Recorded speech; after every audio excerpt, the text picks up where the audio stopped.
Chapter 477. Please. Thales was stunned for a full 3 seconds while the platform rumbled faintly. During those 3 seconds, Thales stared at Ricky, who seemed to be implying something under the firelight. Many scenes of him coming face to face with his past seniors flashed in his mind, as does calmness and elegance. It's not just me. Every mystic in the world can use their own methods to easily destroy the world in an instant. Giza's horrifying smile. You are walking further down the path of misfortune? Mystics, this is not a gift or a blessing. It's a curse and misfortune. Taurus's mysterious figure. Remember, child, stay true to yourself. Even if you think you have it under control, you still cannot let your guard down. The rising platform trembled slightly, snapping Thales out of his daze. So, what do you mean? The surprised Thales asked anxiously. The mystics didn't kill the gods? That's a lie they made up? Or were they deceived themselves? But Ricky only sneered faintly. Zacriel watched them with a profound and silent gaze. Thales was still indignant. Or is it that the calamities have never surpassed the gods, and the gods are far more powerful than the mystics? Abnormally powerful? Ricky did not say a word. He only closed his eyes gently, as if he was chewing on the eagerness and confusion on Thales' face at that moment. Under Zacriel's contemplative gaze and Thales' questioning gaze, Ricky's shoulders trembled violently, and he laughed uncontrollably. Ricky raised his head amidst his laughter and looked at Thales, who could not find anything funny about him. Kill, surpass, far surpass, and powerful? Look at these words you chose. At that moment, Ricky's smile slowly melted. His gaze was incredibly fierce, as if he wanted to stab Thales in the eyes. The understanding of mortals is always poor and narrow, Ricky said slowly, but they are always self-righteous and do not know it. Just like you now, my dear. Thales was stunned. I don't understand, the teenager said subconsciously. Ricky turned his head away without caring about anything else. When you talk about two people who are related, you always imagine a chessboard, right? Chessboard? Thales was confused again. Ricky slowly raised his hands and clenched them into fists in the air. The sound of his joints cracking could be heard. Then, the two parties involved will be placed on the two ends of the chessboard in your imagination, and a game will begin. Abiding by the rules that you made up, they will play with each other to decide the winner, the loser, and the stronger one. He looked at his fists, his tone full of mockery and disdain. Thales frowned. Are you talking about the gods and the calamities? And maybe demons? Thales stole a glance at Ricky. Ricky snorted softly. He looked at Thales, and his fists slowly approached each other in the air before they collided lightly. You're like a silly brat who doesn't know how to think and only knows how to nod and smile foolishly. You pick out two characters from a mythological bardic poem and a historical play and discuss who is better. Your standard is, let's see who A or B can lift the big, smelly, and hard rock covered in mud in the gutter at the second corner of his house. His tone was still as disdainful as ever. Thales was stunned for a second before he shook his head violently, as if he was trying to clear his overburdened brain. Wait. Can you stop using metaphors?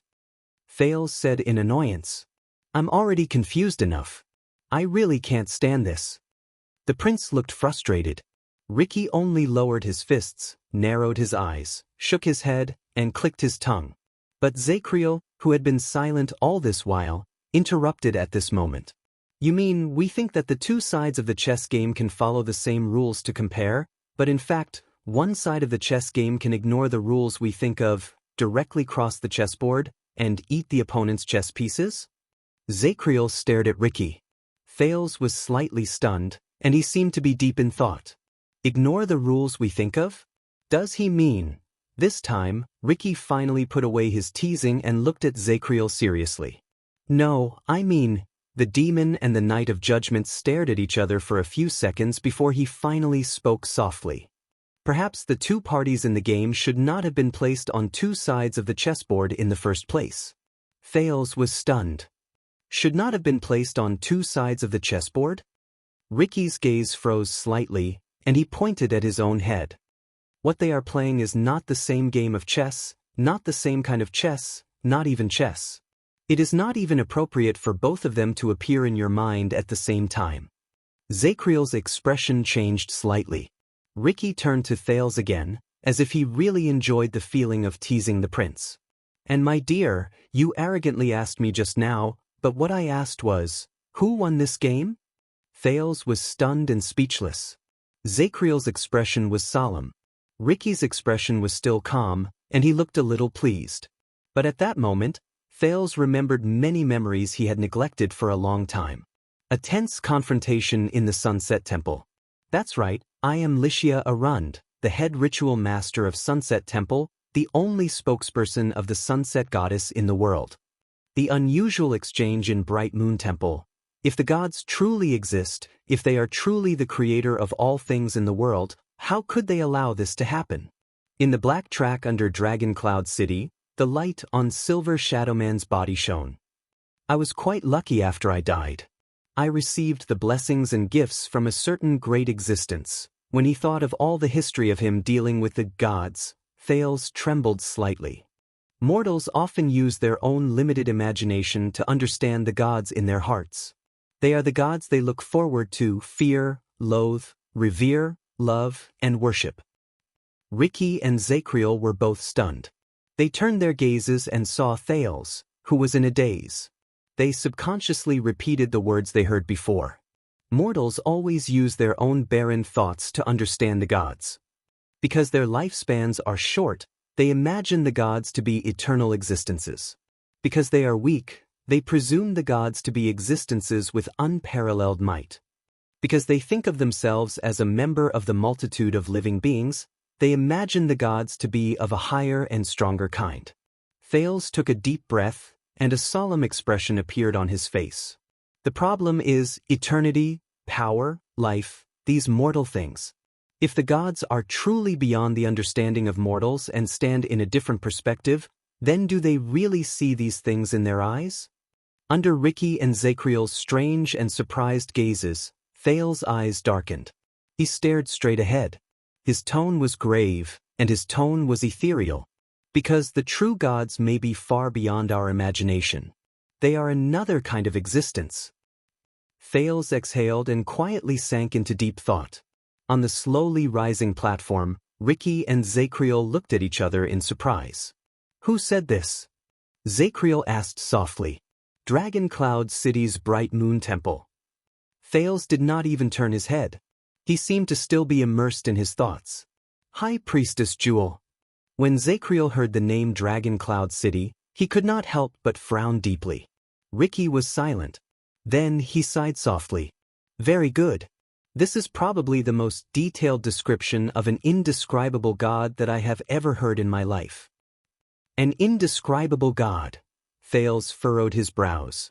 He suddenly felt that the seemingly neurotic High Priestess Jewel had said to him in Bright Moon Temple 6 years ago, on that night filled with blood and conspiracies, might be extremely important.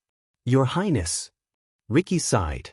Even the way he addressed Thales became formal without him realizing it. You always surprise me. Ricky's gaze became solemn. Bright Moon.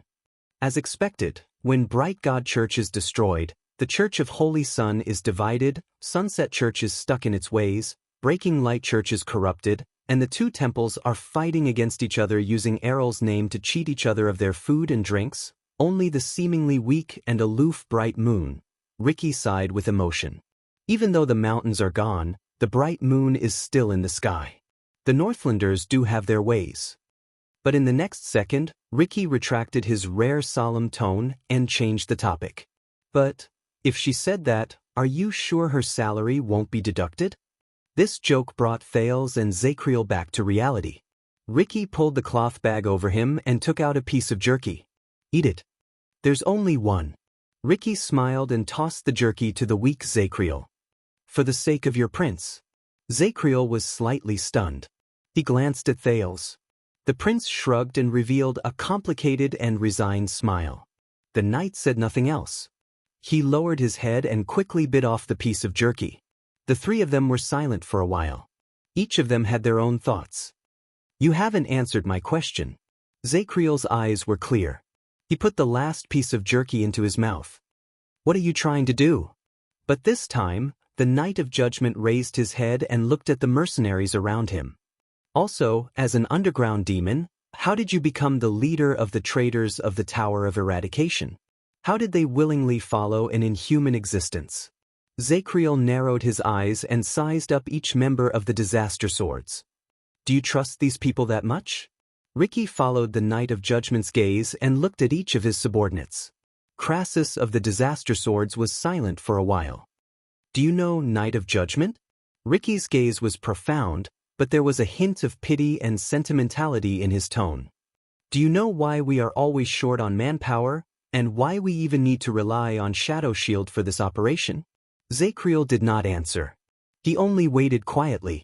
In Thales's eyes, Ricky supported his chin with his hand, sighed softly, and pointed not far away in a very human-like manner.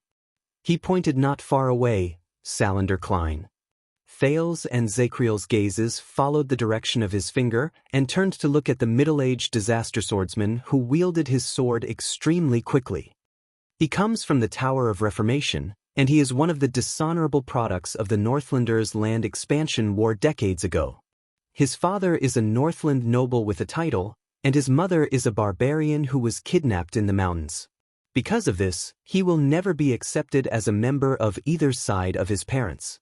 Klein, who was not far away, turned his head around in alarm. When he realized that Ricky and the others were looking at him, he immediately cast them a questioning look. Ricky waved his hand at him, indicating that everything was normal. On the surface, the Northland nobles in the Tower of Reformation treated him as a chess piece to appease the barbarians after the war and pretend that they were at peace. But behind their backs, they only felt that he was a dirty, ugly bastard. The barbarian elders relied on him to negotiate and bargain with the Northlanders, but at the same time, they despised him as a sign of their own subjugation and the shame of their tribe's defeat due to their rape. Ricky's tone became a little sad. No matter how much he honed his skills, Klein's identity will always be before his abilities. But he will never know who he is, because he is neither a Northlander nor a mountain barbarian.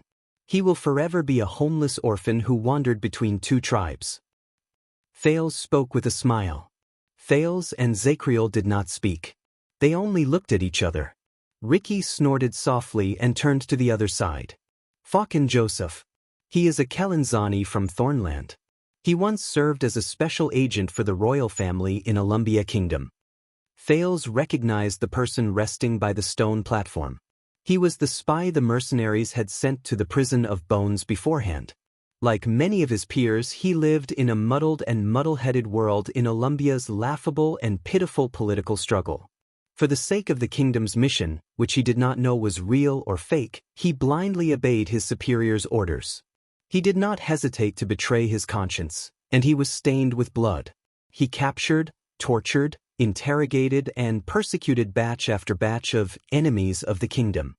He thought that by doing so, he could gain a stable life in the world, so that he could lie to himself every night when he held his wife and children in his arms that he only wanted to support his family. Ricky's gaze was complicated. He shook his head at Joseph, who also sensed something and turned around to look at him. Until one day, his father-in-law was also labeled as an enemy of the kingdom and was imprisoned. And Joseph's superior, who also wanted to support his family, turned Joseph's wife and children into bargaining chips to extort confessions from him. From that day onwards, the excuse he used to deceive himself shattered. Zacriel did not know if he had triggered something, but he sighed softly after he finished listening. Ricky's emotions seemed to have been stirred up. He turned to Thales, and his gaze became slightly gloomy. And Shan, who unfortunately died in battle, was a Nidarjan from Lagudan state in the eastern peninsula. Thales remembered Shan, who used an axe and was eventually killed in battle against Barney Jr. He could not help but be stunned. That's right. He used to be the most promising and representative occupation among the Nidarjans, a bandit. He was quite good at it, and his results were outstanding. Until one day he fell in love with a lady he kidnapped. Ricky stared at Thales in a daze, but it was as if he was looking at another person. Sean gave up on everything. He only wanted to marry her, get married, and of children. For this, he did not hesitate to fall out with his gang and become enemies with them. He killed them repeatedly. Ricky sighed softly. There was an indescribable pain in his voice. But after going through countless hardships, everything settled down, and he was happy. He had children and lived a stable life. But his kidnapped wife poisoned herself, her daughter, her son, and everyone else's food except Sean's. Thales widened his eyes. Ricky's words continued. As a weak woman who could not control her fate, she took her final, most miserable, most helpless, and also the cruelest revenge. Ricky said slowly, from that day onwards, Sean understood that perhaps the world had already decided that he did not deserve happiness. He only deserved to sink into hell. Zacriel pursed his lips and said nothing. Ricky sucked in a deep breath and looked into the distance as if he had snapped out of his daze. Of course, there was also your comrade in the Royal Guards, whom you knew the most.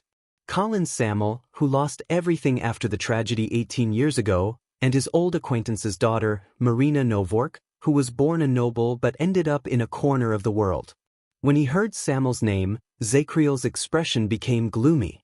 He said out of the blue, I'm sorry. Thales did not know who he said it to. Samuel. Marina. Thales stared at the two people in the distance in a daze. He then looked at Klein and Joseph. Disaster swords? Ricky stared at the knight for a few seconds and shook his head, unbothered. Every person who becomes the scion of the outer tower has their own story, Ricky said. As he spoke, the light in his eyes became serious. Every person is an inhuman existence rejected by this world. Rejected by this world. At that moment, Thales remembered the lonely figure who only had a sword a long time ago. There is a reason why it is called the sin of Hell's River. We should have left the mortal world forever, but we deceived the ferryman of Hell's River time and time again, and avoided death's summons at the last moment. So, our existence is the sin of Hell's River. It is proof that it did not manage death responsibly. Thales was lost in his thoughts. Do you understand now?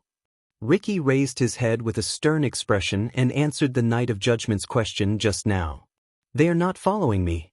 What they are following is the resentment and anger that comes from despair and injustice in their hearts. It grows stronger because of it, but they have nowhere to vent it. They can only burn in their empty wounds. Zacriel's gaze froze. At that moment, Thales clearly felt that the Ricky in front of him was different. The power of eradication in his body boiled again, and it gave the teenager a premonition of extreme danger. Scorching. Oppressive. Heavy. Thales shuddered. The scene of the disaster swords and shadow shield fighting against each other in an oblivious manner appeared before his eyes. Ruthless, crazy, and merciless. Zacriel clearly felt something. The Knight of Judgment's entire body stiffened. His right arm trembled slightly, as if he was suppressing his desire to attack. But Ricky did not care about the Knight of Judgment's abnormality at all. His gaze was like a blade, and it coldly cut through the air before him. Even his voice had gained a little more of the chilling vibe from before. This is far from what those so-called swordsmen of eradication in the Tower of Eradication, who have been corrupted for many years, are used to fawning over the children of nobles from various countries, and who seek benefits from both sides of the powerful forces. They are hypocritical and aloof. In the next second, Ricky stared straight at Zacriel, as if he could see through his soul. Join us, Knight of Judgment. His tone was firm and brooked no argument. We have too many similarities. You are a powerful warrior, but just like the other pitiful creatures, you cannot escape the cage of fate. You may not understand what we mean, but you will. We will let you see that fate is not inescapable. Zacriel remained silent. Ricky's expression was still terrifying. He extended his right hand to the Knight of Judgment. In this dark world we found each other alone, just so that one day, you and I can see the tomorrow we hope for, and walk towards the Palace of Rest. Thales arched his eyebrows. He felt that Ricky's words had an inexplicable meaning. But Zacriel only shifted his butt, cradled his injured left arm, and turned his head away. Sorry, I made a vow. This sword will only be swung for the Emperor's order. The knight's voice was hollow and hoarse, but there was a calmness and firmness in it. It has no other use. The knight's words were simple and straightforward. It made Ricky's expression stiffen, just like the palm he extended. This sword will only be swung for the Emperor's order. As he listened to the unique words translated from the ancient empire, Thales's heart sank a little. He remembered how Nalji and Nair looked before they died. Ricky frowned as he stared at the stubborn Zacriel, who refused to budge. In the end, with disgust and resignation, he shook his head. Damn the people of the Empire. The Emperor's order, The demon then turned to Thales. Thales, who was burned by the flames of war between the two, subconsciously twisted his butt, changed his sitting position, and straightened his appearance. The teenager quirked an eyebrow. Ahem, maybe you should look for that red-haired guy over there with a crossbow? He should be helpful for your group's promotion and recruitment. But before Thales could finish speaking, no. Ricky did not care about what he said. He only looked away and waved his hand in disappointment. You can forget about it. Now is not the time. Thales, who had been looking forward to it for some reason, did not even have time to finish his joke. He did not even have the time to retract the smile on his lips. An indescribable, faint awkwardness surged in his heart. Am I that bad? At this moment, the Knight of Judgment added, by the way, aside from lunatics, no one is interested in cults that engage in self-hypnosis. Ricky was silent for a moment. You mean lunatics? Self-hypnosis? Ricky chuckled softly and returned to his calm and profound nature as a leader. You know, a long time ago, I mean before the two magic empresses were empresses, Ricky leaned back against his stone platform, and an unsettling smile appeared on his face. They had another nickname among the wizards, another nickname that has been forgotten. Magic empresses? Nickname? Thales tensed up, and he subconsciously pricked up his ears. Zacriel was also slightly startled. His gaze moved past Thales and returned to Ricky. Magic Empress? Ricky was not in a hurry to answer. He tilted his head and sized up the Knight of Judgment with great interest. Zacriel, tell me. Didn't you find it strange when you purchased mystic gun cores from the Empire? Why did only the Empresses have that kind of technology? Why did they affect the situation of the entire world? And 18 years ago, your colleagues, your kingdom, your past? When you look back on the past, do you feel that the world is so unfair? In the next second, Ricky's tone became deep, as if he was a mysterious fortune-teller. Do you feel that fate is so heartless? Fate. Ricky's series of questions almost made Thales and Zacriel dumbfounded. Zacriel frowned. What are you hinting at? Ricky smiled. He looked to his left and right, as if he was worried about something. Listen carefully, my dear. Just like the Truth Brothers, before they became empresses, the two mystics, Bloodspike and Helen, were known by the wizards as, at that moment, the demon looked at Zacriel and Thales. There was mockery and warning in his eyes at the same time. The twins of fate. Thales and Zacriel were both stunned. Fate, twins? Wait, combined with what he said earlier, is he hinting at what I am thinking? While he was so shocked that he could barely think, Thales saw Ricky speak in the most complicated and incomprehensible tone. Knight, your king is very great. But he could not win against fate. Zacriel stared at the demon in a daze. His expression changed drastically, and he subconsciously shook his head. Trust me. Ricky raised his head and looked at the dark walls around him in the dim firelight. The prison of bones is not the end. Fate is a bigger prison. Fate is a bigger prison. Thales breathed absent-mindedly while his heart was in a mess. And we have the key to open the prison. Ricky took out the green crystal from his bosom and looked at Thales. The fervor in his eyes made the latter feel a chill in his heart. Perhaps it is the only key. For a moment, Zacriel and Thales were speechless. Now. Ricky smiled. Who is the lunatic here? Who is the one hypnotizing himself? Silence. A long silence. Amid the endless noise, Zacriel finally sighed. But he lowered his head in the end. Why, your name is Ricky, right? My name is Ricky now. Ricky shifted into a relaxed posture.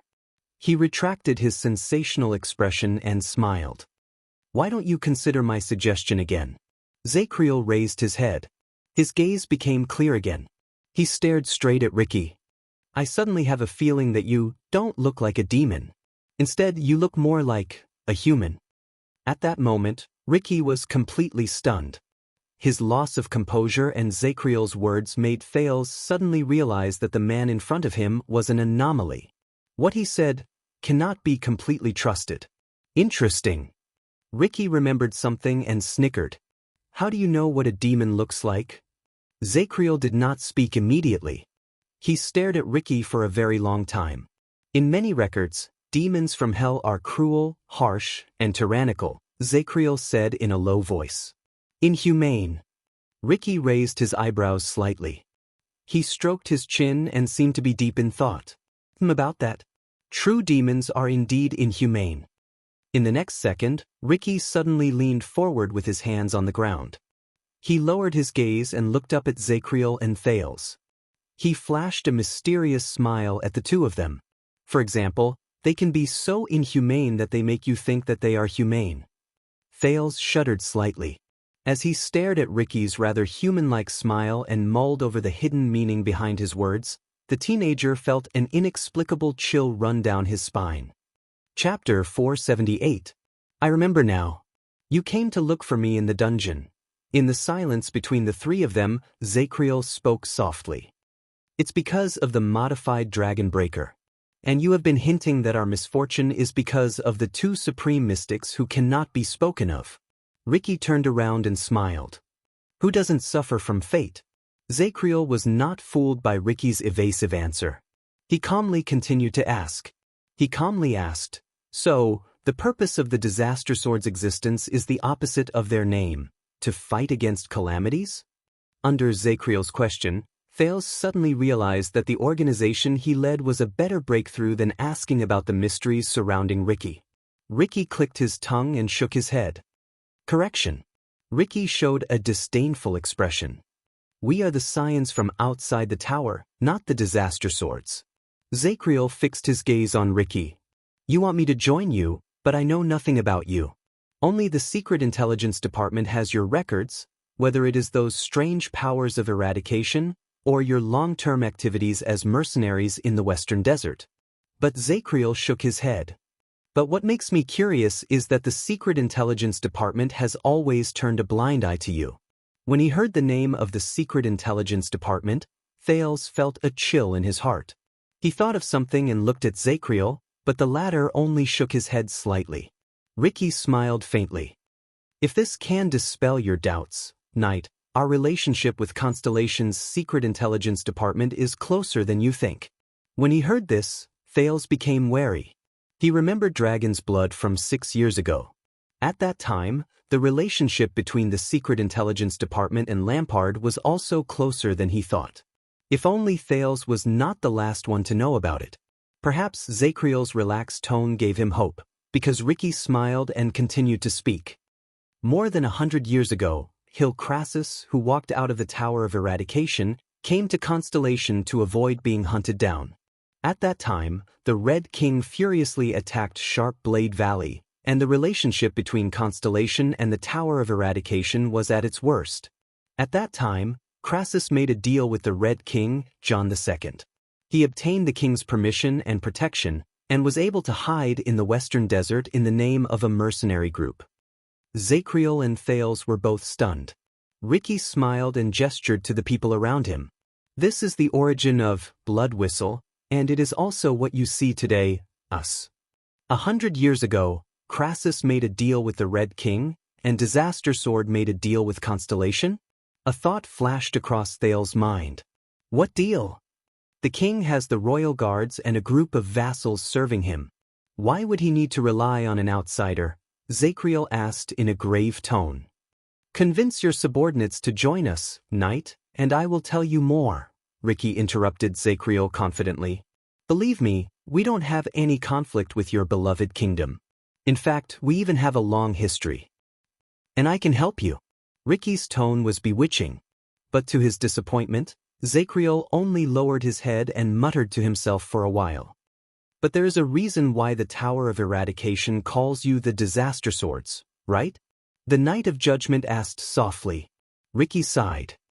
Correction, we've never admitted that we're calamities. He seemed to be very concerned about this. But at that moment, Zacriel suddenly raised his head. His eyes shone. Based on what you said more than 100 years ago, the first Crassus built your organization in the name of mercenaries and hid in the Western Desert. Do you know what I remember? Ricky raised his eyebrows and made an expression that said, so? In the next second, Zacriel's tone became serious.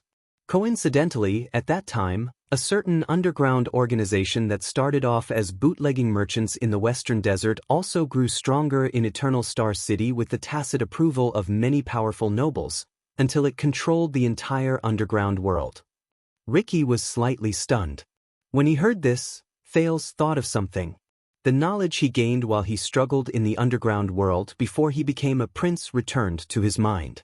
Started off as bootlegging merchants in the Western Desert, underground organization, powerful nobles, gradually grew stronger in Eternal Star City, control the underground world. Isn't that Blood Bottle Gang?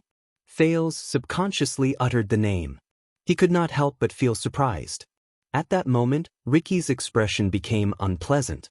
Thales suddenly understood many things. Zacriel had built a bridge for him to obtain information. Of course. Zacriel confirmed Thales' guess with a cold tone. Later, we all knew who was behind Blood Bottle Gang. Blood Bottle Gang? Thales could not help but think of those two strange figures again. One was elegant and graceful, and the other was sweet and pleasant. However, Ricky furrowed his eyebrows. The demon suddenly realized something. He had underestimated the human before him. But Zacriel was like a knight who followed up on his victory. He said coldly, then, when Blood Bottle Gang was flourishing, Crassus and the Outer Tower's legacy he had just built were called Disaster Swords by the Tower of Eradication? At that moment, Ricky's face turned ashen. Thales remembered. Ralph once told him that during the fight between gangs 6 years ago, Blood Bottle Gang had hired a swordsman with a strange power of eradication, and he listened directly to Asda. That was not all. Thales looked at Ricky, whose expression was getting worse, and remembered another detail. When he was in Dragon Cloud City, Asda said before he left, he wants to go to the Tower of Eradication. Thales could not help but clench his fists. He had never wanted to see the mastermind behind Blood Bottle Gang as much as he did at that moment. Asda, and, well, maybe only Asda. Built together with Blood Bottle Gang, and attacked together with the Calamities. Zacriel's tone was filled with mockery, as if he had seen through the lie. Yes, come, tell me again. Are you not Disaster Swords? Ricky was silent. Thales watched their confrontation cautiously. At some point in time, the aggressive Ricky and the speechless Zacriel had switched places. The one who was on the offensive now was the Knight of Judgment. You don't intend to join us, do you, Knight? Ricky's gaze gradually turned cold, and he finally raised his head. You went along with my wishes just to get information out of me. Just like how you guessed that I was a demon just now. Zacriel snorted coldly. You did not come to me just to recruit me. Zacriel gritted his teeth and raised his voice. Blood Bottle Gang and the Calamities played a part in the turmoil 18 years ago. You, who had such a good relationship with them, were naturally part of it, right? Ricky did not answer his question. From top to bottom, from inside to outside, the attitude of the demons became incomparably cold. Looks like you're good at more than just fighting, Knight.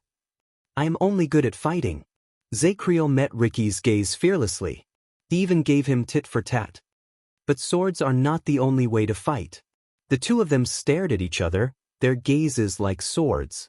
Thales felt a chill down his spine as he watched from the side. Finally, after a suffocating standoff, Ricky turned around. Samuel. Ricky shouted coldly, that's right. I think Zacriel's legs are a little numb from sitting. Could you kindly accompany your old officer for a walk? Samuel walked over from afar. He cast a puzzled glance at the two people who were about to start fighting, and he nodded. My pleasure. Zacriel snorted and shook his head. The Knight of Judgment did not wait for Samuel to support him. He stood up, dragged his heavily injured body, and limped into the distance. So he can walk by himself. Ricky stared coldly at Zakriel's back. Wariness surged in his eyes. Just now, he was just showing his weakness to me. This man was not a brute who only knew how to fight and kill. On the contrary, his insight was sharp, and his understanding was astonishing. Even when they were talking outside the battlefield, he would still bully his enemy, show weakness, and set up traps. He would obtain the information he wanted. The night of judgment. Ricky tightened his grip on his sword. He made you nervous. Ricky turned around. Thales narrowed his eyes and looked at the demon with a hint of schadenfreude. You lost to a human in a battle of words, and got a lot of information from him, didn't you? Ricky's expression darkened. Thales sighed softly. But just now, you said that a real demon is so inhumane that you think he has a human heart. As he listened to the teenager repeat his words, the absent-minded Ricky furrowed his brows. What? Thales looked up. A real demon? Thales asked in puzzlement. What does that mean, Ricky? You mean that you are not a real demon? Ricky's cheeks twitched a little. But Thales was not done yet. Also, I tried to replicate your power of eradication in the tavern, didn't I? Thales said softly, paying attention to Ricky's expression. I know that the power of eradication is the pride of humans, and I also know that the blood clansmen and orcs have powers that are very different from the humans' power of eradication. Thales became serious. If you really have the body of a demon living underground and in hell, Ricky, then why do you have the power of eradication? Is it really, as Zakriel said, that you have possessed someone else? If that is the case, then where did this body of yours come from? Ricky's expression became unpleasant again. He suddenly realized that the teenager in front of him might not be easier to deal with than Zakriel. As I said, Your Highness, there are all sorts of miracles in this world. Ricky looked at him deeply. And my existence is a little more complicated than you think. A little more complicated.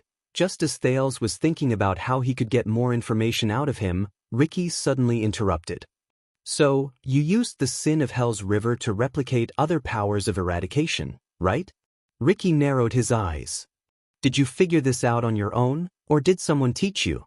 Thales vaguely knew that Ricky was trying to change the topic, but he had to admit that the thing he used to change the topic attracted the teenager's attention. The sin of Hell's River. Blacksword's face appeared in Thales' mind. Is this important? Ricky smiled. Of course. If you thought of it, then you're pretty good. But Ricky's expression immediately changed, as if a cold wave had arrived. If someone else taught you? Ricky said coldly, as if he was serious. Then he deliberately wanted to harm you. Or he didn't want you to improve at all. For a moment, Thales was completely stunned. Harm me? Thales was about to retort in disdain when he thought of Ricky's identity as a demon, but he suddenly remembered the scene when he parted ways with Blacksword. About the sin of Hell's River, after tonight, you better not use it again. No way? The teenager subconsciously clenched his fists. When he thought of this, the mocking words that Thales was about to say paused for a moment. Harm me? What do you mean? Ricky took a deep breath. Thales suspected that what Ricky wanted was the satisfaction of seeing others confused while he answered their questions.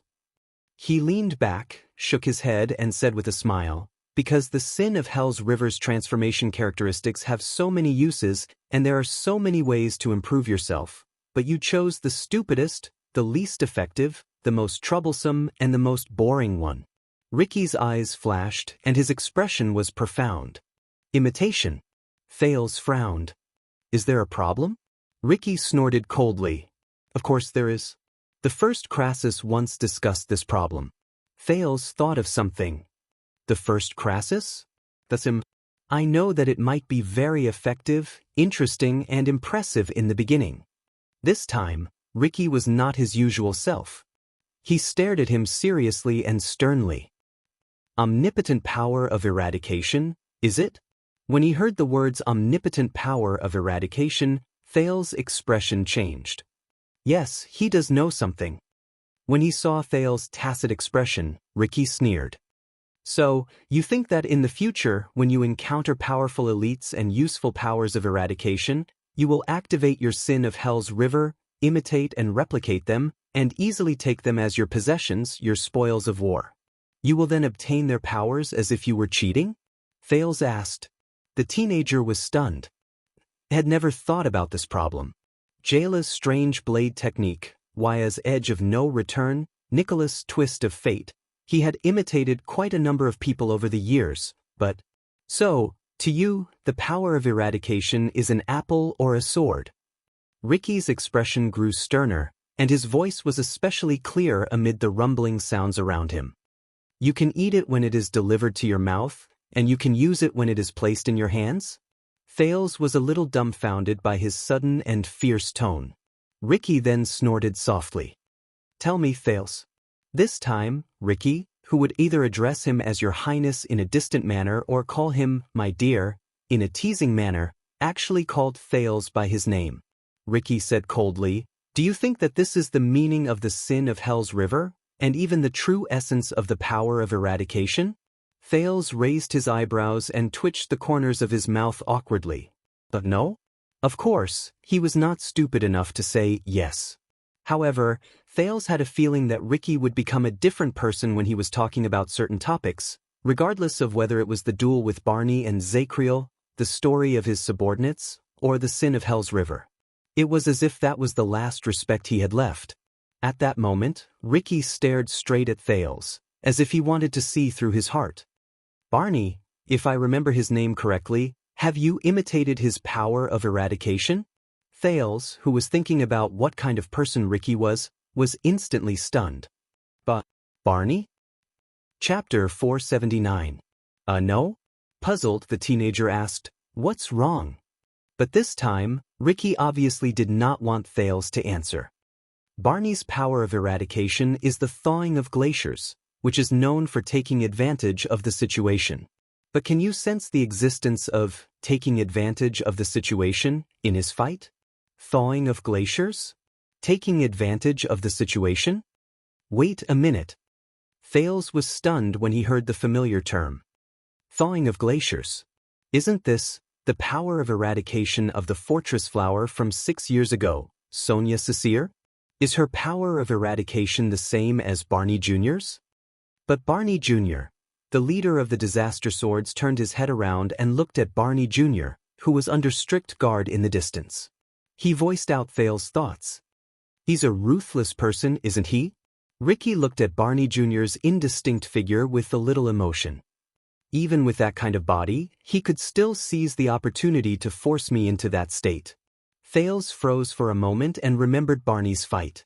No matter how hard he tried, he could not connect the fortress flower, the valiant female warrior Sonia, who fought with ease under the siege of Giza's endless tentacles, with Barney Jr., who risked his life and fought fiercely while covered in blood.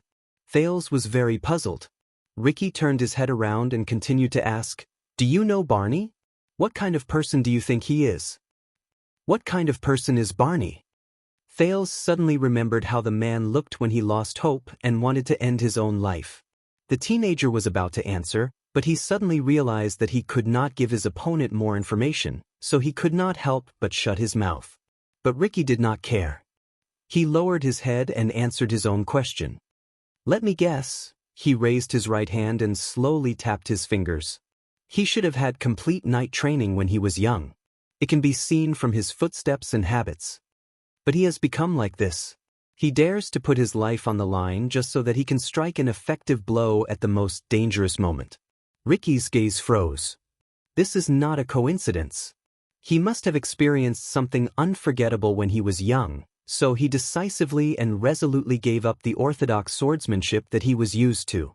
In the end, he took a risk and completely changed his fighting style, becoming what he is now, sacrificing everything for a single victory.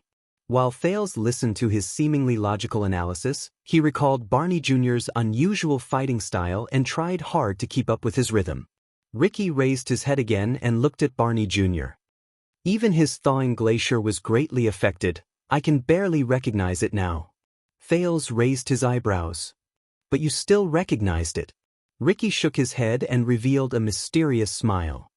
You missed my point. While Thales scratched his head in confusion, Ricky sighed, as if he was talking to himself. I think Quill Barney probably did not have a good life when he was young. He might even be antisocial, cold, and gloomy. And his tragic experiences over the past decade or so have shaped his extreme, ruthless fighting style. Not only to his enemies but also to himself. I think he is probably tenacious, stubborn, and even a little stubborn. He is not easy to get along with, just like his power of eradication. Thales recalled Barney Jr. in prison, then remembered the Royal Guard's experiences over the past 18 years. He did not speak. Ricky retracted his sighing expression and smiled. Tell me, am I right? Thales looked at Barney in the distance, then looked at Ricky suspiciously. You heard it from Samuel. They are old acquaintances. Ricky laughed when he heard that. But he only continued to turn his head and pointed at Zacriel, who walked beside Samuel. Zacriel, the famous Knight of Judgment. What kind of person do you think he is? Zacriel. Thales pictured him painfully trying to stop Barney from committing suicide. Ricky must have recalled the scene when Zacriel charged at him. He said absent-mindedly, Samuel told me about his power of eradication, and I have seen it for myself. That guy is basically a huge army with all kinds of soldiers. With just a wave of his hand, he can make everyone panic and throw them into chaos. What's rare is that he can move freely between movements and stillness without any sluggishness. At that critical moment, he still has the leisure to think about things other than fighting. God knows when he stuffed the tarp on me. Chaos of armies. Thales whispered in his heart. This time, he subconsciously thought, if I want to imitate that power of eradication. To achieve that kind of result, he has to observe the complicated battlefield down to the smallest detail. He has to be extremely cautious, see everything, understand the enemy's situation in an instant, make accurate judgments, react immediately, and coordinate his body and mind. He has to take care of both the enemy and himself. He has to be a genius. Ricky sighed. If he wasn't a warrior, he would definitely be the best chess player. He would multitask, have a quick mind, have great foresight, and see the overall situation. And our conversation proves this point. Thales furrowed his eyebrows. As he listened to Ricky's evaluation of Zacriel, he seemed to have slowly grasped some of the meaning behind Ricky's words. Ricky picked up his water skin and drank a mouthful. Then he tossed it to Thales without a care. So, I guess that he is a cautious person in his daily life.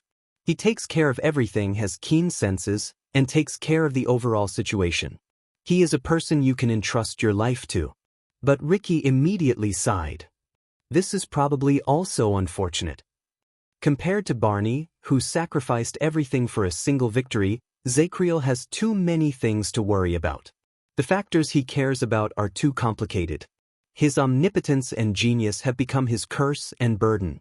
But he obviously doesn't like to complain and vent.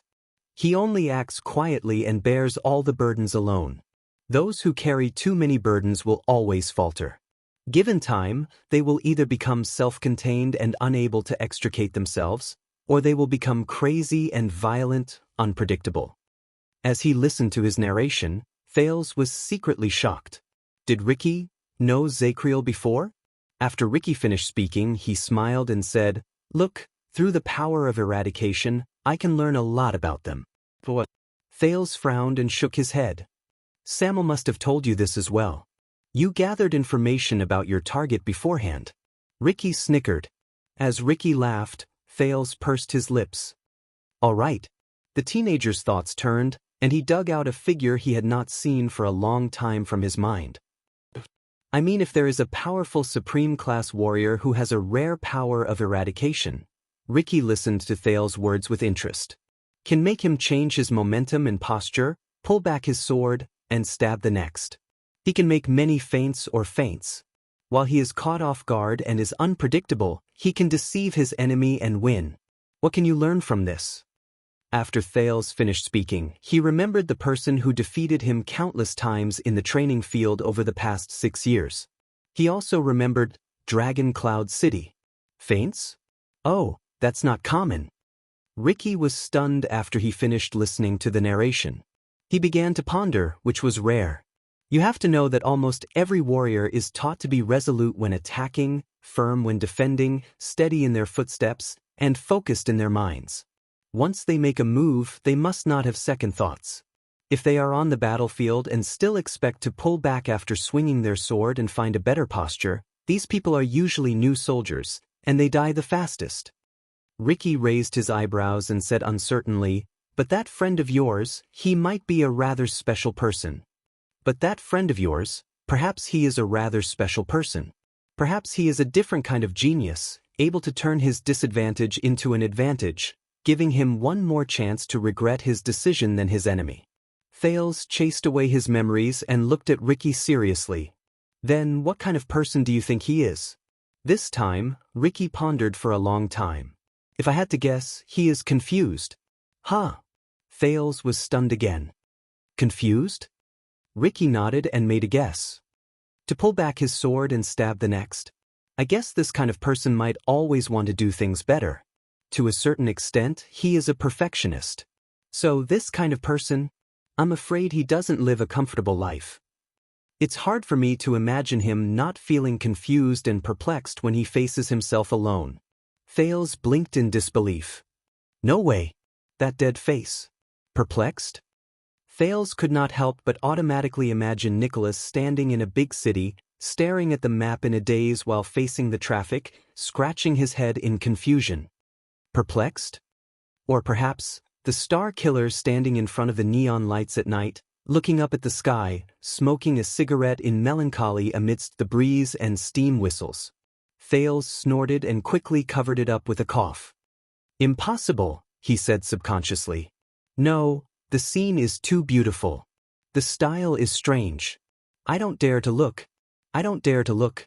Ricky also laughed when he saw Thales' expression. But after a few seconds, he suddenly put away his expression. "Do you think this is funny?" Thales immediately froze. Ricky's tone was rather formal. For a moment, Thales thought he was back in class, whether it was the class in his fragmented memories or the class in Asda in reality. This made Thales subconsciously put away his smile, and he sat up straight. Everyone's power of eradication is unique.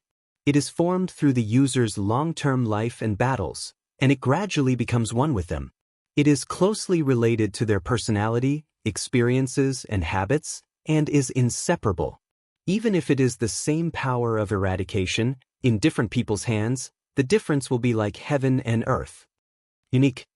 The same power of eradication will be very different. Thales listened attentively and immediately remembered Sonia and Barney's thawing of glaciers. Ricky's tone became softer.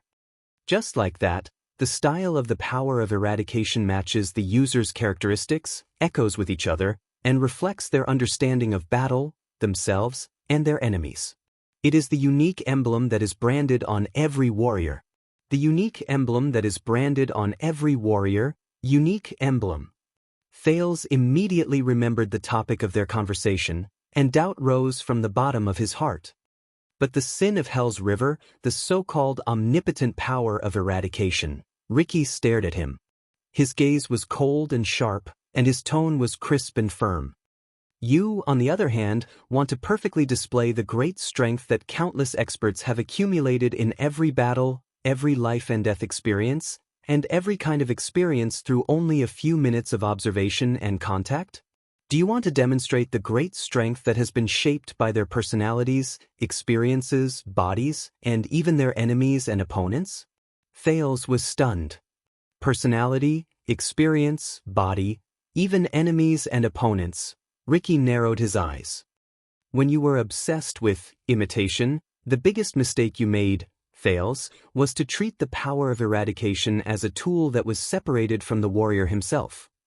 You imagined the power of eradication as a platter made up of a few lifeless parts.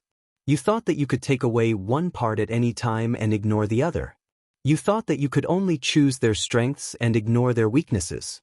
You thought that you could only imitate the warrior's strength and benefits at this moment, and easily throw away the sweat, and price they paid in the past few decades of their lives. You thought that you could only remember the state you want to imitate at this moment, and ignore how they became what they are now from the past. Thales frowned heavily and began to think carefully about Ricky's words. Ricky leaned forward and stared at Thales intently. His tone became even fiercer. Did you know that even the most despairing suicide squad needed the help of Shaka wine during their suicidal charge on the battlefield in Western Desert? But Quill Barney, a man of noble birth, managed to do it so easily. This meant that he had to brush past the tip of a blade countless times. He had to train his spirit between winning by a hair's breadth and losing everything at the last moment. He had to abandon his hesitation about the pros and cons, seize the opportunity at that moment, and turn it into his normal state, and become the man he is today. So, his thawing of glaciers, his strength, and his fighting style are things that I can imagine, but I can never learn. Because I can't feel the terror of a hair's breadth, I can't practice that kind of decisive fighting style, and I can't reproduce his fighting style, which is full of distinct characteristics. Ricky's eyes flashed, and he spoke firmly. So, no, Thales, the power of eradication is not a kind of power, nor is it a weapon, much less a state. It is the warrior himself. Thales trembled slightly. From Eternal Star City to Dragon Cloud City, and then to Western Desert Hill, even though Thales himself had awakened to the sin of Hell's River and practiced sword arts, in truth, he had always been indifferent towards the power of eradication in his heart. It was very simple. Asda's words had affected his judgment. The power of eradication was just an accessory created by the wizards for the knights. In this world, forbidden magic represented the highest knowledge.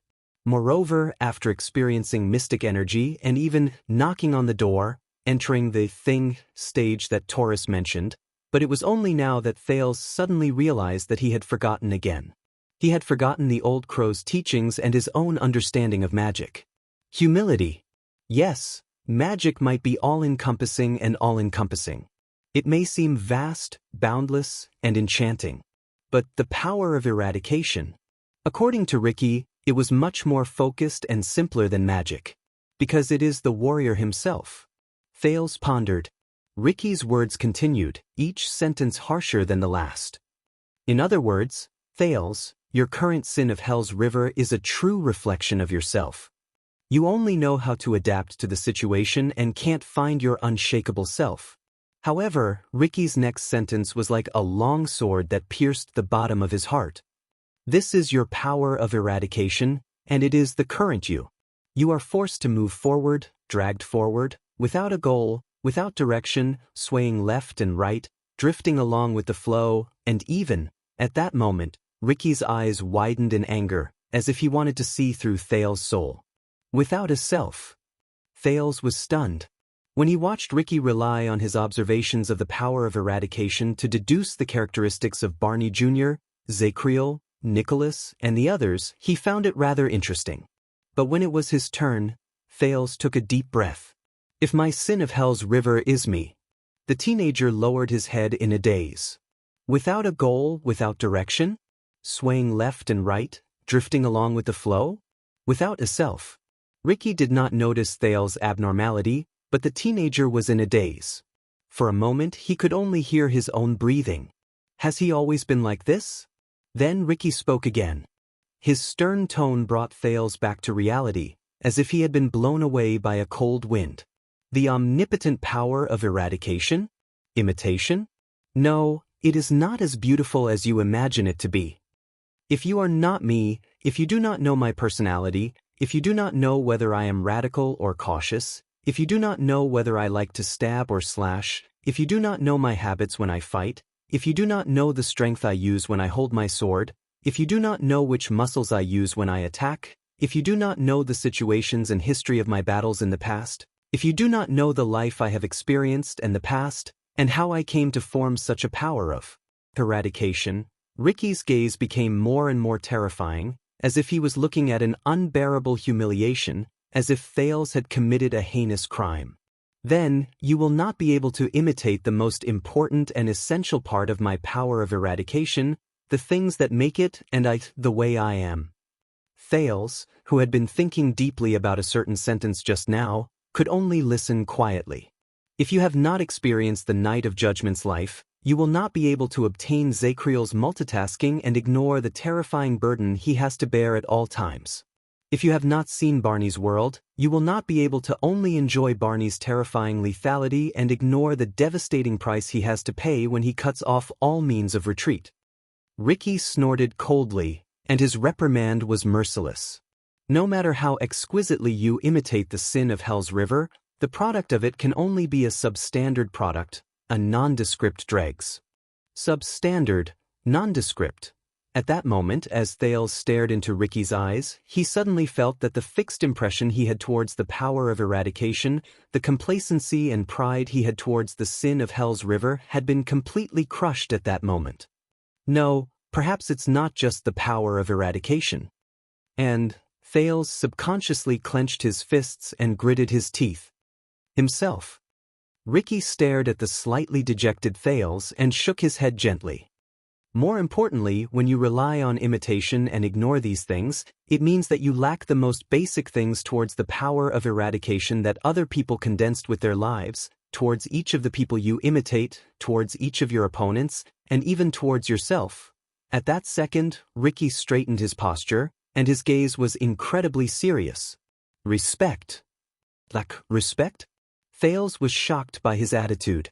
But at the same time, the teenager could not help but start thinking, Black Sword, the imitation and duplication he taught me 6 years ago, the so-called omnipotent power of eradication, could it be not a good thing? Ricky's tone could almost freeze the entire underground prison. You are not imitating at all, you are plagiarizing. For a plagiarist, the sword in his hand or in his heart will never be his own. The imitation you imitated is just superficial and will forever lack the most important core. You will never become those great warriors who have internalized the power of eradication in their lives. Ricky finished speaking and stared at Thales without moving. He waited for his response. Thales did not speak. He did not know how to respond. After a few seconds, the teenager exhaled laboriously and asked, "So, the so-called omnipotent power of eradication in the sin of Hell's River is actually nonsense?" Ricky snorted coldly. He leaned forward and gently raised his index finger at Thales. "This statement is correct. But you're on the wrong path." Under Thales' confused gaze, Ricky spoke softly. "The meaning of imitation is understanding. Understanding your opponent." Understanding? Thales blinked. Ricky looked around, and the corners of his lips curled up slightly. "I don't know Barney, I don't know Zakriel, and I don't know that confused friend of yours. But I can understand them on another level through my feelings for their powers of eradication." Another level? Thales thought hard. The eyes of the leader of the disaster swords shone brightly. "For example, through analysis and speculation I can know, when I face Barney, I might not be able to withstand his life-risking attack head-on. Instead, I must use other factors from the side to delay, disrupt, and frustrate his attacks until I finally defeat him. When I face Zakriel, I can't compete with him in terms of being able to think about the entire situation perfectly.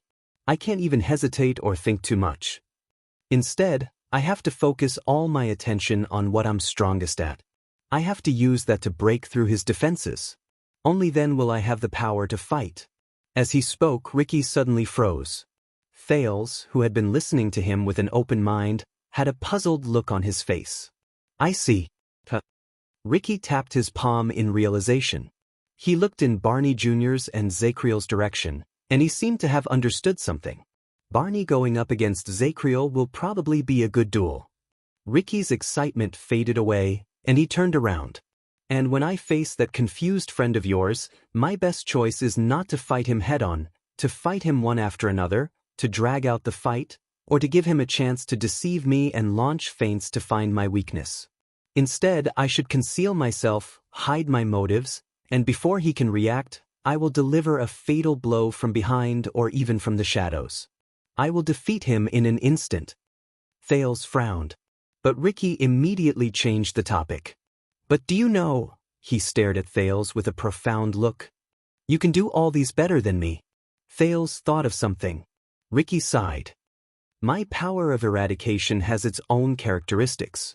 My opponent's style has already become fixed, and this is how I can bring out my strongest points. But you, Thales, your Sin of Hell's river is constantly changing. You can do more, understand more, grasp more details, and understand your opponent faster, better, and more perfectly through this so-called imitation. You can understand your opponent faster, better, and more perfectly than I can. Understand my opponent? Thales mulled over the meaning of this sentence as he compared it to Ricky's example.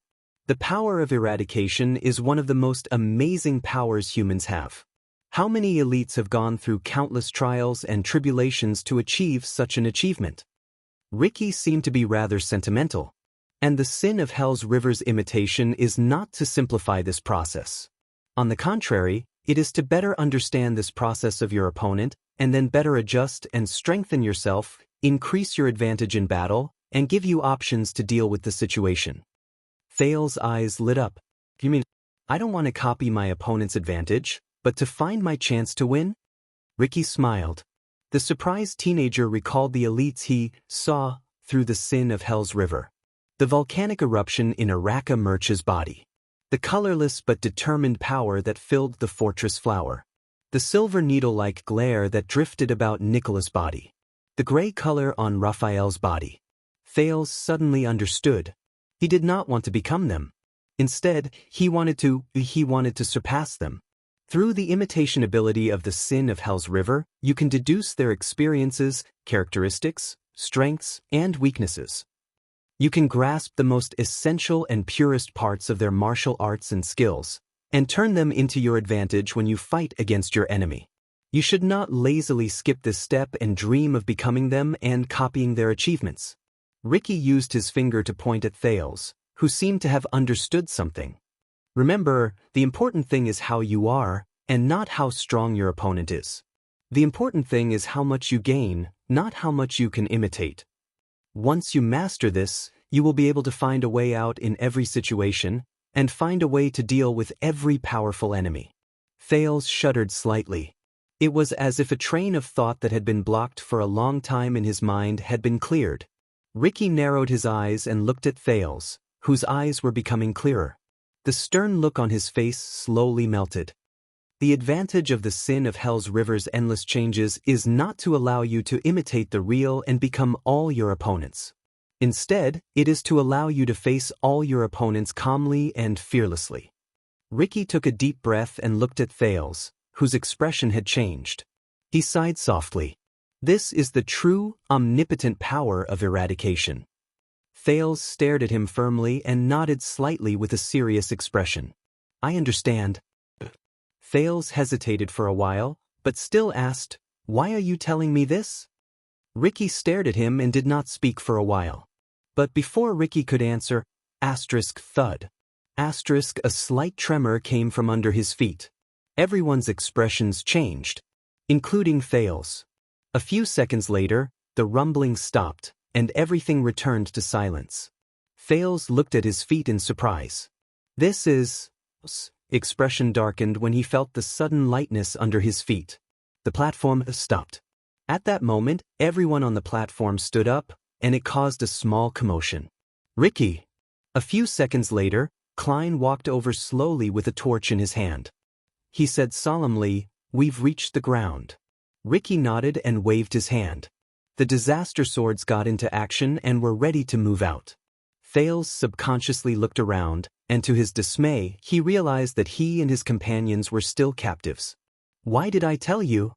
Ricky turned his head around and stared at Thales. He said meaningfully, he said with a seemingly profound tone, I told you, my dear, you have a key that can open a door we have been looking forward to for a long time. Key? Thales frowned. Has anyone ever told you that you look like a temple priest when you talk so mysteriously? Ricky was slightly taken aback. But then he smiled. Yes, there has been. While Thales was stunned, Ricky raised his head and looked at the ceiling, which had unknowingly gotten close to him. It was as if he could see the world outside. He ordered loudly, Everyone, get ready. Everyone, get ready. The day of release has arrived. It is time for the prison of bones. Under the gazes of all the mercenaries, Ricky's eyes focused, and his gaze turned fierce. It's time to say goodbye. Bookmark for easier reading. Chapter 480. It was a small piece of sand. It was located in the middle of several sand dunes of different sizes. It slept quietly under the dimly lit sky. It was dead silent. Then, all the sand on the ground began to tremble slightly. Asterisk bang. Asterisk a muffled sound rose. An irregular surface suddenly appeared in the center of the sand. Asterisk thud. Asterisk as muffled sounds rose one after another, countless grains of sand slid down from the gradually raised surface and fell into the dark hole underneath. The falling grains of sand rustled. The surface, which was several meters wide, continued to rise, revealing its grayish-black nature. More than 10 seconds later, a figure covered in dust and holding a torch was the first to emerge from the dark and mysterious hole. The figure patted off the sand on his body and looked around. Then, he turned around, extended his hand to grab the second person, and pulled the latter out of the hole. Then the third, the fourth. More and more people climbed out of the hole. There were dozens of them. Then, a thin figure appeared from the hole and was pulled out. He stepped on the sand. Cough, cough, cough. Thales, who was covered in dust, took off his towel and coughed out dust and sand in pain. He patted off the sand on his body. The temperature of the cold wind before dawn and the smell of sand assaulted his senses at the same time. It made him shudder. It was familiar, yet unfamiliar. Thales subconsciously reached behind his waist, but he touched nothing. It was only then that he remembered that his dagger had been confiscated by Ricky. Behind the teenager, Tardin, Bruley, and Cannon's hands were tied tightly. They were escorted out one after another. Zacriel, Barney, and Belden were in an even worse state. They were even blindfolded and were personally watched over by Klein and Joseph. Quick Rope seemed to be treated as an unimportant errand boy. He bitterly moved the equipment the mercenaries retrieved from the battlefield. From time to time, he glanced at Thales as if he was asking for help. Stake was also blindfolded. He was roughly pushed out under the watch of 2 mercenaries. Everyone came to the surface one after another. Isn't this the prison of bones? Thales stepped on the familiar sand. He ignored Quick Rope's resentful gaze behind him. While he cleaned up the mess on his body, he tried his best to observe his surroundings under the dim light. It's not even Blade Fang's camp? The vast yellow sand around him surprised and terrified him. Ricky turned his head around under the dim eastern sky. How, do you think we'll go back the way we came? Ricky threw away the torch in his hand and shook his head mockingly. The entrance to the prison of bones. I reckon that the people from the Secret Intelligence Department have already surrounded that place. Thales sighed internally. The prince hugged his arms and rubbed his body, which was suddenly exposed to the cold wind. He looked around in puzzlement. Where is this? It's not far from Blade Fang's camp. Ricky raised his head under the gray sky and stared at the familiar small row of fortresses in the distance. But I can just see it. Thales narrowed his eyes and observed Blade Fang's camp, which seemed to be right before his eyes. He felt dejected. In the desert, just in sight, was equivalent to walking for a whole day. So, what would happen to them next? What are you waiting for? Thales asked while rubbing his hands together. This time, Ricky only glanced at him coldly. Timing? Opportunity? Thales frowned. While the cold wind howled, Ricky raised his head to look at the sky. Everyone, final check. We're leaving. Ricky walked past Thales, who was deep in thought, and walked towards Samuel, who stood in a secluded spot. He stared at the royal guards who were tied up tightly in the distance and whispered to Samuel, "How is it?" Samuel avoided the group and cast a glance at Zacriel before he shook his head. They refused to join us. Ricky frowned and exhaled. Barney? Samuel snorted softly. He seemed to be very displeased. Especially Barney. That guy's temper is harder than a rock. Ricky stared at the blindfolded Barney and clicked his tongue softly. But he just had to be the one who mastered the secret of the Northland military sword style. Samuel's eyes brightened. Then is he? But Ricky shook his head in disappointment. The thawing of glaciers. Both of them were silent for a while. Ricky swept his gaze over his subordinates who were doing their final checks and preparations behind him. He gestured at Zacriel with his chin. I've been trying to convince their commanding officer. If he agrees first, but Samuel shook his head firmly. Not Zacriel. The determination in Samuel's tone made Ricky a little stunned. The key is not Zacriel. Samuel looked at the slightly shorter and frail figure behind him. His expression was complicated. They are only loyal to him. Ricky looked in the direction of Samuel's gaze. He saw the teenager, who was covered in wounds, looked exhausted, and had a bruise on his chin. He stared at the sand under his feet dejectedly while he mumbled something. Him. Ricky was momentarily stunned. His gaze lingered on Thales for a few seconds. You told me that you could make them fight amongst themselves. Ricky turned his head around, and his expression became stern. What happened after that? When that child appeared, all of you knelt together. What happened? Samuel was silent for a while. The sleeping Nalji and Nair appeared before his eyes. And the teenager's smile. I rest by the Emperor's side. It's nothing. Samuel looked up and shook off his memories. He tried his best not to look at Thales. He's just very convincing. Ricky raised an eyebrow when he sensed the alienation in Samuel's tone. Very convincing. Is that so? He cast Samuel a deep glance. I am very curious about one thing, Samuel. Ricky's words made Samuel nervous. Crassus narrowed his eyes. Before we arrived, did you manage to find out why the Knight of Judgment wanted to kill that child? Samuel's breathing froze for a moment. But he was silent for a few seconds. Ricky approached him slowly. What is it that you haven't told me yet? Maybe it's about the royal family? When he saw Samuel's expression, Ricky chuckled. All right, I know that you might not be able to let go of the oath you swore in the past. I completely understand, but Samuel took a deep breath and interrupted him. Zacriel did that. Samuel looked at Ricky seriously.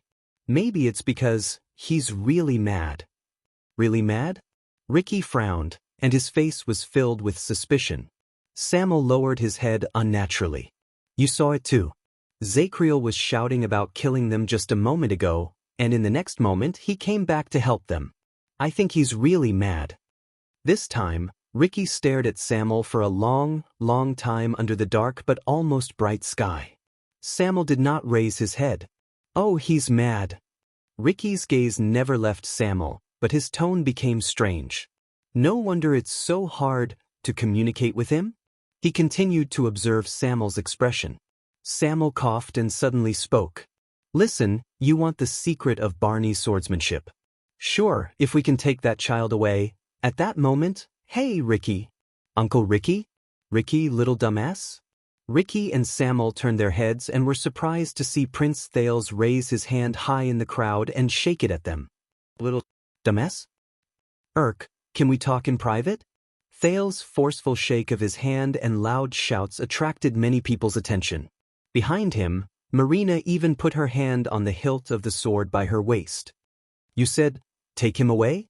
Ricky glanced at Samuel, sighed and walked back. I want to.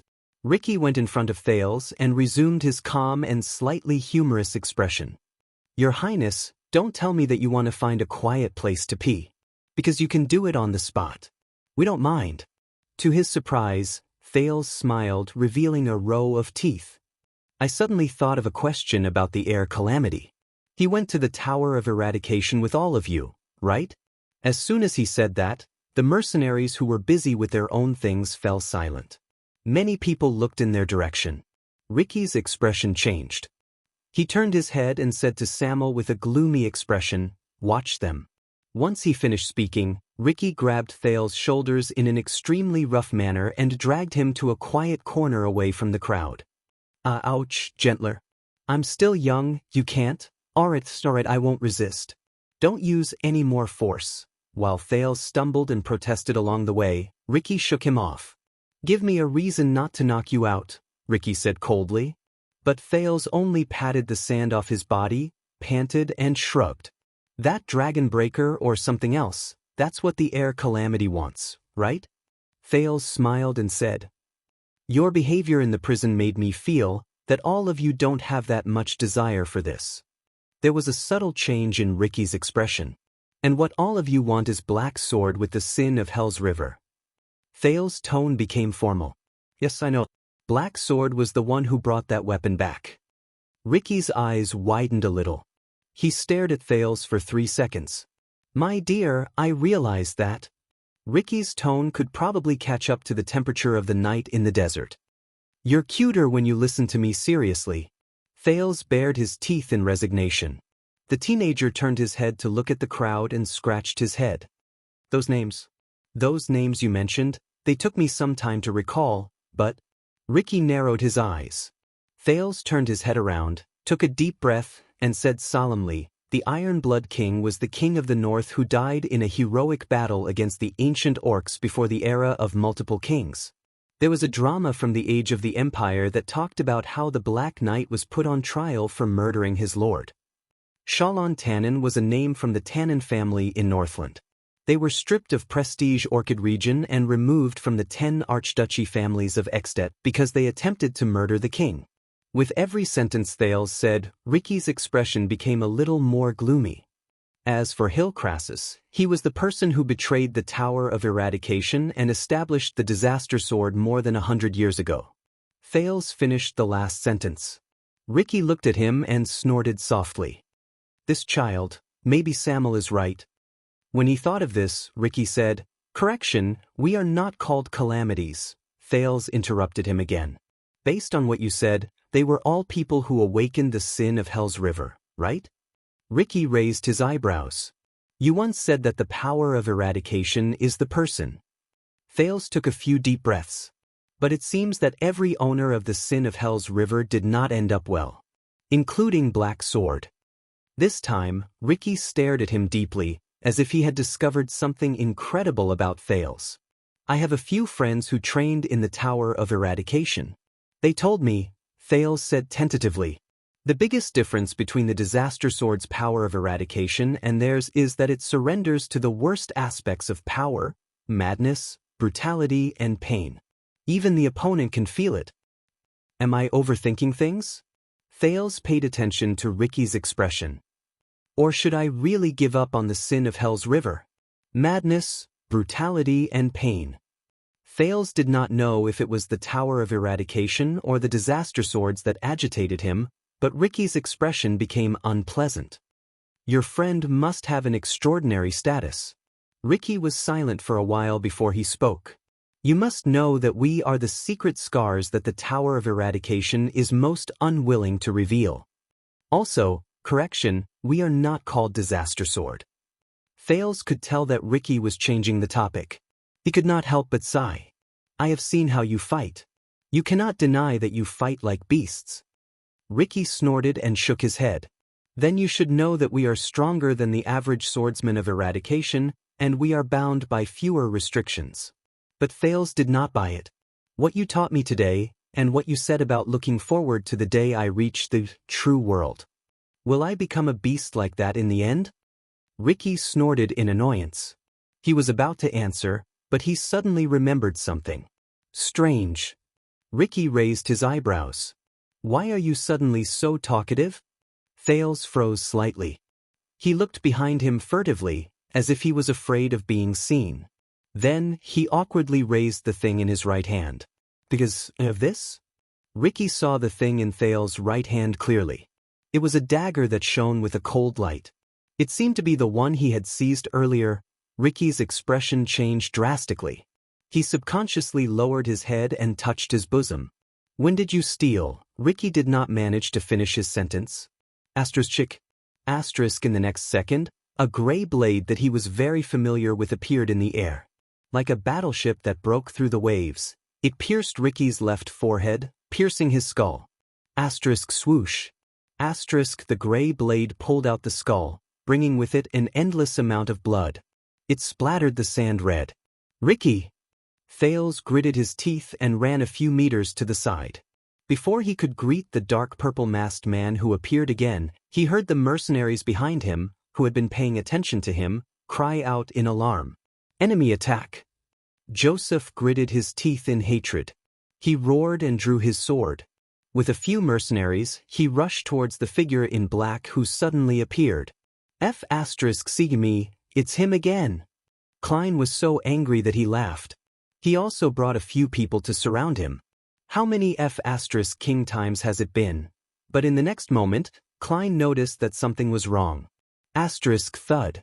A loud thud rose. Joseph felt a pain at the back of his head. His entire body spun and he fell down. The three mercenaries beside him turned their heads subconsciously and saw that the disheveled prisoner with his left arm in a splint had already squeezed into their midst. Klein lay on the ground and turned his head around while trembling.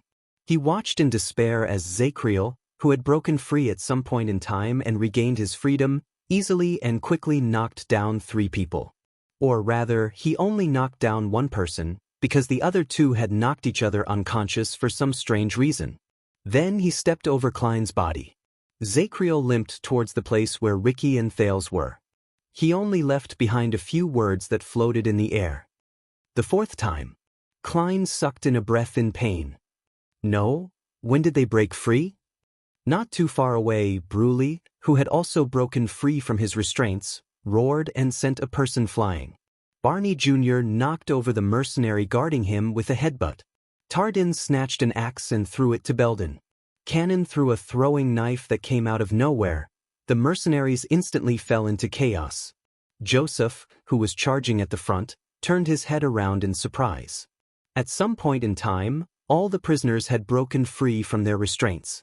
They used the shock brought about by Ricky's fall to quickly break out of the encirclement and regrouped with Thales. No, they are, whoosh. An urgent sound rose. Joseph instinctively lowered his head, only to find that an arrow had been shot into the sand by his feet. F***ck, why didn't I hit you again? You're AF** king fake, right? Across him, Quick Rope tapped the crossbow of time in exasperation. But when he realized that 3 people were surrounding him, Quick Rope immediately felt as if his soul had left his body. He dashed towards Thales while flailing his arms. Help! Samuel roared in the crowd as he reorganized the chaotic team and formation. Don't panic, they're just a spent force. We have the advantage in numbers. Thales breathed nervously in the chaos and uproar that lasted only a few seconds.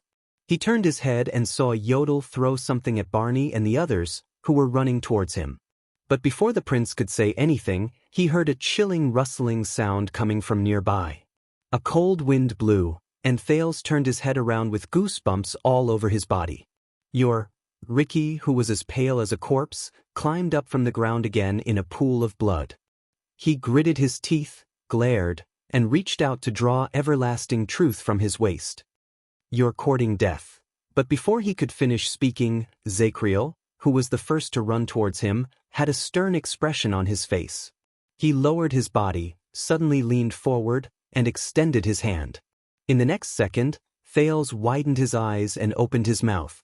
He watched in shock as the heroic and imposing Knight of Judgment moved towards Ricky, who was resurrected. He threw a handful full of sand. Sand? Perhaps he did not expect the famous Knight of Judgment to be so despicable. Ricky, who had just drawn his sword, was caught off guard, and the sand landed on his head and face. Damn it! Ricky cried out in pain. He used his left hand to cover his eyes, which were covered in sand. He instinctively thrust his right hand forward, but Zacriel dodged it with an agile roll. That's it. In the chaos, Quick Rope, who had rolled and crawled over, clenched his teeth, swung his fists, and shouted, "Hit him again!" Cannon, who had protected him until he reached Thales' side, frowned and looked at Quick Rope. Quick Rope's voice immediately became weaker. He looked at Cannon in embarrassment. The atmosphere, don't worry about Ricky, he'll be able to counterattack soon. Samuel gritted his teeth and tried hard to restore order. He commanded the scene. Surround them first. In the next second, Thales saw Barney Jr. raise the item he received from Yodel, and he came to a realization. Do you think you can kill me like this? Ricky rubbed the sand in his eyes in pain while he swung his sword according to the sound of the wind beside his ears. But soon he heard a metallic sound beside his ears. Ricky closed his eyes and endured the pain in them. He only felt a huge force surging towards him and squeezing him from all directions. It squeezed him so hard that he shuddered. Asterisk thud. Asterisk with a soft sound, everlasting truth fell on the sand. As the mercenaries cried out in surprise, Ricky tried his best to open his eyelids a little and saw the scene before him. Chains.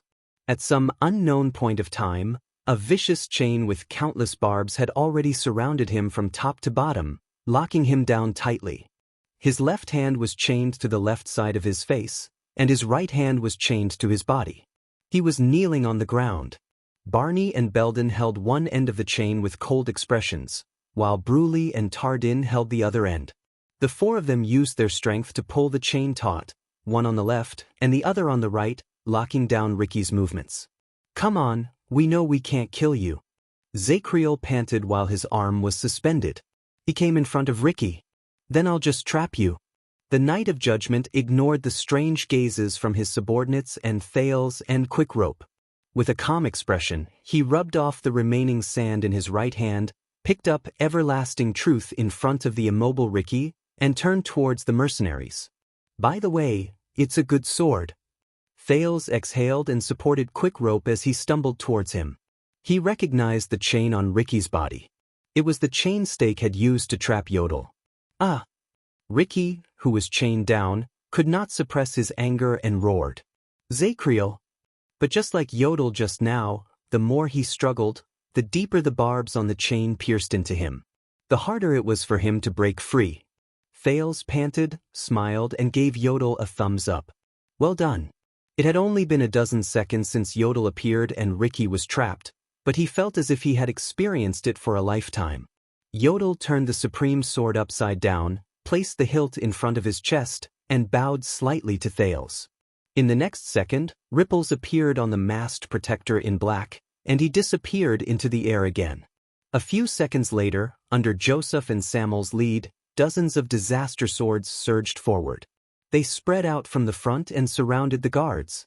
But another figure was already in front of them. The Knight of Judgment's body seemed to have a certain aura.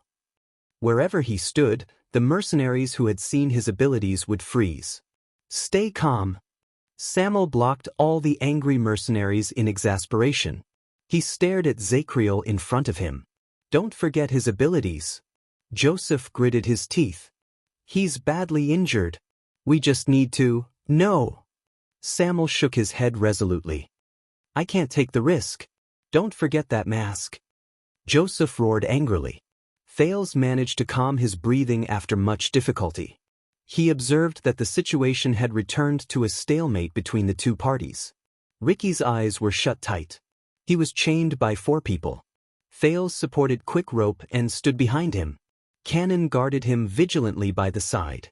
Zacriel raised everlasting truth and stood calmly in front of the remaining mercenaries. The small sandy area slowly regained its silence. Only the sound of breathing could be heard. "My old friend with the mask." Ricky tried his best to open his eyes a little while he was chained up. He tried his best to search for the mysterious figure. "Marina said that you were killed. When did you come back?" There was no response. Thales sucked in a deep breath and said with a smile, "Underground, when your people were resting and waiting, when I dragged you along to talk about demons and the power of eradication so that you could enjoy the pleasure of being a good teacher." Ricky froze for a moment. The teenager continued. "Your old friend was lurking in the dark. He was busy untying the ropes, sending messages, and making plans."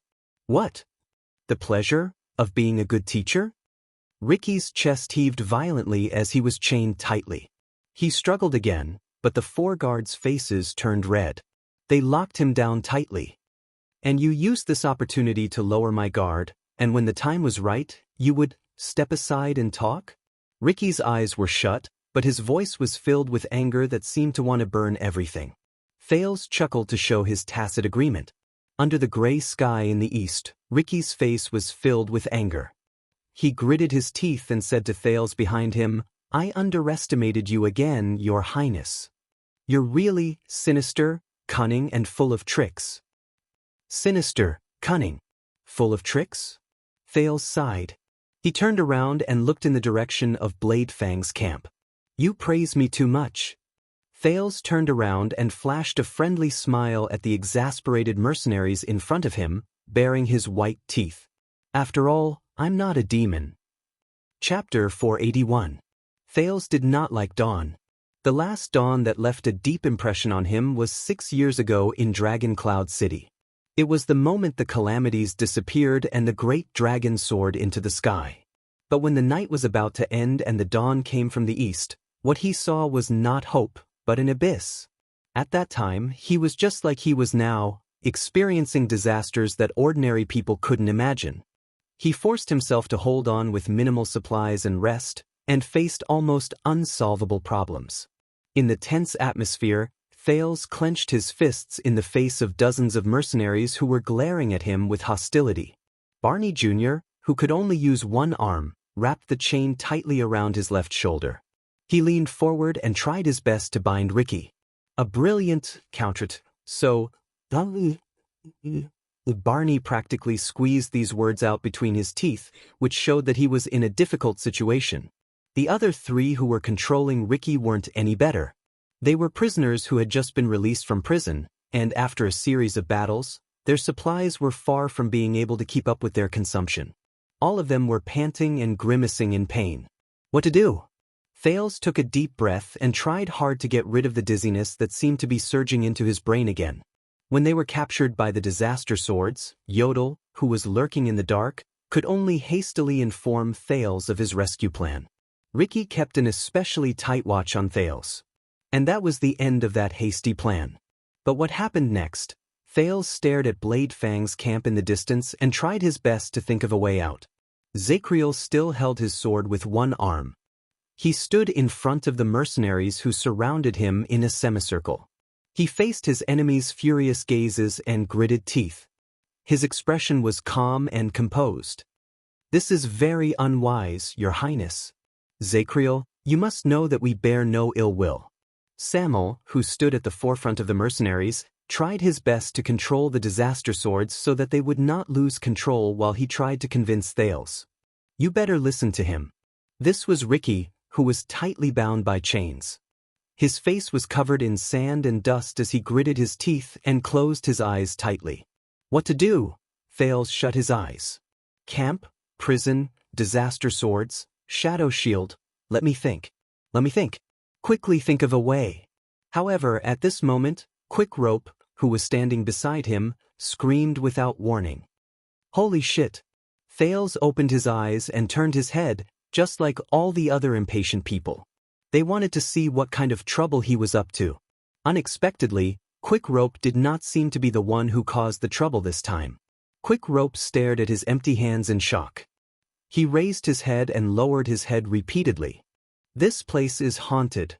But before he could finish, another figure appeared in the ink-colored ripples, holding the black crossbow of time in his hand. It was Yodel. For some unknown reason, the moment Thales saw him, he felt a sense of security from the bottom of his heart. Just like many years ago. Quick Rope's mouth formed the shape of an O, and it did not return to normal even after a long time had passed. Before everyone's eyes, Yodel bent over in a practiced manner, stepped on the pedal, and strung the bowstring in a few seconds. He took out a small arrow with a special design from behind his waist and put it on the crossbow. F***ck. What the F***ck do you want to do? Josh, who was among the mercenaries, cursed and then fell into deep thought. Quick Rope came to a realization. He stretched out his hand and shouted anxiously, "Wait, there's something wrong with this thing's crosshair." But Yodel did not have any intention of paying attention to them. The masked protector raised the black crossbow, faced the camp, and pulled the trigger at the sky. Asterisk whoosh. Asterisk, there was a rapid and piercing sound. Be it the mercenaries or the royal guards, everyone was stunned for a moment. Asterisk whoosh. Asterisk, the sound of the crossbow was sharp and resounding, and those who heard it were moved. It spread from the sky and did not fade away.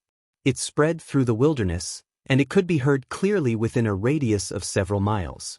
Of course, that included Blade Fang's camp. Yodel tossed the crossbow back to Quick Rope. He ignored the latter's mutterings of, "Why can't I?" who was greatly shocked. Asterisk whoosh. Asterisk, the sound of the crossbow began to weaken, But Thale's ears twitched. He had heard this sound before. This is the signal arrow of the White Blade Guards of Dragon Cloud City? Under the surprised gazes of the prisoners, the prince looked at Yodel in surprise and delight. The masked protector nodded silently. Thales widened his eyes. But how did you? Yodel bowed and nodded. His figure began to blur again. The Star Killer. You didn't finish rummaging through his luggage. The masked protector's figure completely disappeared from everyone's sight. Only one sentence was left in the air. So, I didn't waste it. Didn't waste it? Thales raised his eyebrows. He imagined the miserable scene of Nicholas the Star Killer waking up and realizing that he was lying naked on the wasteland. Everything from his horse to his luggage had been plundered, and he had no money at all. Thales put away his boring thoughts, and his mood lightened. Very good. What we need to do now is to stall for time and wait for reinforcements. Oh no, I recognize you. Tardin, who was tugging at the chains with all his might, widened his eyes. He stared at the spot where the masked figure disappeared and hissed. You're that little girl from Renaissance Palace. But Zacriel, who had been paying attention to the enemy, suddenly spoke and interrupted him. Tardin, focus. We don't have time to talk about this. The Knight of Judgment's stern rebuke drew everyone's attention back to the enemy. I've had enough, and you reminded me of it. Joseph, who was at the forefront of the mercenaries, strode past Samuel and stared at the Knight of Judgment, who was like a natural moat. Since we're outside, switch to crossbows. The dozen or so mercenaries at the back did not hesitate. Filled with anger, they immediately put away their melee weapons and pulled out crossbows or shortbows from their backs or waists. What? Thales' expression froze. Zacriel frowned slightly. Crossbows? Great. Another thing I hate so much. Fire as many as you can. Load them up. Joseph's expression was ferocious. He pointed his long sword at Zacriel, who was frowning as well. Cover fire. I don't believe that I can't kill this son of AB** Tisage branded warrior. Thales watched with an unpleasant expression as the mercenaries brought out more than a dozen crossbows of different sizes and a few ferocious bows. The crossbowmen stepped on the pedal, bent down, and used a drawbar or a hook to load the bow. The archers quickly drew their arrows, nocked them, and loaded them on the bowstrings. The scene of countless crossbow arrows flying at him and little rascal during the night of dragon's blood appeared before his eyes. No! However, beside Joseph, Samuel angrily pressed down on a bow that was knocked with an arrow. Ricky wants them alive. Especially that prince. The mercenaries froze for a moment. They hesitated while the two leaders disagreed with each other. But before they could react, Joseph turned his head around and grabbed Samuel's collar. He said angrily, "It's you who wants them alive. Because you can't forget that damn brotherhood. You royal guard. And I don't care about that. I care more about ourselves." Samuel seemed to be shocked by Joseph's sudden outburst. He was stunned for a moment. He looked at his former comrades, who were struggling at death's door, and then at the angry mercenaries. Continue to load the bow. Joseph pushed Samuel away and ordered through gritted teeth. He turned around and said to Zacriel, "Listen up, branded warrior. Listen up, branded warrior. If you want to become a target, then continue to resist. Ricky won't die anyway." The mercenaries' actions caused the guards' expressions to change at the same time. Cannon subconsciously moved Thales behind him to protect him. Quick Rope looked around like a frightened bird, then hid behind Thales without anyone teaching him how to do so. The atmosphere became more tense. "Oh no, we can't wait for reinforcements." When he saw that the situation was not right, Barney Jr. gritted his teeth and made up his mind. He said to the others, "Bruley later, you and Belden let go and cover Zacriel. Take down the leader at all costs." However, the sudden interruption made Barney Jr., who was formulating a plan, choke on his words. "What?" The vanguard turned to the person who interrupted him with a displeased expression. The Knight of Judgment stood in front of the group and shook his head as he faced the countless crossbows that were about to be fully loaded. "We will retreat to the dungeon and seek cover." Zacriel's expression was calm. He gestured with his chin at Ricky, who had his eyes closed. But before that, we will first chop off this monster's head. Kick it as far as you can. Wait for me to count. 3, but, hey! Barney Jr., who had been restraining Ricky strenuously, was already irritated. When he was interrupted, his expression changed several times. He said angrily, "I am the chief vanguard." Thales, who had been feeling anxious, raised his eyebrows. "But he is the watchman." On the other side, Tardin tried his best to pull on the iron chain. He shook his head in agony. In the chain of command, he has to be a little higher? When he said this, everyone fell silent.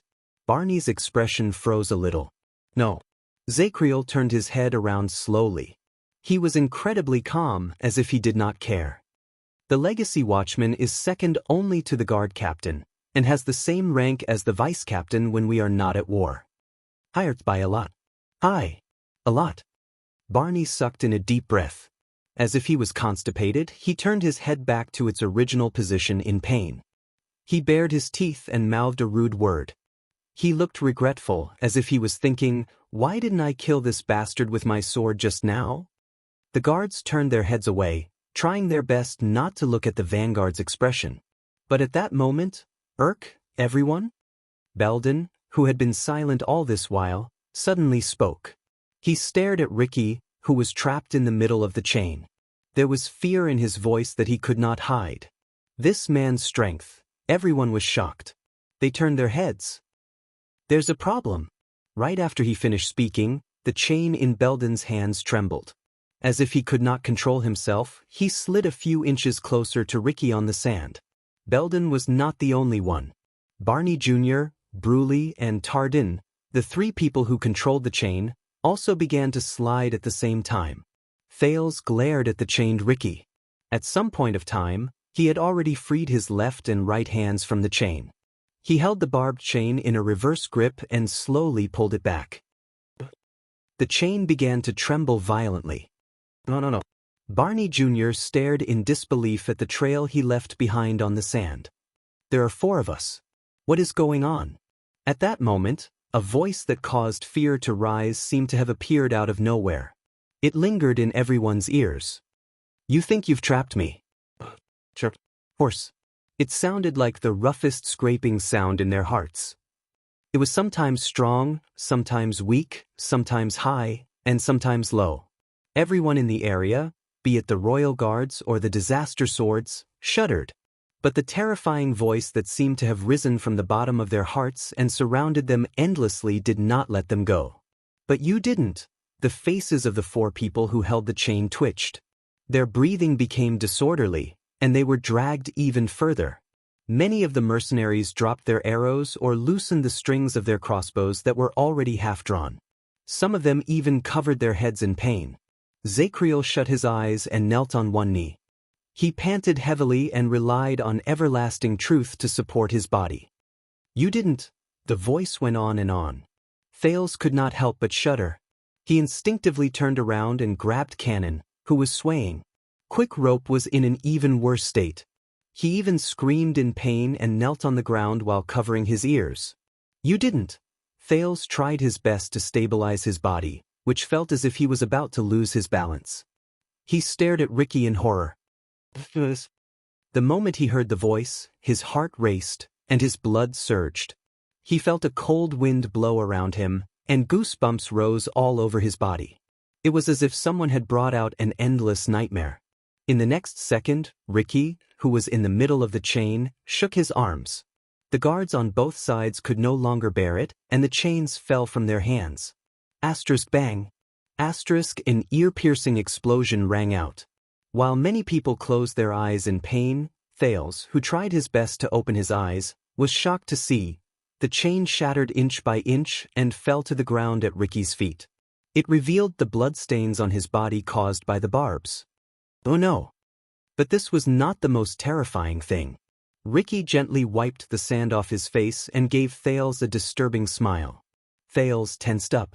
He felt as if there was some kind of power in that stare under the yellow light. After he was freed, the man seemed to be a little different? Imposing manner? Posture? Or something else? I told you before, don't think that you are smarter than demons, and don't think that you are stronger than demons. Ricky's voice was still terrifying. Under the faint light of dawn, his pupils shone with a rare and ominous yellow light. He stared straight at Thales. Thales was shocked and came to a realization. *T. My first target after I'm freed is. In the next second, Ricky moved and rushed towards Thales. The sudden change only lasted for 2 to 3 seconds. Zacriel reacted the fastest. He roared, got up from the sand, and rushed towards Ricky. Stop him. The 4 royal guards who had their chains freed were second only to Zacriel. One after another, they gritted their teeth and got up to block Ricky's charge. On the other side, Klein, who had just recovered from his dizziness, pushed aside the crowd that was swaying left and right. He pushed aside Joseph and Samuel, who were at the front row and covering their ears in pain. He shouted in exasperation, "Attack!" The mercenaries roared in response. With the help of their powers of eradication, they stood up, drew their swords, and attacked. The once balanced situation became chaotic once again. The moment Ricky moved, Thales could not care about anything else. He instinctively turned around and ran towards the exit of the underground prison. But he had overestimated his own body. He had just eaten and rested, so he could still walk slowly. But now, the more he ran, the weaker his legs became, and the darker his vision became. At the center of the chaos, Ricky stopped, turned around, and swung his arm at Belden, who was trying to intercept him from the side. *Thud. The penal officer, who only had time to protect his head and face, grunted. He was thrown backwards by the terrifying force and fell into the soft sand. In just a moment, Barney Jr., Tardin, and Bruley, who were the closest to him, had already caught up to Ricky. Bruley roared and raised his arms to meet the attack head-on. Barney Jr.'s left elbow struck Ricky's waist, and Tardin kicked Ricky's knee. The 3 of them were prepared to suppress their enemy in unison. But at that moment, endless power of eradication surged from Ricky's body. It was like an endless abyss, allowing him to turn around calmly and face the 3 men. The 3 men who crashed into their enemy instantly felt the power of their attacks disappear without a trace. It was as if they had touched a ball of cotton that had no end, or a boundless abyss. Ricky only trembled slightly. Did you think that I was just a target that wouldn't die? The terrifying voice traveled into their ears again, causing the 3 men who held Ricky back to tremble at the same time. Oh no, Barney Jr. only managed to spit out half a word. In the next moment, Barney Jr., Tardin, and Bruley were either sent tumbling or flying in a straight line, like kites with their strings cut. They stirred up a cloud of dust on the sand, like splashing waves. At that moment, Ricky seemed to have become a different person. His gaze became more ruthless and fierce, and his movements became fiercer and faster. He became even crazier. Ricky snorted softly. He turned around and took a step forward, but Zacriel's sword had already closed in on him like a shadow. Ricky wanted to dodge, but he frowned when he realized that Zacriel seemed to be at the most perfect angle. He could not dodge at all. So he smiled faintly. *Grip. Steel broke bone. But Zacriel was stunned. His sword cut into Ricky's cheek from the side. It even cut open half of Ricky's lips, but it stopped in his mouth. Did you say that you want to cut off my head? Ricky, who had half of his cheek cut open and was bleeding nonstop, bit the sword in his mouth, literally in his mouth, and revealed a strange smile. Beautiful skills. His teeth and lips did not move, but that terrifying voice rose out of nowhere in an incredibly bizarre manner. It made Zacriel's body tense up, and he shuddered. Stupid idea. Ricky grabbed the sword by the side of his face, pulled it out and pulled it back. Zacriel immediately let go of the sword hilt, and only then did he avoid being pulled back by Ricky's great strength. In just a short while, the sounds of battle rose all around them. The mercenaries surrounded them. Barney Jr. and the others, who struggled to get up, had no choice but to fight against the enemies. Give up, before more casualties occur. Samuel went up to Barney Jr. and advised him through gritted teeth. *CKU. Barney Jr. cursed and flung a chain he had grabbed from the ground. Thales, who had finally reached the exit of the dungeon, felt his legs go limp. He needed quick rope support to stabilize himself. Go and help them. Thales tested the lifeless sin of Hell's river and the mystic energy, which was almost taboo, while he said firmly to the hesitant Canon, "Stall for time. Go." Canon's hesitation only lasted for a moment before he shook his head firmly. You're more important." Thales was so angry that he could only clench his teeth and gasp for breath. On the other side, Ricky retrieved his silver longsword. Without waiting for his half-cut face to recover, he charged at the unarmed Zacriel. Zacriel dodged the sword and frowned. To his dismay, he realized that Ricky's strength seemed to be endless. His movements were fast and coherent, and there was no hesitation. But his moves were ruthless, his momentum was astonishing, and he was very oppressive. The Knight of Judgment, who had lost the initiative and was in a terrible state, was in a difficult situation. He was in danger a few times, but he could always avoid danger at the most critical moment. After he forced Zacriel to roll away in a pathetic manner, Ricky suddenly stopped moving, turned around, and swung his sword. Asterisk clang. Asterisk he left a trail of sparks in the air. As the metal clashed, Ricky extended his right arm and stabbed a figure in the ripples in the air. Thales was shocked. "You forgot something, Mask." Ricky turned his head to look at Yodel, who was gradually becoming visible. His terrifying voice rose again. "The night is over, and dawn has arrived in the desert. And when you attack, I can see your footprints." The masked protector trembled. He grabbed the sword stuck in his left shoulder and tried to stop Everlasting Truth from advancing any further. In the next second, Yodel seemed to have given up on struggling. Instead, he raised his head, shook his right hand, and the gray shortsword shot out like lightning. Ricky only tilted his head slightly and dodged the attack. "You missed." Ricky sneered and looked at the masked assassin, who was trembling and kneeling on the ground because of his terrifying power of eradication.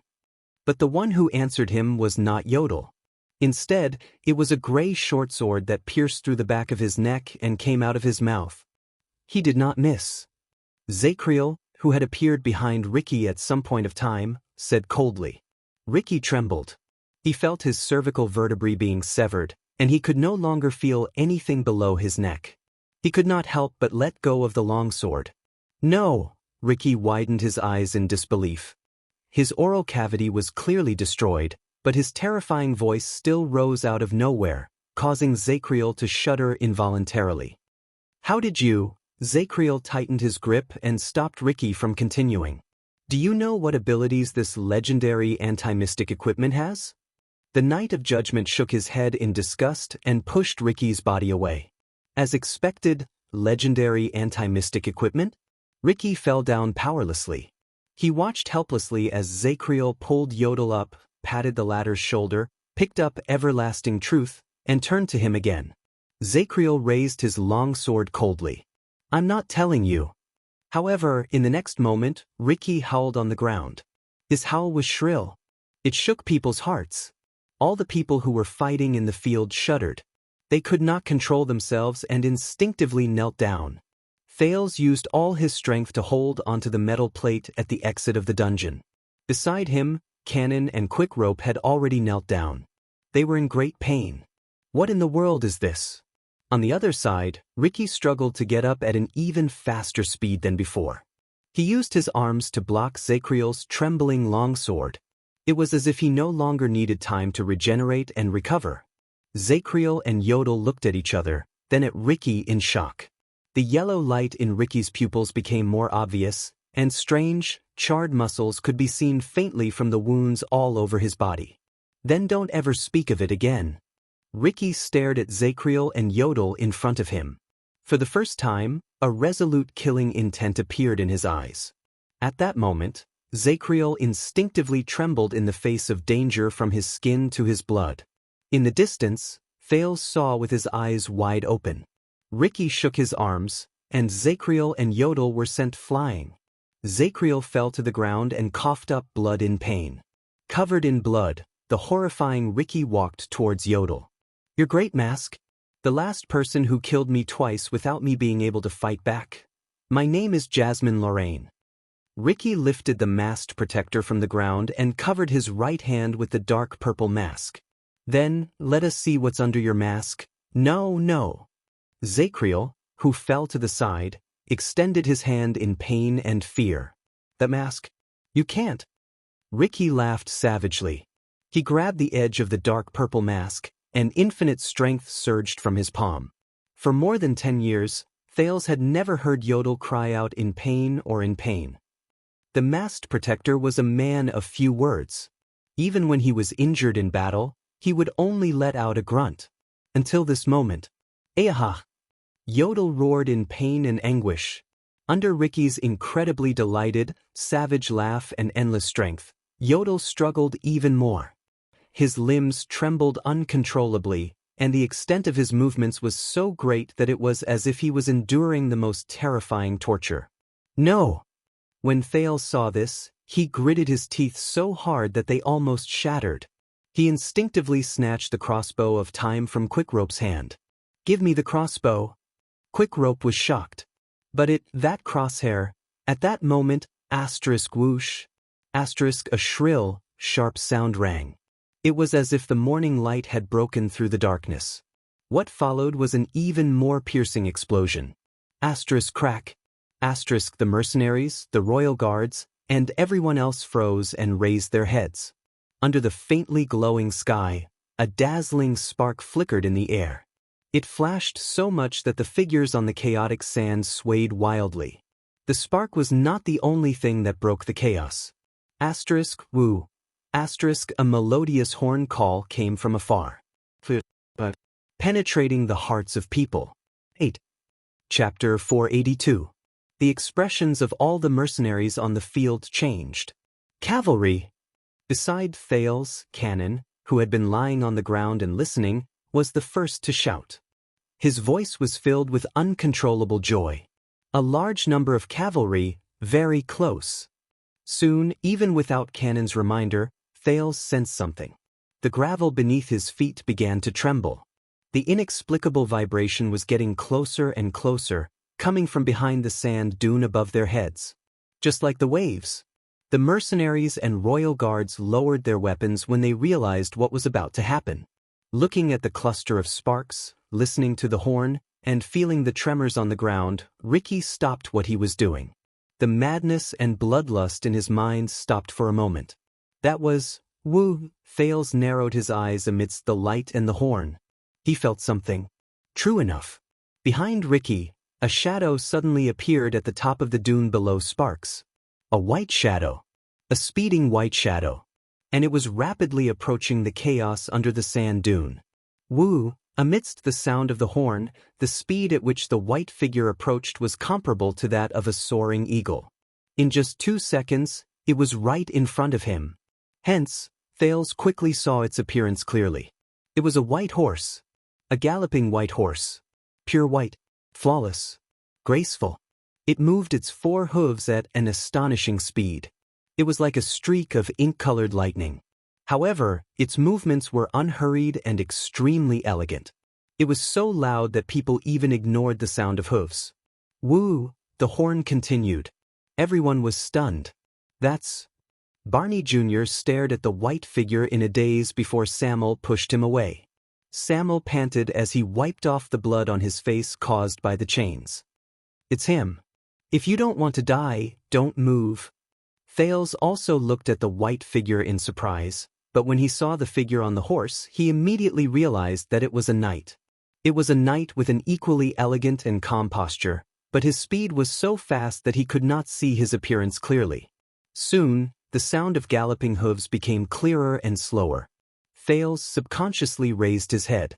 He suddenly discovered that, at some point in time, under the dim light that gradually appeared in the east, countless black shadows had already appeared on the surrounding sand dunes, looking down from above. Cavalry. That's right, they were cavalry. Countless cavalrymen. His footsteps rumbled as he crossed the hill. Just like the others, Thales turned his head to the left and right and stared at the top of his head in a daze. He watched as the cavaliers who suddenly appeared reined in their horses, and under the long but clear sound of the horn, they slowly urged their horses to descend the slope. They closed in on the little patch of sand, like the waves of the sea over the reef. It was unstoppable. If Thales, who had been talking to the suzerains in Dragoncloud City, still did not know what thousands of cavaliers meant, then he understood now. Several thousand cavalrymen. This meant that no matter how wide your field of vision was, the moment you opened your eyes and raised your head, all you could see was this group of black cavalry. There are no blanks. This meant that no matter how good one's hearing was, when they advanced in unison, the only thing that filled one's ears was the sound of their hooves galloping. No exceptions. This meant that no matter how mature and calm one's mind was, when thousands of warhorses weighing hundreds of pounds came over with a weight that made one's heart palpitate, the only thing that could remind oneself was that one's heart was beating faster and faster uncontrollably to the point where it was about to jump out of one's chest. There was no room to breathe. Everyone was stunned. Except for Zacriel. As the person who was the least affected and the most focused, the Knight of Judgment stared at Ricky, who held Yodel hostage. In the next second, he seized the opportunity when Yodel was absent-minded and suddenly moved. He appeared behind Ricky and strangled the latter's neck. Thud. Ricky was forced to let go of Yodel. The battle began again. The sound of the horn changed. The cavaliers on the sand dune, whose faces could not be seen clearly, froze. They seemed to be hesitating about this strange battle. Only the white silhouette that appeared first was still rushing down. But under the sand dune, Ricky, who was threatened, roared in anger. His anger rose, and he activated his great strength. With a roll, he threw Zacriel to the ground. "You're really annoying, Knight of Judgment." Ricky picked up his longsword. His terrifying voice rose again, and it made many people tremble again. But before Ricky could raise his sword, Yodel's figure and his strange gray short sword appeared again. The blade pierced through Ricky's chest. "Eh!" Ricky roared shrilly. He turned around and swung his sword. Yodel shuddered and rolled to avoid the attack. But he could not go any further, because in the next moment, the white figure that first appeared on the sand dune closed in on him. It went straight to the center of the battle between the three of them. It was like a gust of wind that blew away a lot of sand. Ricky only had time to dodge to the side and narrowly avoid the white horse's charge. But Thales saw in surprise. The white knight rose into the air and shook his arm. In the next second, a long spear that was completely white and even shone with a faint light magically appeared in the knight's hand. It swept through the air along with the white knight's movements. Thud. The white spear hit Ricky's chest. With the momentum from the horse, Ricky flew out with a cry of pain. He landed on the sand slope behind him, and countless waves of sand were stirred up. The white knight in the air also trembled because of the recoil. But he easily adjusted his posture in the air. The long spear drew a trajectory on the sand, and he landed gracefully. Thales was shocked. He understood that this was an ally. But in the next moment, the white knight suddenly turned around. The tip of his spear turned like a snake and lashed at Yodel, who had just ambushed Ricky. Thales tensed up. Whose side is he on? The masked protector nimbly parried the spear, and with a nimble but slightly pathetic roll, he avoided the attack. But on the other side, Zacriel frowned deeply. He picked up Ricky's longsword and wanted to help Yodel out of the predicament. But the white knight seemed to have eyes on the back of his head. He withdrew his spear and turned around. A shocking scene appeared. With a crisp mechanical sound, the white spear, which originally had its rear hand acting as a lock and its front hand acting as an axis, magically changed its length. It retracted its front and thrust backwards, and the second tip of the spear protruded from its owner's rear hand. It was only then that Thales realized that it was a double-headed spear. And it can retract freely? In the blink of an eye, the white knight had already turned around. His front hand became his rear hand, and he thrust his spear at Zacriel. The moment the spear and the sword were about to clash, the Knight of Judgment's expression changed. He knew very well that a sword was at a huge disadvantage against a spear. He instinctively withdrew his sword, took 3 steps back, and barely avoided the white knight's thrust. The white knight was slightly surprised. He seemed to be puzzled by Zacriel's perfect evasion of his confident strike. At that moment, Ricky let out a shrill roar again, and it made everyone's hearts palpitate. In the billowing sand, Ricky rose again and rushed back into the battlefield. He rushed towards Zacriel, who had yet to gain his footing. The Knight of Judgment gritted his teeth slightly. But before he could react, a figure flashed in the air. Yodel appeared in Ricky's path and intercepted his knee. Asterisk whoosh, asterisk as the horn continued to sound, the battle between the three of them resumed. Ricky's momentum was aggressive. He was incredibly angry after being toyed with repeatedly, and he wanted to kill Zacriel. Yodel, who was hidden in the dark, moved back and forth. He dodged in a disheveled manner and tried his best to stop Ricky. While Zacriel defended himself calmly, he tried to find a chance to counterattack and cut off the demon's head again. But before Thales could react, the White Knight moved again. He dragged his spear behind him and strode across the sand at an astonishing speed. He charged into the battlefield between the three people. At that moment, Thales felt his vision blur. In the chaos, the White Knight did not have any qualms. He thrust his spear left and right, and it flew swiftly. He struck the enraged Ricky repeatedly, forcing the latter to slow down. At the same time Zacriel used the momentum to counterattack, the White Knight thrust his spear forward and accurately intercepted the Knight of Judgment, causing him to return empty-handed. Occasionally, the white spear would strike at a cold and baffling angle.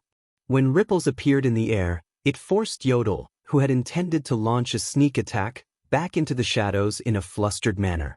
The three of them were like three wolves fighting against each other, but before they could touch each other, they were interrupted by the strange spear in the middle.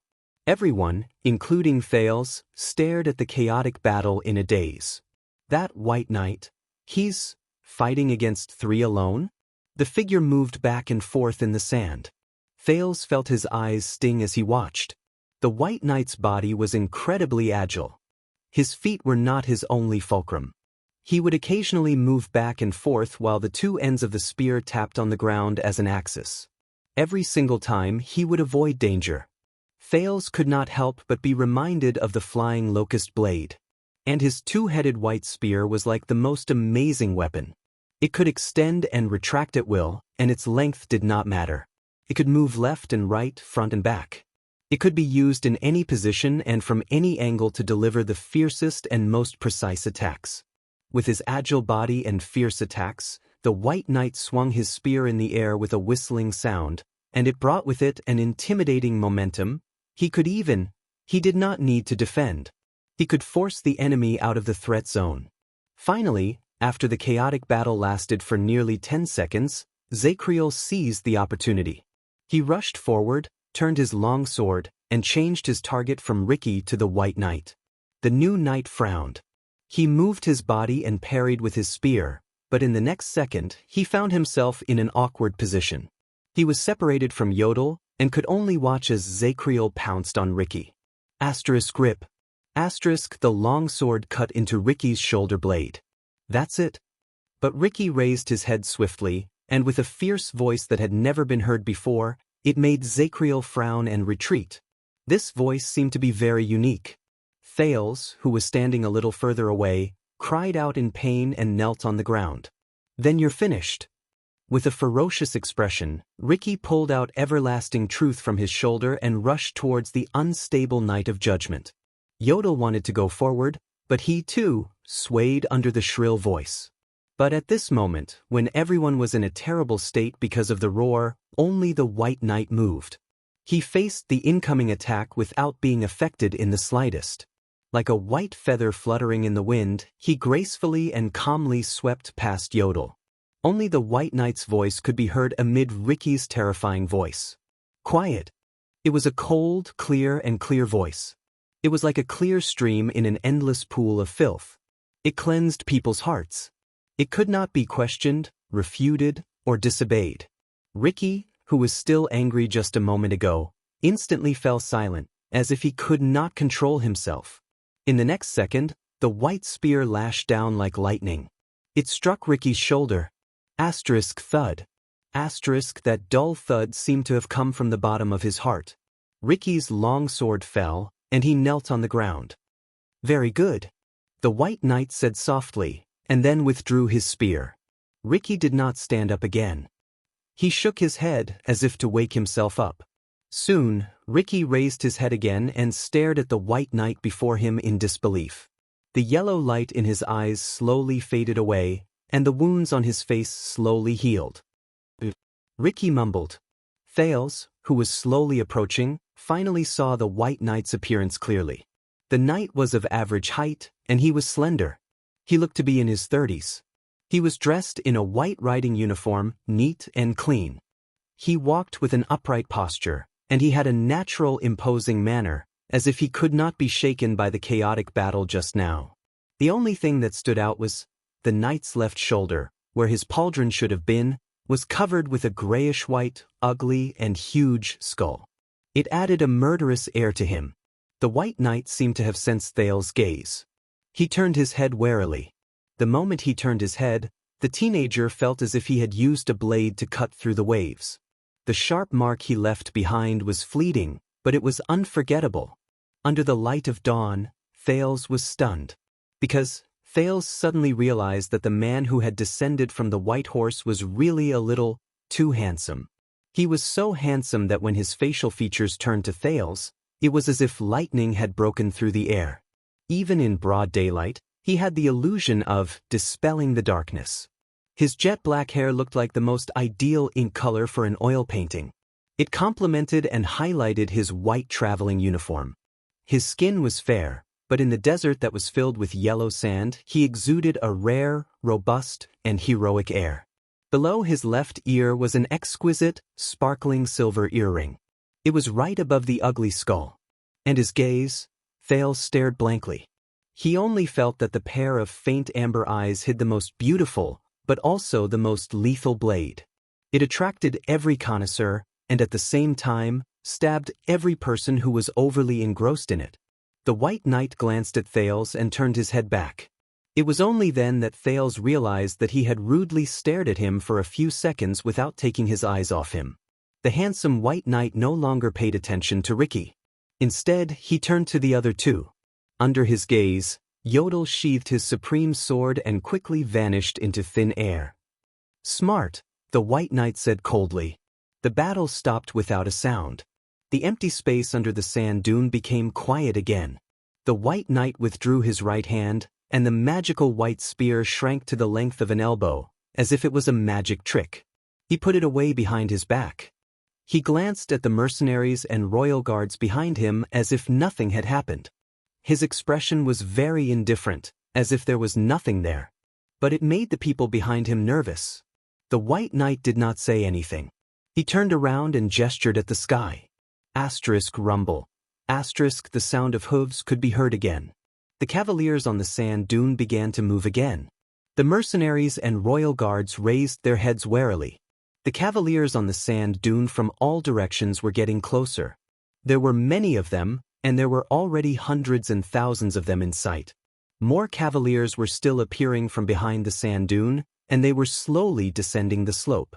Coupled with the size of the horses, they looked like black ants that covered the entire mountain from afar. They came from every direction in a black mass, and it was incredibly oppressive. It was only then that Thales recognized them. The cavaliers in the front row all raised their bows and aimed at the crowd under the sand dune with hostility. It was as if they were going to fire 10,000 arrows at once with just one command. This made the people under the sand dune even more nervous. "Hey," Barney Jr. was about to speak when he saw Hope, but he was held back by Samuel, who was behind him. "Don't speak carelessly," Samuel said in a low voice. At the same time, he swept his gaze over his former colleagues with a warning gaze. He gestured at the White Knight with his chin. "That bastard doesn't like people interrupting when he's doing things." Under the nervous and wary gazes of the crowd, the handsome White Knight walked to Zacriel. He lowered his head and looked at the warrior, who had a bloody nose, a swollen face, and wounds all over his body. He looked incredibly pathetic, but he still continued to fight. The handsome man's voice was cold and hollow. There was an inexplicable power in it, and it was like a cold current in the silent air. "I recognize your brand." The man raised his head. Like an eagle, he accurately captured the figures of Barney Jr. and the others in the crowd. And all of you. The expressions of the royal guards darkened at the same time. Zacriel also stared at the white knight in front of him. He narrowed his eyes as if he remembered something. "Ah, I recognize you too." A few seconds later, the Knight of Judgment smiled. "Young man." Zacriel sighed. "You are this generation's prison guard." 8. Chapter 483. Prison guard? Thales' heart clenched. He remembered something and quickly walked forward. Behind him, Quick Rope caught the crossbow he threw in a flurry and caught up with Cannon in a disheveled manner. "It's not easy to forget that face when you escorted us to prison." Zacriel's voice was a little dejected. Before him, the White Knight's expression did not change, but there was a hint of weariness in his exquisite and handsome features. "And you should be in prison," the handsome man said coldly. "Not here." Zacriel shook his head and said nothing. The cavaliers around them drew closer, and they almost dyed the yellow sand dunes in front of them black. They were piercing and oppressive. The man in white turned around.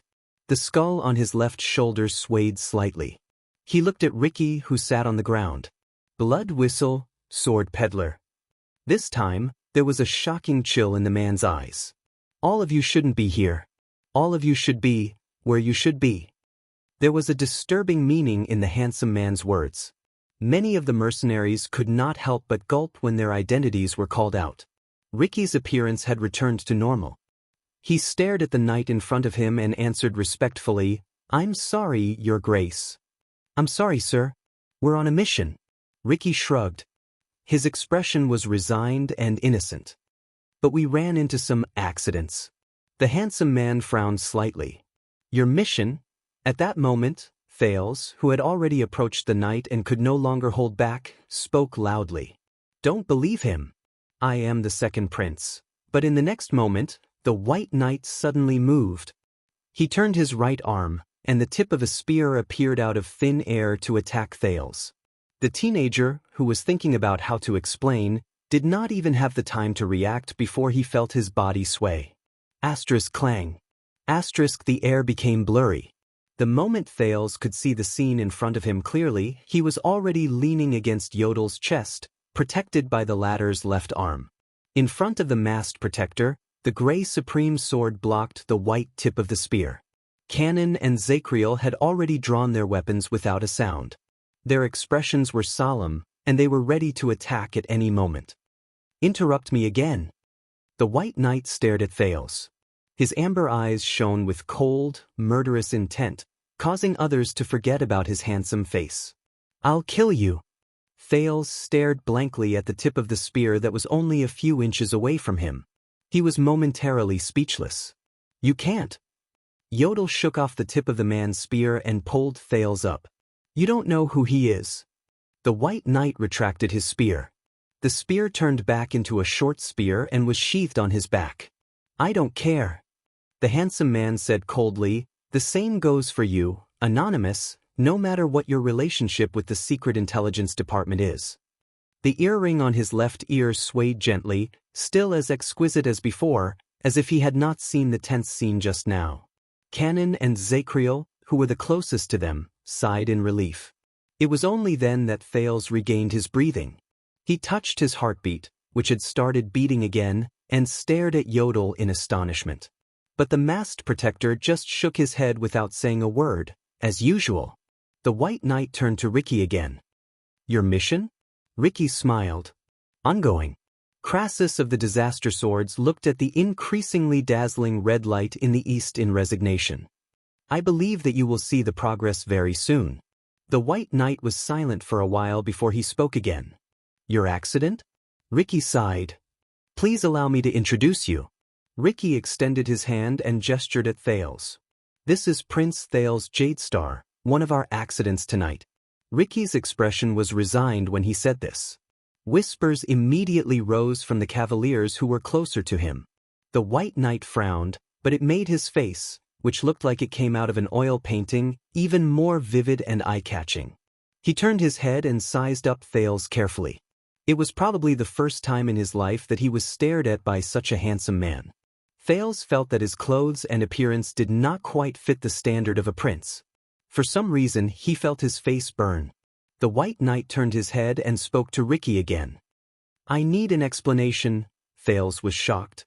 But Yodel immediately pressed down on his shoulder and stopped him from speaking. Williams doesn't like to be interrupted. The masked protector bent down and whispered into the teenager's ear, "And he is serious." As Yodel spoke, he added another sentence in his heart. "It doesn't matter if you are a prince or not." "Williams?" Thales was surprised. "Oh, it's my fault for not introducing you. That caused the misunderstanding between you, respected Prince Thales." Just as Thales searched for the memory of this name, Ricky seemed to have just come to his senses. He gave Thales an apologetic smile. "The one standing before you now is the legend of the battlefield at the eastern border of the desert."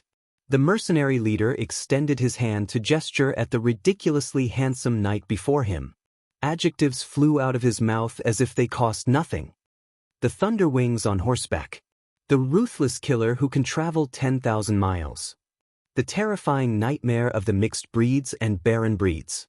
Thales looked at the handsome knight before him and listened to the adjectives. He only felt his heart become a mess. Legend, thunder, nightmare. Compared to the black mass of cavaliers around him, the White Knight's figure was particularly eye-catching. And the only master of Blade Fang's Dune. Ricky sighed slightly. The gaze he gave the man became more complicated. "Baron Roman Williams." "Roman Williams." "Baron?" Thales frowned. Roman, on the other hand, only listened to Ricky's words coldly, not saying a word. "Of course, you can also call him." Ricky heaved a sigh of relief. He used the tone he was most wary of to call out that name. "The legendary wing." "The legendary wing." Thales furrowed his eyebrows tightly. His thoughts raced. Among the 3 commanders of Constellation, the one with the most terrifying reputation, the most contradictory, and the most complicated. He rose to power during the Bloody Year and the Desert War. He slaughtered countless people, and he even trapped and killed 6,000 orc captives alive. He once returned to Eternal Star City with a triumphant reputation. He brought his army along with the king and paraded around Eternal Star City. From then on, he was rumored to be the one who could conquer Western Desert with his face. The legendary wing? The legendary wing himself, the handsome and terrifying Roman Williams, who was rumored to be fierce and terrifying, stared at Thales indifferently. His expression did not change. At that moment, Thales' gaze was fixed on the hideous skull on the knight's left shoulder. He recognized it. It was an orc skull. However, at that moment, bang. A loud sound came faintly from afar. It was like thunder behind the clouds. The crowd burst into an uproar. The cavaliers stationed on the sand dune were also shocked. They comforted their anxious horses. Thales instinctively looked in the direction of the loud sound, and he was immediately shocked. It was Blade Fang's camp. A puff of black smoke rose slowly from the direction of the camp. Everyone stared blankly at the unique situation in Blade Fang's camp. Only Ricky, who sat on the ground, exhaled and smiled. Roman turned his head around. Anger could be seen in his eyes. He roared angrily at the cavaliers on the slope. "Frank?"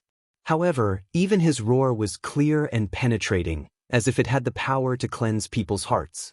Soon, a gray-haired middle-aged knight in full armor walked out of the crowd and looked at the camp in the distance, where black smoke rose. "The eternal oil has exploded, sir." The old knight named Frank frowned and said, "Those damn old soldiers. Those damn old soldiers. After we left, they didn't even know how to manage military supplies and logistics." But at that moment, a second puff of black smoke rose slowly from the other side of the camp. The legendary wing's expression became even worse. "Wait, that is..." Frank's gaze focused, and his tone began to change. "The second source of fire, in the direction of the shops. It's arson on purpose." His voice caused a commotion among the cavaliers. Many of them began to whisper anxiously. But with just a turn of Roman's head, everyone who was swept by his gaze subconsciously shut their mouths. The army returned to silence. But as if the heavens wanted to play a joke on this handsome knight who liked silence, a few seconds later, a horn that was hurried and made people panic came from the direction of the camp. Woo! 3 consecutive blasts.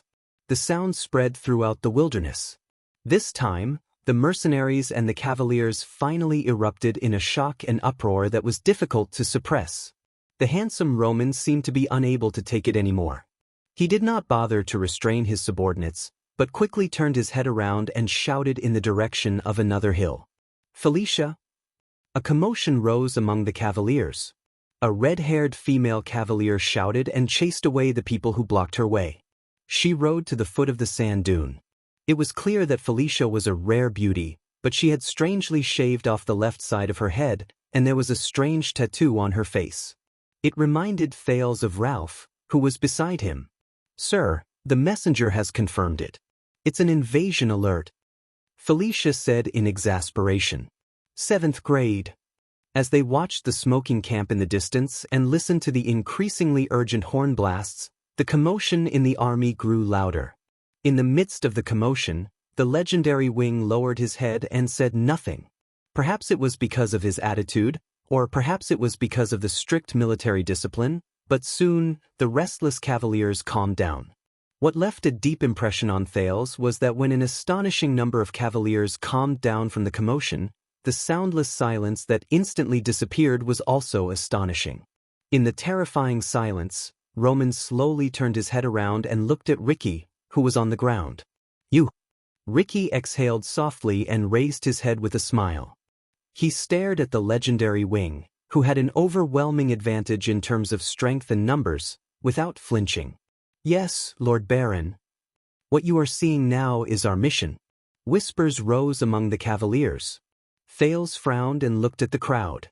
Stake had been knocked unconscious during the chaotic battle just now, and he was still unconscious. Roman's expression was calm.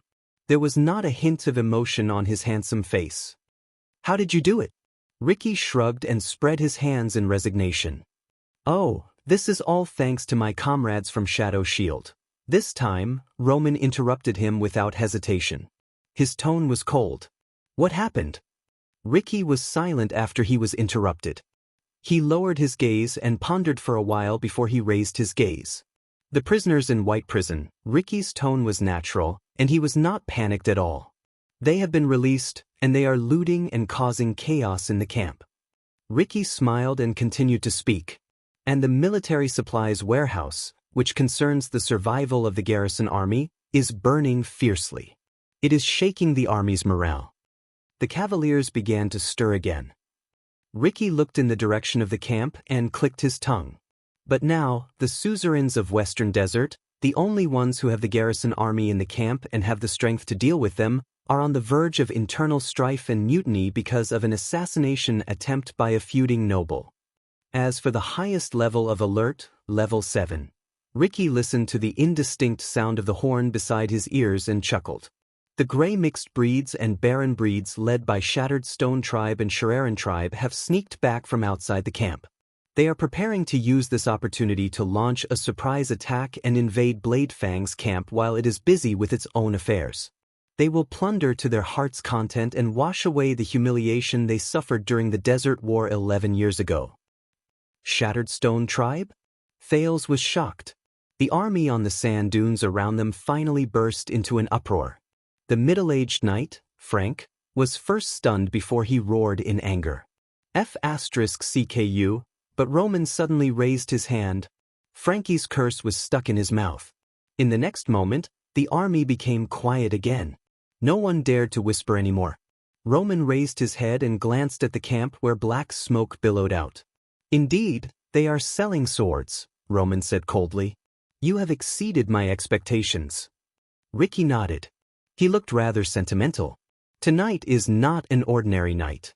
There are some small surprises." Both of them were silent for a few seconds. In the next moment, Roman suddenly spoke. "So, what do you want?" When he said this, the royal guards, Frank, and Felicia looked at the legendary Wing in surprise. Ricky smiled. "You do have sharp reflexes, Your Grace." He stood up and gestured to his subordinates before he bowed respectfully. "We, the friendly and kind Blood Whistle, are your mercenary companions, Baron." Ricky hooked his finger. Klein immediately patted an unconscious captive awake and brought him forward. "We will offer you the highest person in charge of Shadow Shield in Northland, Stake." Ricky looked at the frightened expression on Stake's face when he woke up in front of the Cavaliers. He smiled faintly. "His appearance will make the assassins who have been causing trouble in the dark give up on their target and flee in all directions." The legendary Wing frowned and did not speak. "We will also return the only heir of Constellation, Prince Thales Jadestar." Ricky extended his arm to the nearby Thales, who could not help but grit his teeth. "His status is enough to suppress those wild and unruly suzerains of Western Desert in your camp." Ricky observed the other man's expression and seized the opportunity to smile humbly. "Of course, we will also offer you an opportunity." Ricky pointed at the camp in the distance, where black smoke billowed out. "You do not have to waste those opportunities on us bumpkins who have hostages in our hands. You can use them to quell the chaos and turn the tide." This time, even Zacriel began to frown. He re-evaluated the man who had been a crazy, ruthless, and belligerent demon just a moment ago, but had now become the level-headed and wise Crassus. The legendary Wing still did not speak. "We, Blood Whistle, will use all of the above to buy from you, Your Grace." Ricky nodded respectfully. "Our lives, safety, and freedom." Chapter 484. The crimson hue in the east began to fade, and the sky became brighter. But the atmosphere on the sand became stranger. Under countless gazes, Roman, who was as handsome as a painting, stared coldly at Ricky, whose armor was damaged and covered in blood, but who was not injured at all. Thales sucked in a deep breath and turned to look at his surroundings. The cavaliers who were ready for battle, the nervous mercenaries, the royal guards who had complicated emotions, and the mini and exquisite blade fangs camp in the distance. He was deep in thought. Finally, the legendary Wing turned to Stake, who was guarded by Klein. "Shadow Shield?" Roman looked into Stake's eyes, which were filled with indignation and pain. Stake stared at the handsome man in front of him and realized something. He no longer struggled pointlessly, but frowned and fell into deep thought. "More." Ricky raised his arms with a smile on his face. "He has a close relationship with all of you here. Aside from the fact that he is the mastermind behind most of the chaos tonight." The leader of the Disaster Swords pointed at Blade Fang's camp in the distance. His tone was mysterious. "He is also the main culprit who colluded with the enemy to sneak into Blade Fang's dune and assassinate Herman Jadestar during the bloody year 18 years ago." Thales sighed. Stake closed his eyes in indignation. At that moment, the sand became quiet. For a moment, only the howling of the wind could be heard. Even the intimidating gaze of the legendary Wing froze. In the next second, the cavalier officers in the first row on the sand dune burst into an uproar. "What?" Frank frowned in disbelief. "Are you talking about Ghost Prince Tower? And the fall of the camp? This person?" For a moment, countless pairs of eyes were trained on Stake. Ricky nodded and looked at the scene he caused with satisfaction. "A surprise gift, right?" Zacriel, who was obviously exhausted, sat on the ground and stared at Stake with a profound gaze. "Damn you, Samuel, that guy." Barney Jr. pushed Samuel hard, but perhaps because of the arrows around him, he did not continue to attack. "Did you always know?" Samuel only pursed his lips and did not speak. In the slightly chaotic scene, Thales looked at the person who had the most authority. The legendary Wing did not say anything, and he did not restrain his subordinates, who were in an uproar. The White Knight only stared at Stake, who had his eyes closed. His attitude was unclear, and he did not move. "That's impossible." The female knight, Felicia, gritted her teeth. It was obvious that she had recalled some unpleasant memories. "When I was young, I saw the scene of an execution. The king had already killed the assassins that night. But at this moment, the silent Roman finally raised his right hand. The uproar of discussions and whispers in the army were all put to a stop. It was as if that hand possessed supreme majesty. Soon enough, the mercenaries and royal guards quietened down. Everyone looked at Roman's actions with solemn but nervous expressions. However, the legendary wing only turned his head around slightly and looked at Ricky. Evidence. The corners of Ricky's mouth twitched. He reached into his bosom confidently. I have a letter. But halfway through his words, Ricky seemed to have remembered something. He put down his hand and looked at the prince in the distance with a strange expression. Ahem, our prince has a letter written by Prince Herman. On it is the signature and date of his death. It is the spoils of war that the leader of the assassins took away that year. Stake opened his eyes and stared at Ricky in disbelief. Roman's gaze immediately shot towards Thales like lightning, and Thales shuddered. Yodel's words rose in the air and crept into Thales' ears. Give it to him. Thales frowned and cast a glance at the legendary wing's perfect face, but he still obediently took out the letter and handed it over with trembling hands. Roman stared at the expensive letter. He was silent for 2 seconds before he slowly took it and opened it to read. Stake's expression became even more gloomy. Ricky only said nothing and waited quietly. Finally, under the gazes of hundreds and thousands of pairs of eyes, Roman put down the letter. Ricky exhaled. See, I didn't lie to you. So, the legendary wing did not speak. Only his amber eyes shone faintly, reflecting the boundless desert. Press. Do you think that he will let you go just because you used the prince and me as a bargaining chip? At that moment, Stake, whose face was ashen and defeated, let out a broken laugh that was close to despair. He is the legendary wing. He is resolute, ruthless, and merciless. Under everyone's disgusted gazes, Stake coldly stared at Ricky, who betrayed him. He said viciously, let's not talk about whether he likes your threat or not. Obviously, it will be more beneficial for him to eat all of you. The mercenary's expressions instantly became very unpleasant.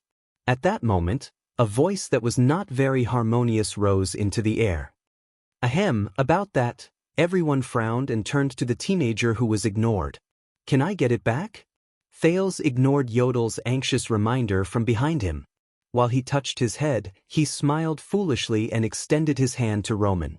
You know that it belongs to my uncle? Everyone stared at him in a daze. It was as if someone had popped a balloon, and the tense atmosphere instantly dissipated. Roman frowned for a few seconds, as if he wanted to re-evaluate the teenager who dared to interrupt him again. And Thales could only brace himself and endure it. His smile froze. Fortunately, perhaps because he had confirmed his identity, the legendary wing did not threaten to kill him at every turn. Instead, he extended his hand in an abnormal manner and returned the letter to Thales. Asterisk tick tick. Asterisk by the side, Ricky narrowed his eyes and imitated the sound of the clock. Time is passing, Your Grace. He pointed at the smoking Blade Fang's camp in the distance. Roman did not answer him. Instead, he turned to the third dune. Duro.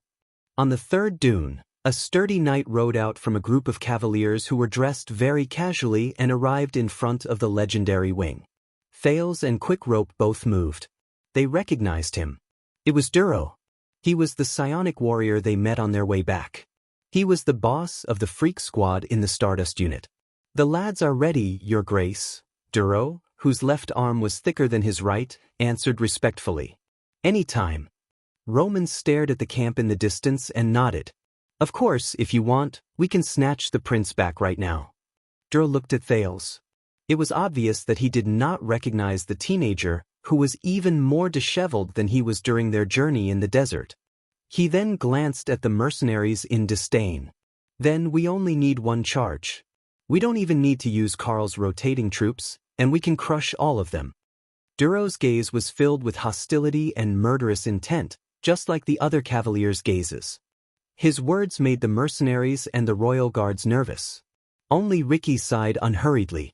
I have another piece of news for you, Your Grace.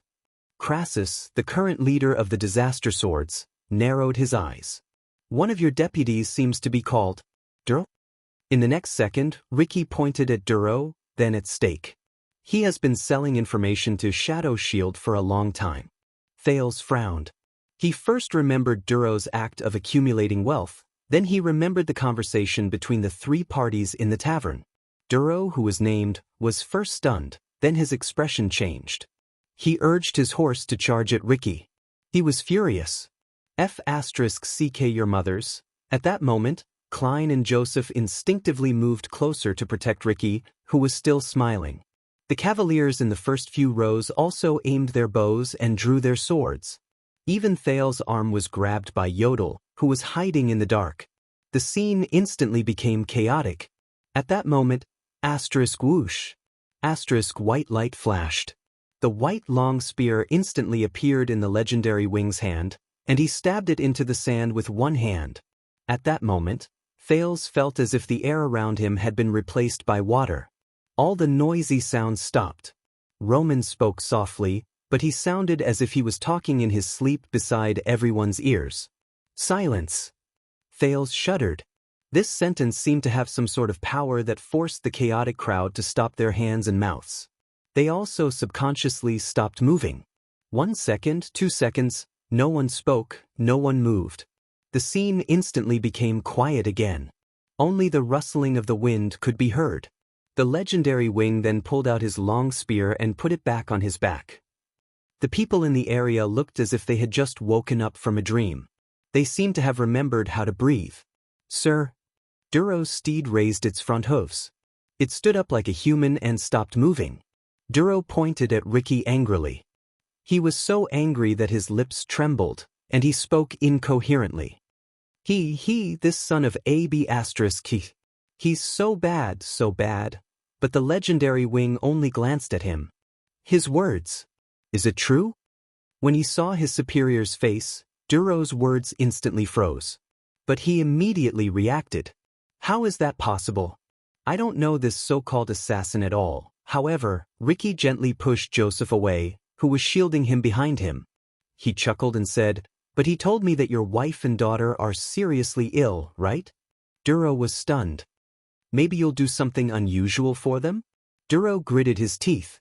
He glanced at the cavaliers around him and said angrily, "Don't you King slander me." At that moment, the legendary Wing spoke softly again. I hate arguing. It was just 3 short words, but they were like holy words from a religion. They instantly made Duro and Ricky shut their mouths. Roman raised his head slightly. His eyes were like lightning as he stared straight at Duro. You only need to say yes or no. Duro panicked. Of course not. I was promoted by you, and I have always been loyal to you, but he was interrupted by his superior again. But you don't sound so sure. The legendary Wing's voice was still steady and hollow. It sounded as if it came from the horizon. Duro instantly froze. He stared into his superior's eyes and instinctively lowered his head. He seemed to be hesitating. My wife and daughter are indeed not in good health, Your Grace. Duro's tone was a little soft. He rubbed the reins with his hands, and he spoke with great difficulty. I can't pay for my labor. Sometimes, I will think of ways to earn some money with some merchants. The legendary Wing frowned. Felicia, who was by the side, saw Duro's embarrassment. She could not hold it in anymore. Your Grace, we should deal with these things in the future, but the camp. But before she finished speaking, Frank, who had urged his horse to her side, pressed down on her shoulder. The middle-aged knight shook his head at the puzzled Felicia. As a bystander, Thales frowned slightly. Earn money? With information? Ricky snorted softly and looked at Stake. Your wife and daughter are not sick. They are just periodically poisoned by these assassins. At this moment, Duro's expression finally changed drastically. He turned to Stake, who seemed to be unafraid of death. What? Ricky said sarcastically. You don't have to thank me, but this is the cause. On the other side, Stake, who was subdued, laughed so hard that he bent over. The legendary Wing looked at Duro quietly. So, you are indeed selling information? Duro's face was livid. He looked around at his colleagues and was extremely flustered. It's just some unimportant information. You know, Blade Fang's camp does not have a police station. The merchants are always worried about security and want to get some insider information. His colleague, Frank, sighed softly. But Roman interrupted Duro. For example, this time, The so-called information about the various armies gathering in Bladefang's camp and the main regular army mobilizing on a large scale? Duro's words died in his throat. He was terrified, and the successive blows made him unable to react to them. But I don't know, Your Grace. I really don't know about those merchants, the legendary wing still responded coldly. By the side, Felicia could no longer continue watching. Your Grace, she said tentatively. We should first rescue the camp. But Roman interrupted her without hesitation. The camp is always impregnable. He stared at Duro, who was drenched in sweat. The coldness in his voice even infected the air. But my deputies may not always be the same. These words caused Frank and Felicia, who were beside him, to shudder and fall silent at the same time. Duro shuddered. Your Grace. Roman took a step forward and slowly approached Duro's steed. Your family member is seriously ill. Why didn't you come to me? Duro was clearly taller than Roman when he rode on the horse, but at that moment he looked like a trembling mouse that saw a cat catching mice. In the next second, Thales only saw a flash of white light before his eyes, and it was followed by Duro's pained screams. The cavaliers in the first few rows cried out in surprise.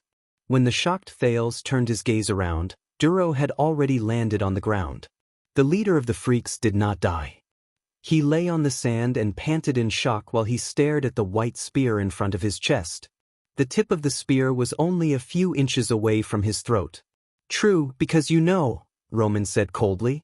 I don't care. The legendary wing turned around, and the white spear returned to his back.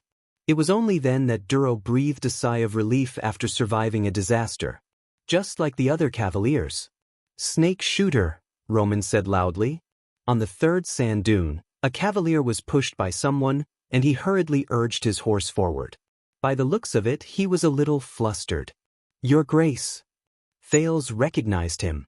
He was another psionic under Duro's command, and he had met him once in the desert. The legendary wing looked up. From now on, you are the new leader of the freaks. The cavalier known as Snake Shooter was stunned. He looked at leader Duro, who was on the ground. But Frank grabbed his arm by the side to stop the panicked Snake Shooter from continuing to speak. As for you, after today, you will retire. Roman looked at Duro, who was lying on the ground with a dazed expression. Go to Nikolai and solve the problem of money. You have too much in common, ranging from stupidity to blindness. He snorted coldly and turned around, allowing Duro to be helped up by Snake Shooter and Felicia. But in the next moment, the legendary wing walked toward Stake. This instantly attracted many people's gazes. Under Ricky's signal, Klein gently let go of Stake's arm. So it's you. Roman stared at Stake coldly. 18 years ago, you extended your hand to the camp, and now, you extend your hand to my army. The legendary wing's voice was light and hollow, but there was a chill in it. Stake froze for a moment, as if he was frightened by the other party's aura. He then sighed. It's just work. Stake lowered his head and coughed violently a few times. He looked very disheveled. Just like you, Your Grace, I only obey orders from a higher authority. Thales remembered something and he frowned slightly. I do not obey orders, assassin, the legendary wing answered coldly. I only protect my property. Roman walked forward slowly. As he spoke, his handsome facial features seemed to have turned into a sharp steel blade in an instant, and he stared at everyone who stared at him. And Bladefang's camp is my property. No one can touch it. Roman stared at Stake intently. No one. Stake stared at him in a daze, as if he was a little frightened by the Baron at this moment. You don't need to be like this, Your Grace. I have already admitted defeat, and I will cooperate with you. Stake seemed to have lost his composure a little when he sensed the meaning behind the other party's words, but he still tried his best to save himself. All of this, including all the assassinations during the entire bloody year, was the handiwork of our master. His name is Ting. The Secret Intelligence Department definitely knows him. And I can help you, help the Secret Intelligence Department, and help Constellation find him. Stake cast an indignant glance at Thales. He has a terrifying secret in his hands, including the mastermind of the bloody year. It concerns the fate of all of Constellation. Frank and Felicia looked at each other. Even Zacriel pursed his lips tightly. But this time, Stake made a miscalculation. But Blade Fang's camp belongs to me. The master of Blade Fang's camp, the legendary wing, Roman Williams stared at Stake and said softly, "It belongs to me. It only belongs to me." Thales watched this scene quietly. Stake was anxious. "Of course, and you protected it very well. Listen, I know who participated in this incident. The Northlanders, the Secret Room, and even other forces of power. I can bring you to them. I still have a lot of resources that can be used by my subordinates. You can treat me as..." But in the next moment, the legendary wing moved. A strange white light instantly flashed and turned into a long spear that went straight for Stake's heart. Asterisk grip. Asterisk the sound of flesh being torn rose. Thales tensed up. In the next second, Stake lowered his head in a daze and saw endless blood gushing out of his chest. No! He did not understand. The legendary wing continued speaking. He was cold, unwavering, and emotionless, as if he did not hear Stake's words. "That's mine." He stared at Stake from above, as if he was looking at a powerless, struggling worm. Stake seemed to finally understand his fate. He lifted his gaze from the fatal wound on his chest and tried his best to squeeze out a final, broken smile. Then, it turned into a ferocious look. "Phantom. Phantom shadow shall never be destroyed, forever." But the white light flashed again, and it sliced through Stake's neck. Stake's fierce last words came to an abrupt end. "Those who want to take it from my hands." Roman held the severed head expressionlessly and let the spear in his right hand drip with blood. "You will have to pay the price." Stake's headless body fell limp on the ground. Thales widened his eyes as he watched this scene. Shadow Shield Stake, the person who once manipulated the situation in Dragoncloud City and Blade Fang's camp at night, died quietly in a corner of the desert just like that. He did not even have time to finish his last words. But in the next moment, Roman retracted the spear in his hand, turned it into a short spear, and stabbed it into the head's mouth.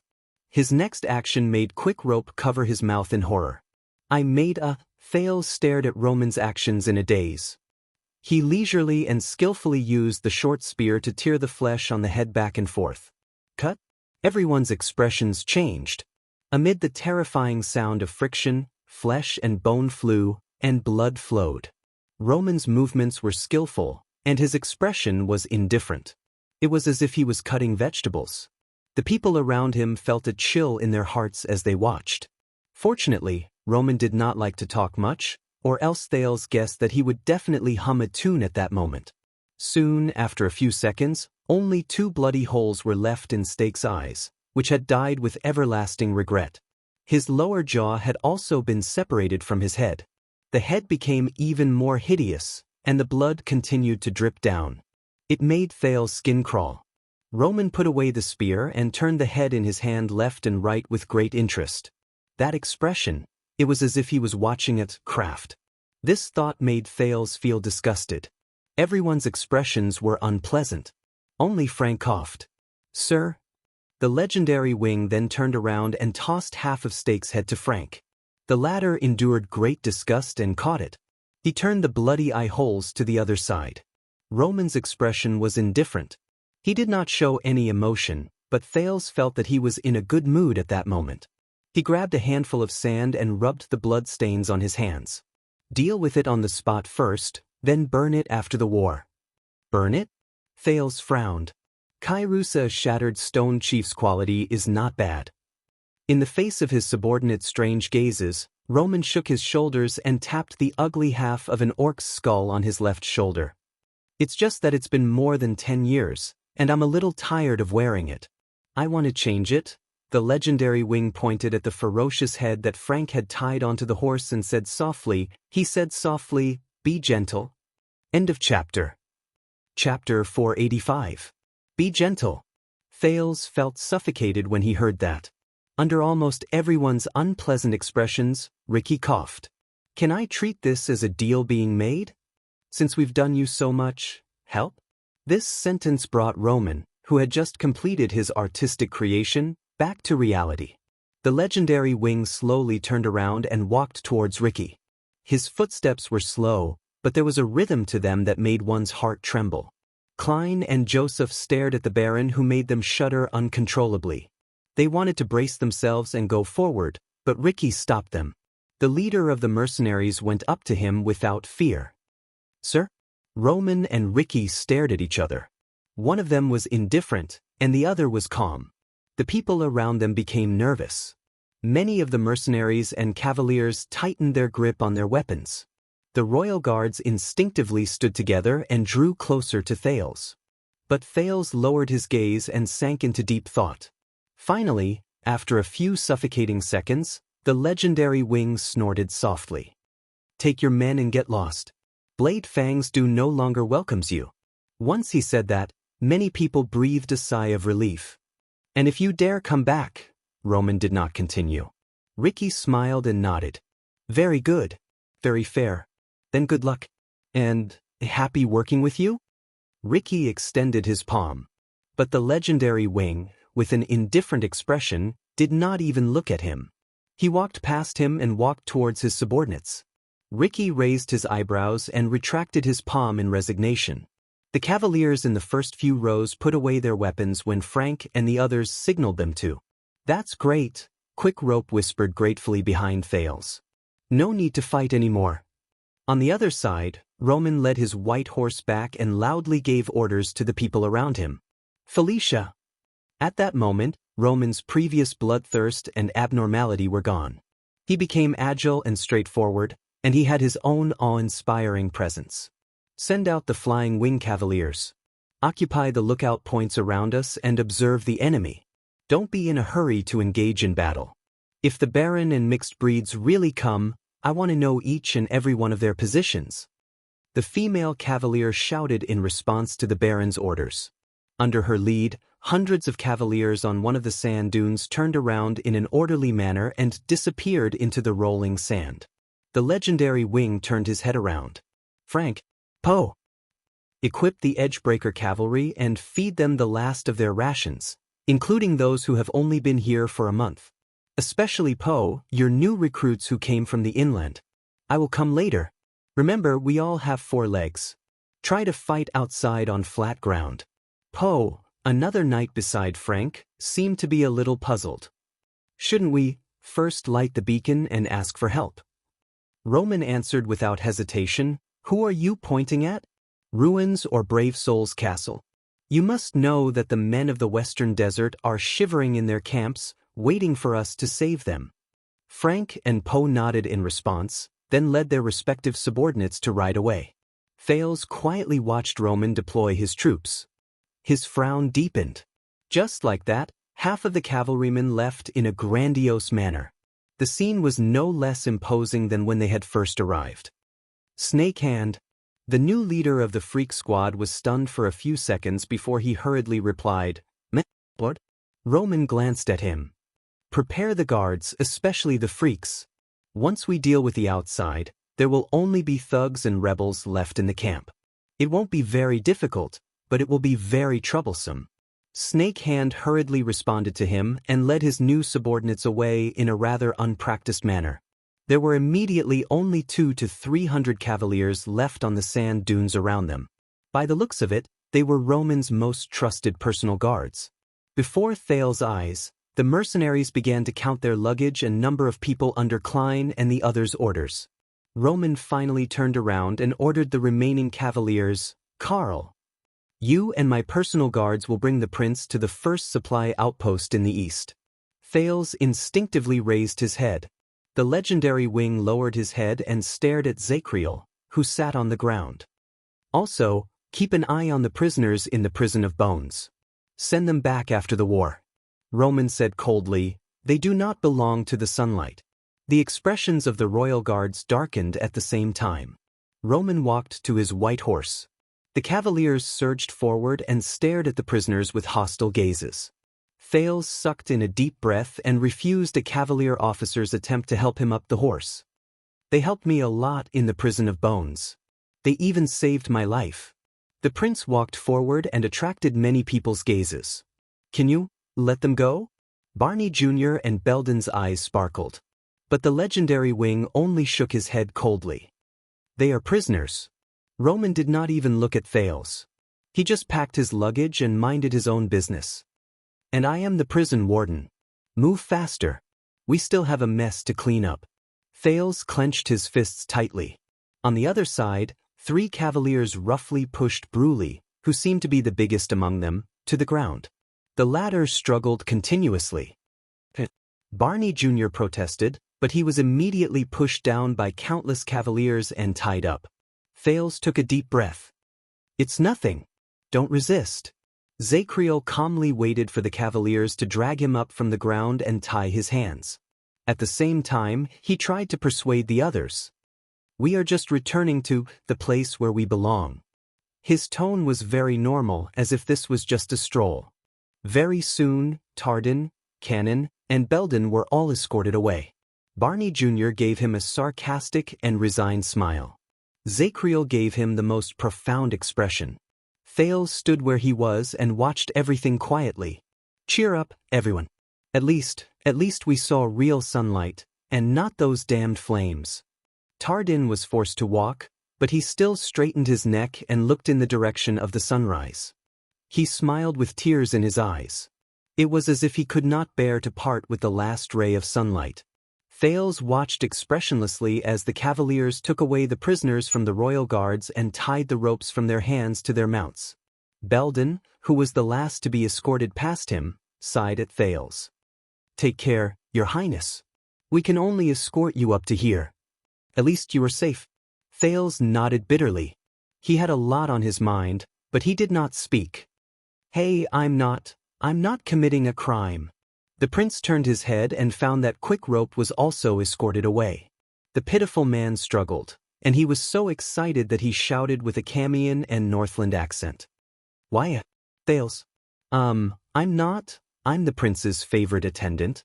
My father is new, that's something Casso. But the cavaliers ignored his protests and continued to escort him to the row of prisoners. Thales shut his eyes tightly while he struggled and shouted. Then he opened them abruptly. Baron Williams. For the 3rd time, the prince rejected a cavalier's invitation to get on his horse. He walked resolutely towards the legendary wing and said loudly, "Let them go." Under Roman's surprised gaze, Thales gritted his teeth. Anyway, the prison of bones has already been broken. If you are worried about your responsibility as a prison guard to guard the prison of bones, then... He raised his head. I will bear the responsibility. In the name of the heir to the kingdom, Thales Jadestar. His voice attracted a lot of attention. Roman glanced at the cavaliers around him, who were somewhat curious about the prince. They lowered their heads and went about their own tasks. The legendary wing turned his head around and strode forward until he was a few inches away from Thales. He lowered his head and looked down at him. Before you tell me what to do, tell me, Prince. Roman said coldly. His handsome face had a different kind of sharpness at this moment. Do I look like your father? Thales pursed his lips and gritted his teeth. Roman did not intend to wait for his answer. He snorted coldly. Then don't cry to me. The legendary wing lowered his body and whispered into Thales' ear, that's right. Because I don't care whose son you are or which kingdom you are going to inherit. Thales' face immediately turned livid with rage. But you are a baron of the kingdom. You are stationed in Constellation's territory, and you control the regular army of the royal family. The prince suppressed the anger in his chest with great difficulty. His face was red. The baron snorted. Very well, then let me guess, what you're thinking now is when I become king, I'll make you pay? Am I right? Thales clenched his fists tighter and tighter. Don't wonder how I know what you think. Roman sneered and whispered, because that's what the trash would think. Once he finished speaking, Roman straightened his back and left in front of Thales, who had an unpleasant expression on his face. The prince was left alone in the wind, trembling in anger. Ricky walked over from the side. He looked at Roman's back, then at the sullen Thales. He seemed to have understood something. But he only shook his head. I guess this is our separation, Your Highness. Thales suppressed his temper and turned to him. Ricky smiled faintly. Don't forget your sin of Hell's River. We are full of expectations for your future. Thales clenched his fists tightly. Samuel also has a brand on his face. If I remind Williams that Samuel was also rescued by you from the prison of bones, do you think he will be locked up with Williams? Ricky was taken aback by the words that came out of nowhere, but he quickly reacted. Yes, it's possible. Ricky shrugged and smiled. But do you really have the heart to do that? After Samuel suffered for so many years for your royal family, he still ended up like this? Thales took a deep breath and closed his eyes. I see. Ricky glanced at him in puzzlement. In the end, he raised his eyebrows and strode towards his mercenaries. As he listened to the sounds of the prisoners being locked up in the distance, Thales clenched his fists for the last time before he released them. Thales closed his eyes and whispered to the air, Yodel, I need you to do me a favor. I need you to do me a favor. A few seconds later, a weak and hesitant voice came from the air. I can't win against Williams. Thales opened his eyes swiftly. I want you not to show yourself. A questioning voice rose in the air. But Thales only stared at the backs of the royal guards who were tied up one by one. He said softly, no matter what happens. Once he finished speaking, Thales did not wait for Yodel's response. He strode forward and caught up to Roman and Ricky. Hey, pretty boy. William's back froze. And you dummy. Ricky stopped in his tracks. Under the strange gazes of many people around them, both of them turned around at the same time and frowned at Thales. But this time, Roman frowned a little. He felt that the prince seemed to be a little different. We have to talk, the three of us, in private.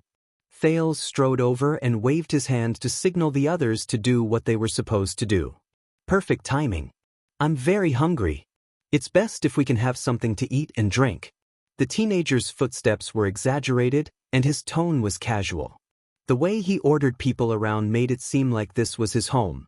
Roman and Ricky looked at each other. They did not seem to be able to react to the situation. Thales, on the other hand, put his hands on his hips and stared at them arrogantly. A few seconds later, the legendary wing exhaled. He looked at Thales as if he was looking at a lunatic. We're in a state of war now. We don't have time to satisfy your royal extravagance. Roman shook his head in disdain. Your Highness. Thales snickered. The teenager put his hands on his hips and pointed at Roman arrogantly. No, you are not in a hurry to save them, because everything is under control. He turned to the side and pointed at Ricky. And you are not in a hurry to leave either, because you are not worried. There was another period of silence. The situation was a little awkward. The prince's terrible sense of humor seemed to have ruined it a little too much. A few seconds later, the legendary wing no longer wanted to pay attention to Thales. He snorted, turned around, and left. Ricky shrugged, flashed a mocking smile, and turned around to leave as well. By the way, not a bad attempt, child. Thales sighed as he watched them leave into the distance. Do I have to be so straightforward? However, after Thales' next sentence, the situation changed. Or do I need to tell everyone after the war that the two of you are actually in cahoots? At that moment, Roman and Ricky shuddered at the same time, and they immediately stopped moving. A few cavaliers who were closer to them seemed to have heard something. They looked over in puzzlement. Thales smiled. He walked forward. As he slowly approached the duo, he lowered his voice. And the legendary Wing himself is the culprit and mastermind behind the disaster in Blade Fang's camp from last night until today? 1 second. 2 seconds. Finally, on the 3rd second, Roman and Ricky, who were frozen on the spot, turned around at the same time. They looked at the smiling Thales. At that moment, there were no words that could describe their expressions. The teenager walked until he was face to face with them and stopped. The wind blew gently, and the sun rose from the east. The gazes of Roman, Ricky, and Thales interacted with each other in this atmosphere. They looked at each other, and they stared at him together. Baron, we need to depart. A cavalier officer approached from afar and reminded Roman. But the legendary Wing turned around in an unusual manner. He said angrily with a fierce tone that was rarely seen on him, Do what you need to do. The officer was so frightened that he took a step back and quickly walked away. Many of the cavaliers and mercenaries who were staring at them instinctively lowered their heads. Roman took a deep breath and turned his head around to stare at Ricky. His tone was impatient and displeased. What did you tell him? Ricky's face turned green and red as he gritted his teeth. He gritted his teeth and said, "Nothing." But at the same time, Thales quickly blurted out, "I told him everything. I told him everything." Ricky turned his head around and stared at Thales in disbelief and resentment. Thales still had a smile on his face. He gave the mercenary leader a thumbs up. "By the way, not a bad attempt, Ricky." Roman's expression was unpleasant. He looked at Ricky, then at Thales. The legendary wing took a deep breath. He felt that he had nowhere to vent the power in his arms. Then, in front of the two adults, who were almost petrified, the dirty teenagers sat down cross-legged. "Now, can we talk?" Thales puffed out his chest. With his bruised face, he said to the two people in front of him with strange expressions, "Then, I want food and drink." "What?" At that moment, Roman's handsome face was filled with anger. His expression said, "How dare you?" And Ricky's eyes practically popped out of their sockets. Thales suddenly remembered something. He patted his thigh in a pompous manner, turned around, and pointed at the prisoners who were being escorted. He added, "Same for them." End of this chapter. Chapter 486. The fire in Blade Fang's camp had died down, but the black smoke continued to rise. The legendary wing's subordinates stood in formation and watched the prisoners wolfing down their food in puzzlement. The mercenaries stood further away cautiously. What happened? Tardin stuffed a piece of dry food into his mouth. He did not even have time to drink water. Is this a parting meal?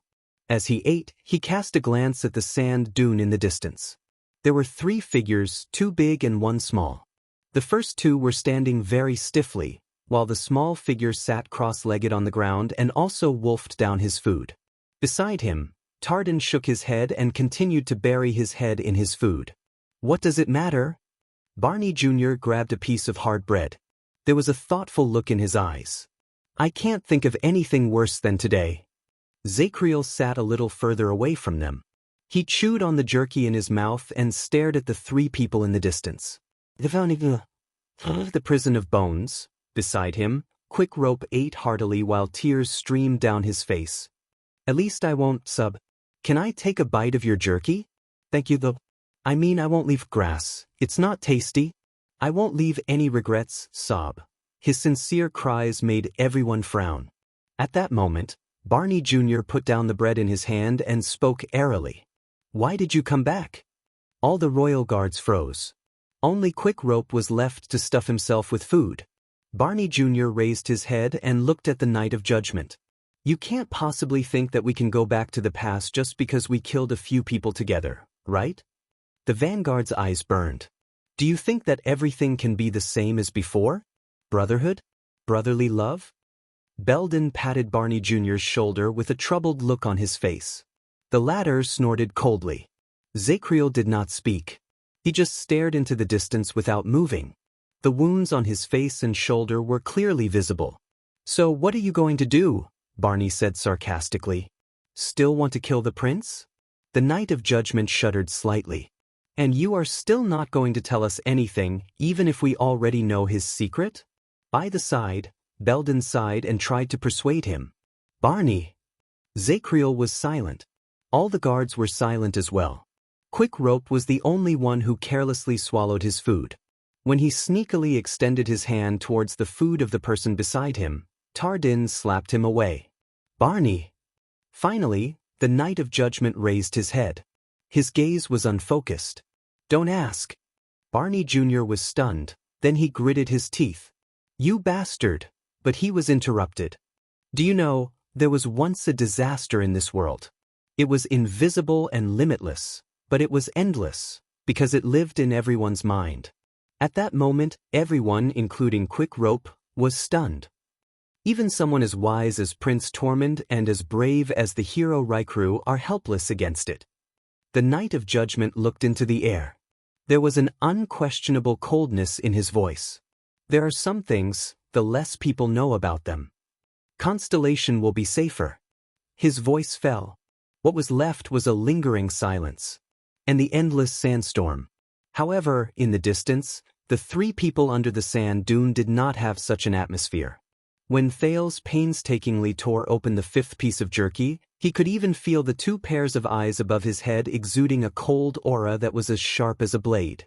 He was forced to swallow it in 2 mouthfuls with water. The prince wiped his mouth with his sleeve without a care for his image. When he touched the swollen part of his mouth that was hit by quick rope, he could not help but grit his teeth. The legendary wing and the leader of the mercenaries stood in front of him and watched him eat. One of them had his hands behind his back, and the other stood with his arms crossed. The two of them looked at each other, and their gazes became more and more impatient. Thales burped. Before he was torn to shreds by their gazes, he finally spoke. Roman and Ricky were stunned by the word. What? Ricky asked, puzzled. Thales' next words caused Ricky's expression to change. The key that can open Black Prison and even the exit. If I remember correctly, you told Stake that you coincidentally found another key outside the camp. The prince noticed the gradual change in their expressions. But when you told me that fate is a bigger prison, and you have the key, perhaps the only key to open it. Thales narrowed his eyes and pointed at the legendary wing, whose expression became more and more unpleasant. I can't help but think, what if there is really only one key ? At that moment, it was as if someone had struck the air with a heavy hammer. Ricky furrowed his eyebrows. The legendary wing stood dumbfounded and did not move. Thales burped again. I ate too much. Sorry. Then I followed this clue and retraced everything that happened. The teenager's fingers slowly moved and pointed at the long-closed exit of the prison of bones. Thales' eyes lit up. Guess what? I connected all the strange clues one by one. The prince smiled. His tone was a little relaxed and dramatic, but it was obvious that the other two did not have a sense of humor. They only stared at Thales coldly. It was obvious that they were in a bad mood. Thales looked around him and awkwardly put away his smile, which showed that no one was supporting him. He chuckled dryly. Ricky, after you walked out of the prison, you were not in a hurry to escape. Instead, you were leisurely waiting for the so-called opportunity? The mercenary leader's expression became worse. And Williams, who should have led the light cavaliers to search for me in the desert, just happened to appear here. The legendary wing in front of him became even more gloomy. But Thales persisted. He continued to attack the two with his words. After Williams appeared, even if he did not care about my existence, he only vaguely and anxiously asked you about the mission, even if he did not care about my existence. What is accident? The teenager looked at Ricky again with a smug expression. In front of an overwhelming army of cavaliers, you unwittingly used me, who was not even in your hands, as a hostage, and arrogantly threatened the famous legendary wing. Perhaps it was because you were not threatening him, but handing over a mission to your employer? Thales took a deep breath and narrowed his eyes. And just now, I specifically mentioned the prison of bones to the two of you. Roman and Ricky were stunned again. They recalled what happened just now. Thales sighed. Williams, you were indifferent to the strange fact that he appeared here with the prisoners from Black Prison. You turned a blind eye to why Black Prison was breached. Ricky, you were not worried about Samuel, who also had a brand. It was as if you were confident that even if Samuel's identity was exposed, you would have a way to escape unscathed. And both of you seem to have forgotten about the damn exit of the prison of bones that we just walked out of. Look. Thales waved the jerky in his hand and bit into it. There are too many suspicious points, too many strange things, so much so that things have become very clear. At first, Roman and Ricky would exchange glances to exchange their dissatisfaction and anger. They even opened their mouths to speak. But as Thales spoke more and more, and his reasoning became more solid, they no longer looked at each other. They only stared at the ground in a daze. Thales pointed at Ricky with the tip of the jerky he had bitten, then at Roman. The two of you have been in cahoots since the beginning. From the moment you obtained the key to Black Prison without any obstacles, to the moment he stood here and watched Blade Fang's camp burn. Thales said a long string of things and looked at the two people's almost petrified expressions. He finally nodded in satisfaction, grabbed his water skin and drank a mouthful. Both of them were silent. It was as if a few centuries had passed. Finally, the legendary Wing closed his eyes and let out a long sigh.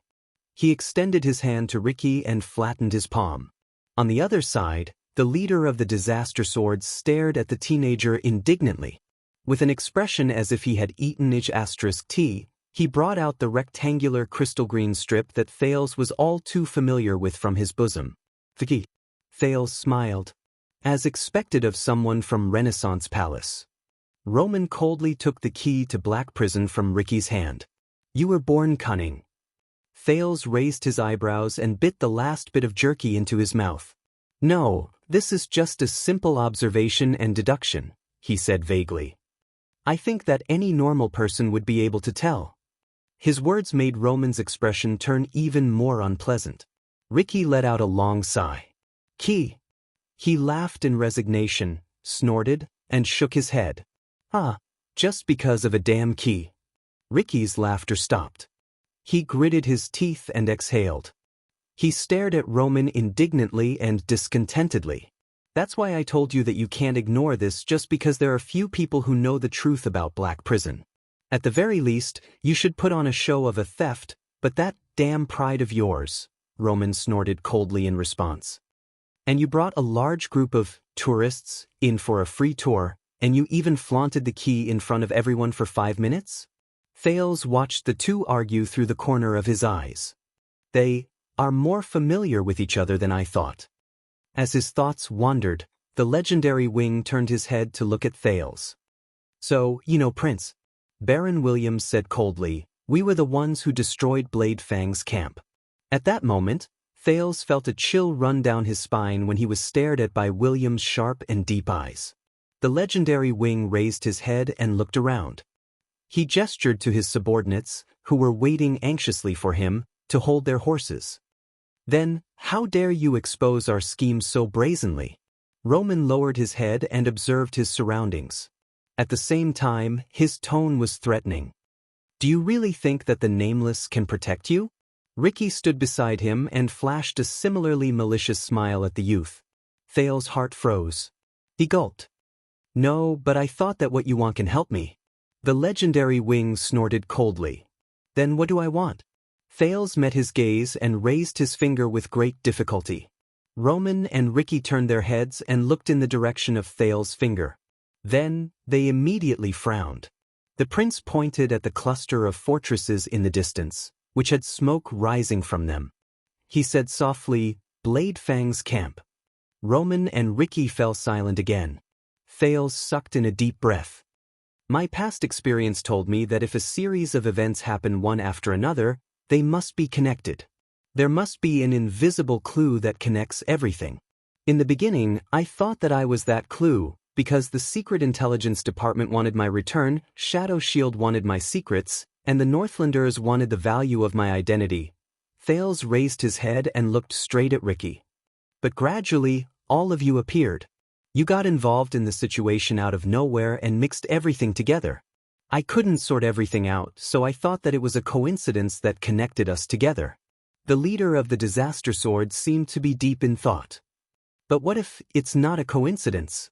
Thales changed the topic. There was wariness in his eyes. "What if all of you appeared because of me?" Roman and Ricky looked at each other. The teenager's lips curled up. "Then, I remembered that the Disaster Swords know Blood Whistle is first and foremost a group of mercenaries, and second, a loser's support group." Ricky was instantly stunned. He immediately protested in dissatisfaction. "Hey!" But Thales did not pay attention to him and continued to speak. He continued, "Yes, all of you are selling swords." With a serious expression, he punched his palm. "What if your goal tonight was to fulfill your employer's wishes first? Then, the sin of Hell's River, Black Sword, the secret in the Prison of Bones, and Zacriel?" Thales looked up, and his expression became extremely serious. "Then, who is the most likely to hire a 100-man group like you, which is strong enough to fight a series of battles, and can even cause chaos in Bladefang's camp? Ricky pursed his lips. The teenager was a little thirsty from talking. He picked up the water skin, but found that it was empty. He could not help but frown a little. But unexpectedly, in the next second, a heavy water skin was thrown into his arms. Thales looked up and saw that the legendary wing had retracted his arm. Continue. The teenager raised an eyebrow. He gulped down a mouthful of water and said eagerly, Ricky, tell Zacriel that more than 100 years ago, your leader made a deal with the Red King of Constellation, and the disaster swords were able to operate as mercenaries in the Western Desert. You also told the tavern owner, Campa, that you know the background of my home. You know that it is the place where Queen Erica, the conqueror of the North, and her remaining followers, who were ousted by the Red King more than 100 years ago, went into exile. You said it as if you saw it with your own eyes. Ricky's expression changed slightly. Thales sighed. I guess it's not a coincidence, right? Ricky's expression as he looked at Thales became more and more solemn. Thales took a deep breath and sensed that his senses and balance had recovered slightly. He stood up again. He looked at Ricky seriously. So, I guess that more than 100 years ago, the disaster swords came to the Western Desert for no other reason than to accept the Red King's employment to destroy the remaining followers of the Conqueror of the North? No one spoke. The wind stirred the sand slightly. The horses in the distance neighed uneasily. Ricky suddenly spoke. It's even simpler. Thales was puzzled. What? Ricky raised his head and looked at the rising sun in the sky above the desert. He felt the wind and sand wash over him. He said with a sigh, the Red King is a person who does not like complicated matters. He sent Hill Crassus to the Western Desert to bring back his own sister, Queen Erica's. The mercenary's gaze became fierce. The head on her neck. Thales immediately felt a chill run down his spine. Bring back his own sister's head. The old saber by King Chapman's side appeared before his eyes again. Thales could not help but start thinking about the origin of the Red King's title. He also remembered what Gilbert had said to him when he was young. The history of Constellation has never lacked bloodshed. Roman's gaze was cold. He did not say a word. Thales resisted the urge to look at the skull on his shoulder and asked tentatively, Yes? He asked tentatively, Then Crassus, did he succeed? Ricky only gave him a mysterious smile. This made Thales feel uncomfortable. Thales coughed and tried hard to get rid of other thoughts. He returned to the topic at hand. In short, from the day Blood Whistle was established, it was closely related to Constellation, or more accurately, to the interests of the kingdom's central government in the borders of the Western Desert. Under the duo's increasingly solemn gazes, the teenager turned to Roman. And another veteran who sold swords told me that ever since the Desert War and the Bloody Year, Bladefang's camp has been under the direct command of the Baron of Bladefang's camp, which is under the jurisdiction of the royal family. Thales stared at the legendary wing with a burning gaze. Over the past decade or so, with the support of the royal family and the threat at the borders, your regular soldiers have truly turned this place into your private land. The legendary wings. Bladefang's camp. Thales looked at Roman, who did not bat an eyelid. It is also a sharp knife that the kingdom's central government has inserted into the vital parts of the Western Desert to control the suzerains in the West, be it in terms of military affairs, politics, or commerce. The legendary wing did not say a word. He only stared at Thales with a piercing gaze. His almost sharp facial features looked like the most perfect sculpture of nature. Thales sucked in a breath before he exhaled. But during this month, I saw many interesting details on my way from the desert to Bladefang's camp. Thales stared into Roman's amber eyes, which were like vortexes. For example, Constellation's Prince Rescue team that ventured deep into the desert was formed by the regular soldiers of the royal family and the suzerains of Western Desert, who did not fight against each other. For example, the soldiers who stood guard at the entrance of Bladefang's camp and collected tolls were actually soldiers from the Fakenhaz family. They had been here for so long that they had already surpassed their term of service. For example, the amount of supplies sent by the armies from all over the Western Desert was so much so that it was ridiculous. It was so much that some black-hearted merchants could smuggle them out of the camp to earn the difference in price. For example, the soldiers who started patrolling the camp and were in charge of capturing people and sending them to White Prison were recruited soldiers who had not set foot in Bladefang's dune for many years. They did not even know the severity of the law enforcement. Every word the prince said caused Ricky and Roman's expressions to become even more profound. Roman sucked in a deep breath. You are very observant, and you are very detailed. So, Thales smiled. He lowered his head and recalled the bad old man who smoked a pipe. When I was still a hostage in Dragon Cloud City, one of my subordinates once told me that my father had already negotiated with the suzerains of Western Desert, led by the 3 great clans, so that I could safely return from Extet through the desert. They were absolutely trustworthy. Roman furrowed his eyebrows tightly. Ricky, on the other hand, breathed softly. He seemed to be slightly surprised. Thales exhaled. He said that Renaissance Palace paid a huge price to make the nobles of Western Desert completely stand on our side and welcome my return. Thales turned his head, and his eyes shone with a sharp glare. Bladefang's camp, right? At that moment, Roman did not speak. But the legendary wing's eyes shone with a complicated light that had never been seen before. This made Thales even more certain. He observed the other party's expression and slowly said, King Kessel completely or partially handed over the royal family's control over Bladefang's camp. He gave up the initiative in the western front lines in exchange for the support of the suzerains of Western Desert. Thales thought absent-mindedly about everything he had experienced since the day of the state affairs hearing in Dragon Cloud City. In exchange, he obtained the largest mobilization of military forces and logistics from the great clans of Western Desert after the war. In exchange, he obtained the Western Desert and the royal family to join forces, enter deep into the desert, press against the Alliance of Freedom, and intimidate Extet.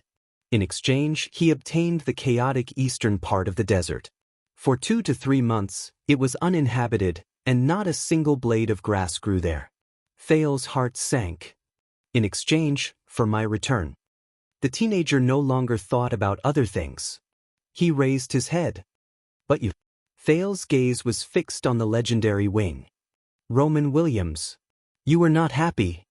Especially when the deal behind the scenes had been completed, and the suzerains of Western Desert entered Bladefang's camp in a mighty wave. His tone was very certain. Roman looked back at him slowly. His gaze was cold. Because you have long regarded Bladefang's dune as your exclusive property. Thales shifted his gaze to the orc skull on Roman's left shoulder. He repeated what the latter had once said to Stake. And anyone who wants to take it from your hands will have to pay the price. They all have to pay the price. Chapter 487. My lord, Felicia and Frank's men are already in place. Poe's troops are also on standby. In the distance, a cavalier who looked like a messenger arrived not too far away from them and reported to Roman in a loud voice. They are waiting for your orders. The legendary wing did not turn around. He continued to stare at Thales, who had a solemn expression on his face. The exquisite earring on his left ear and the ugly skull on his left shoulder formed a stark contrast. Tell them to continue waiting. The messenger did not hesitate in the slightest at the strange order and quickly left. The 3 of them still stood facing each other. In this case, everything is clear.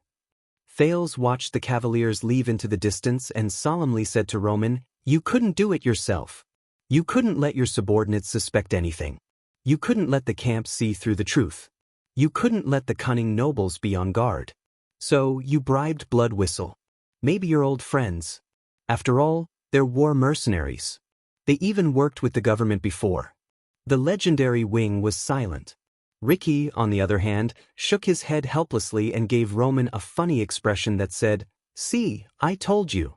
Thales stared at the legendary wing without blinking. You asked them to create chaos and conflict in Bladefang's camp, which no longer belongs to you, such as releasing the prisoners from White Prison, disrupting the logistics and garrison, or something else.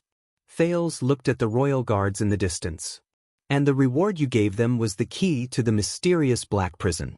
It allowed these mercenaries, who had nowhere else to go after running into a wall in the Tower of Eradication, to obtain the information they wanted the most. After Thales finished speaking, he waited for the other party's response. Roman did not say anything, but his gaze was as sharp as a knife. Payment? On the other hand, Ricky sighed and looked at the prince mockingly. Your Highness, what kind of information is worth risking our lives for? Come here to risk your life for this guy? Roman remained silent. Maybe it's not just a reward, Thales quickly added. Maybe someone gave you a, if you don't do it, I'll kill you look. The mercenary leader's expression froze. Thales stared at the expressionless Roman and gestured with his chin. Just like this. Ricky turned around, looked at Roman's cold face, and laughed. He laughed for a few seconds. I'll kill you if you don't do it? Ha, yes, I must say. Roman snorted through his nose without even turning his head. Funny?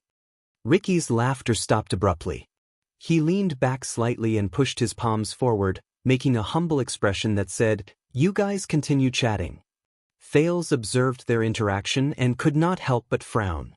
So, does Roman know Ricky's true identity? Did he know that his partner was actually a mutant that would not die a normal death?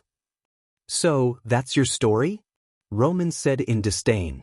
Ricky shrugged beside him. Thales' gaze moved back and forth between the two of them. One side represented the government and was a powerful and pure commander.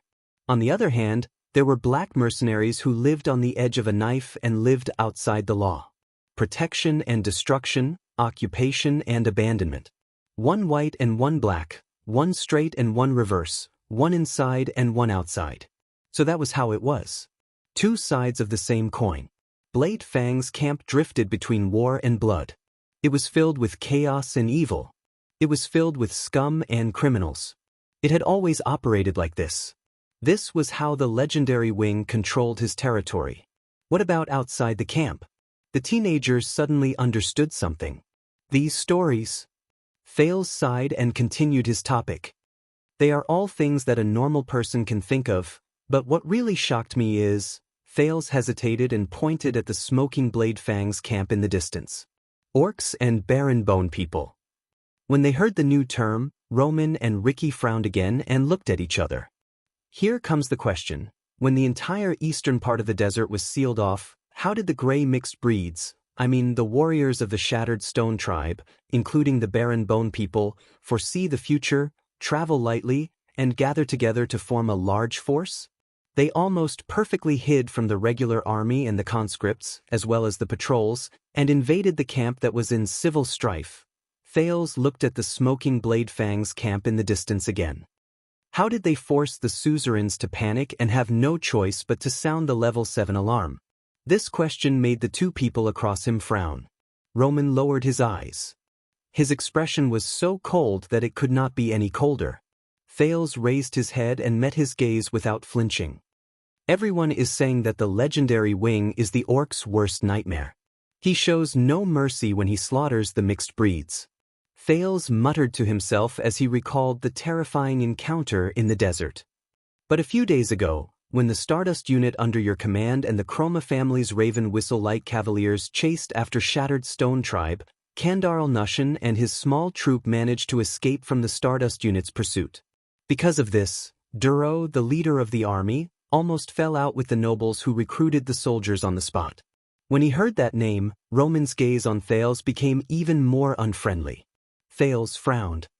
Tell me, Roman, did you purposely expel Duro and make him leave the camp because you were dissatisfied with him selling the information?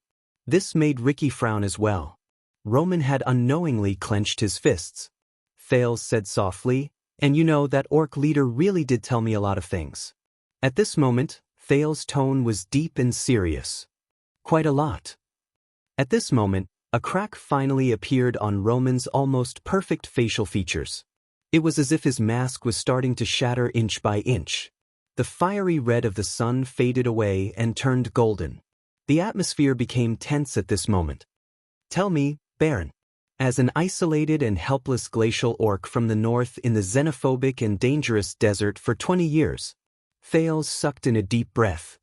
How did Nushin gain power step by step, slowly become stronger, and finally become the war chief of Shattered Stone tribe? He stared at the skull on the legendary Wing's left shoulder. What about you, who also stayed in the desert for 20 years, and even the handsome orc bone on your left shoulder, which has the same surname as Shattered Stone? Does it matter? This sentence seemed to make the air freeze. Just like how Roman pursed his lips tightly, in that second, he seemed to have truly turned into a statue. The silence lasted for a long time. Even Ricky lowered his head and did not move. Finally, when Thales could not help but speak again, the legendary Wing snorted. Kandarl Nushin. There was an unusual anger hidden in his tone. It did not bring warmth, but coldness. That damned, restless glacial bastard. What did he tell you? No one knew that at that moment, Thales' heart skipped a beat. Shit. It's actually true. He tried his best to breathe and recalled his brief encounter with the cunning orc. Tell your father and tell Murat. I found you first. And I know who you are. Wow, Urk. The leader of the disaster swords waved his hand in a rather awkward manner. I'll temporarily avoid the next part. You know, military and national affairs? But Thales shook his head. It's fine, Ricky. Even though the teenager was talking to Ricky, his gaze never left Roman. I won't ask about these secrets. On account of our friendship, you can continue listening. Ricky curled his lips and cast a glance at Roman, as if asking for his opinion. But the legendary Wing did not say a word. He only stared at Thales, as if he wanted to dig out something that did not exist from his eyes. The teenager sorted out his thoughts again. So, the official statement will be like this. When the legendary Wing left, Blade Fang's camp fell into chaos, and the orcs and Barren Bone people heard about it and made a comeback. Not only could the local nobles in Western Desert not protect the camp, but they also suffered great losses and made a fool of themselves. Thales' gaze was fixed on Roman. And when the flames of war burn, and all hope is lost. Baron Williams, yes. He is still the most terrifying and reliable legendary Wing. He has returned with his invincible army. While people are shivering in fear, and while the lords are moaning and running away helplessly, he has descended from the sky, defeated the enemies, quelled the civil strife, defended the camp, and saved the world. The prince sucked in a deep breath. That's what you want. You want Blade Fang's camp to rely on your strength again, and remember that you, Roman Williams, the legendary Wing, are their true, only, and eternal master. Thales extended his arm and extended it towards Blade Fang's camp in the distance. The wind and sand swept past his palm, and it was slightly cold for a moment. But the sun shone on the back of his hand, bringing warmth. Cold and heat intersected on both sides of his palm at the same time. It was like the temperature of the desert. It was like the legendary Wing's gaze at that moment. That's why you are not in a hurry to rescue them. On the contrary, your men have long since withdrawn in the name of searching for me. Thales felt the wind and sand blow at him. He said with a myriad of emotions, on the contrary, you can't wait for Shadow Shield, orcs, and Barren Bone people to cause more chaos. You can't wait for them to cause more trouble for the camp. You can't wait to deal a heavy blow to the military strength of the suzerains of Western Desert, crush their reputation, burn the supplies they prepared for a long period of time, and make their panicked army have no place to stand in Blade Fang's camp, which they lost and regained. Roman did not say anything. His handsome face was also blown by the wind and sand, but it did not seem to affect him at all. Thales sighed softly. You want to shatter their dreams and destroy their hopes. You want them to be utterly humiliated and lose all their prestige. You want them to suffer heavy casualties and retreat in dejection. You want them to lose everything from their bargaining chips to their morale, so that they will never be able to rise again.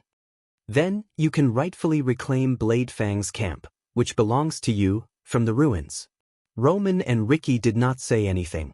This time, the silence was exceptionally long. In the next second, Thales' gaze focused, and his pupils gradually focused. Of course, what you did not expect was, he stared coldly at Roman and Ricky. I appeared. Yes, the cause of all this is the prince hostage who caused you to lose Blade Fang's camp. Thales Jadestar, who was supposed to meet up with the army in the desert, has mysteriously entered Blade Fang's dune. He was involved in Ricky's operation with Shadow Shield and the Northlanders. Roman hugged his arms tightly and exhaled slowly. I told you. Ricky extended 2 fingers and hooked them in the air. He said to Roman in resignation and awkwardness, I told you. Accident. Roman did not answer. Thales snorted coldly. I understand that you do not like me.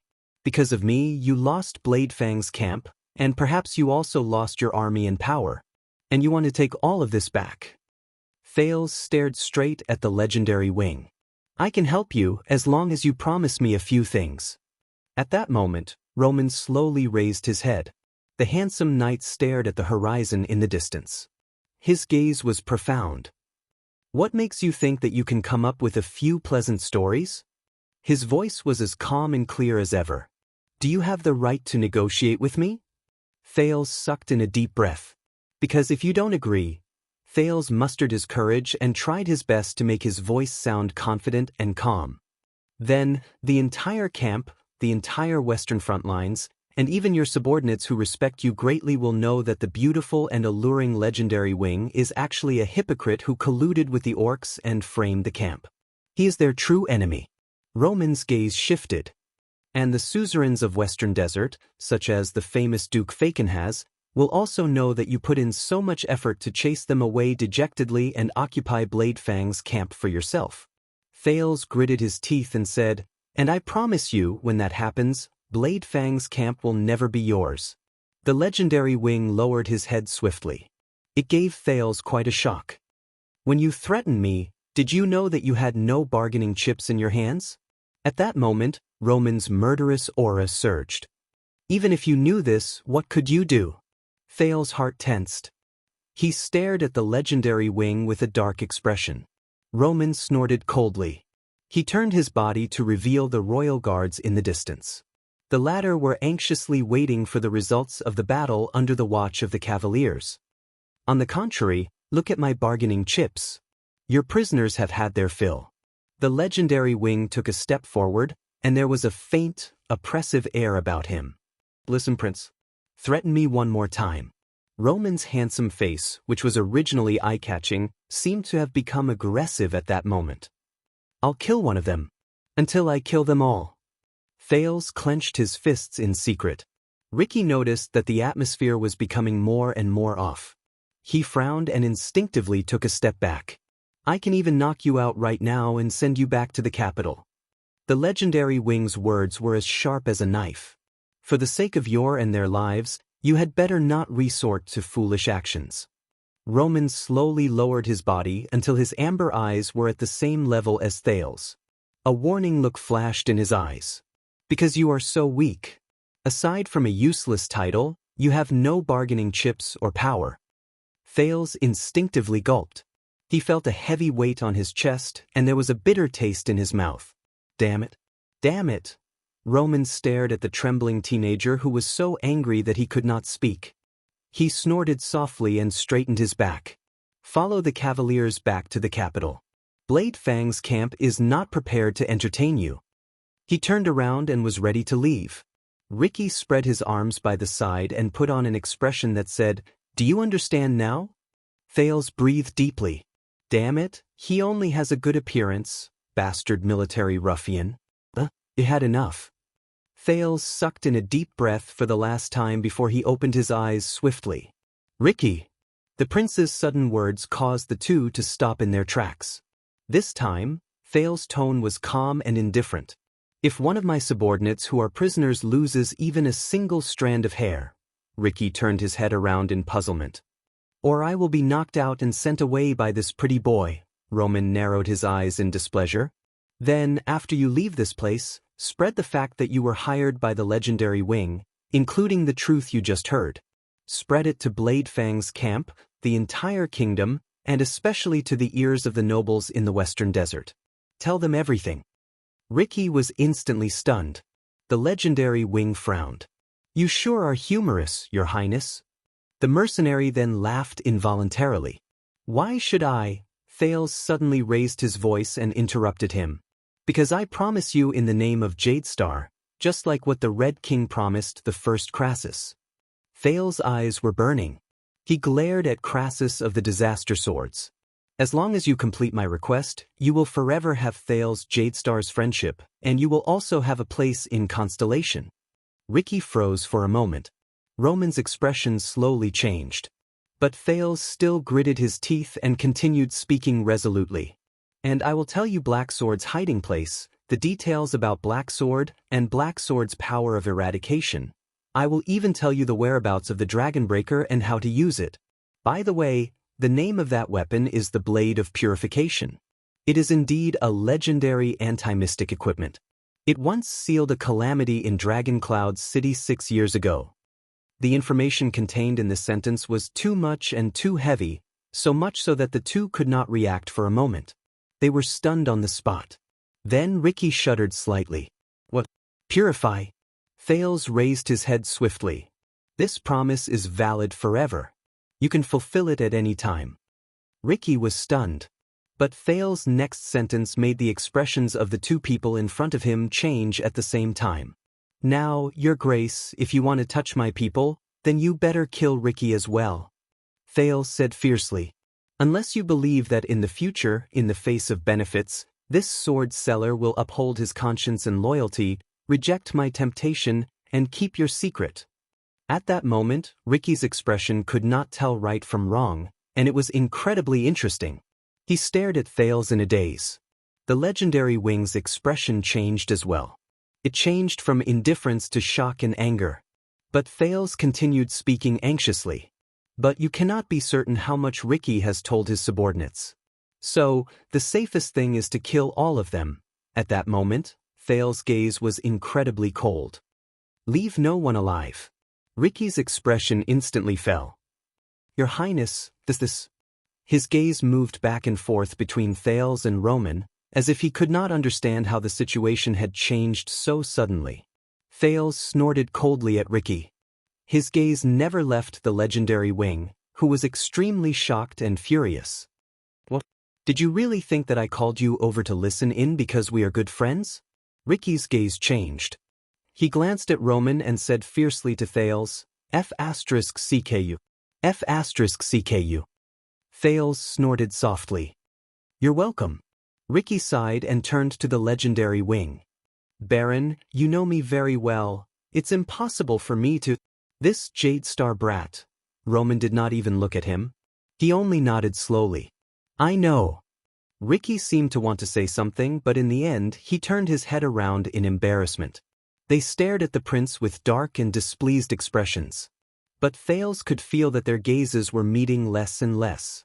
You. Roman took a step forward coldly. He slowly raised his arm at Thales and extended it to the white spear behind his back. You don't understand him. And you don't understand your own situation either. Roman gently pulled out the shortened spear. As he watched Ricky's actions, Thales began to feel nervous. He sucked in a deep breath and shouted, Where is he? Roman's arm froze for a moment. Before you attack, my bodyguard, where is the nameless person you mentioned? Thales suppressed the fear in his heart and turned to Ricky. Don't you find it strange? Obviously, Ricky had recalled some unpleasant memories. He turned his head around warily and looked at his surroundings. Thales cocked an eyebrow in all apparent seriousness. That's bad. Roman frowned. His expression was terrible. Thales sneered and said, Because once I am knocked unconscious by you, he will immediately run to Duke Fakenhaz's bedside and tell him everything, especially Prince Thales' suggestion. No matter how badly the legendary wing forces them, no matter how disastrous their losses are, no matter how humiliating they are, the nobles and suzerains of Western Desert must never withdraw their troops. They must not leave and they must not let go. Thales gritted his teeth. They must be rooted in Bladefang's camp like they have taken root.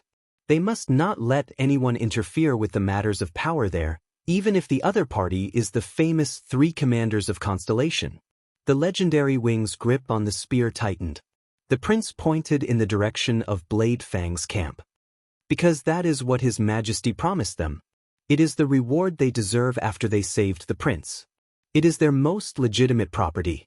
No matter what kind of crisis they face, they cannot give up on it. I will let them know that Bladefang's camp belongs to them alone. Thales panted and stared at the person in front of him. The legendary wing's breathing quickened, and he glared at the person in front of him. He turned his head and stared at the empty sand around him. But the only thing that answered him was the rustling of the wind. Thales enunciated each word slowly. Now, either you take action and wait for my nameless or Ricky to tell on me. His words made Ricky, who was beside him, unhappy. Let them bury all the hard work you've done over the past few months. Let them forever lose your army, your status, your power, your reputation, and Blade Fang's camp, which you've fought for more than 10 years. Or put away your weapon and listen to my conditions. The moment he finished speaking, Roman's spear trembled slightly as he gripped it angrily. Ricky stared at the prince in disbelief. The legendary wing's voice changed. It was no longer pleasant and clear, but terrifyingly sharp. Do you believe that if I throw caution to the wind? But Thales interrupted him fiercely. Do you believe that you will kill me now? Thales sucked in a deep breath and looked at the incredibly handsome but terrifying legendary wing. Of course. He gritted his teeth and said, because in this world, all the good-for-nothings who only know how to respect power will think so. Roman's gaze changed. It changed from disgust and disdain to anger and hatred. There was also an ominous glint in his eyes. Because they are so poor that they only worship power. Thales frowned. And this way of thinking determines that even if they have power, they will only be good-for-nothings. He suddenly remembered Black Sword. He remembered Black Sword's figure when he charged into the sea of flesh and blood without hesitation. He remembered what Black Sword told him about the truly powerful. For some reason, when that scene appeared in his mind, Thales felt much more at ease. It was as if his fear and anxiety had been flattened. Good-for-nothings? How dare you say that? Roman's words came out through gritted teeth, and they were filled with hatred. Thales sucked in a deep breath and said airily, You know, Roman, many of my enemies are just like you right now. They either only care about my identity and status, or they only care about the talents of my subordinates. They think that the young prince has no bargaining chips or power aside from that. He is just a weakling who cannot lift a sword and is worthless. But all of you have made the same mistake. Roman narrowed his eyes slightly, but the anger in them did not subside.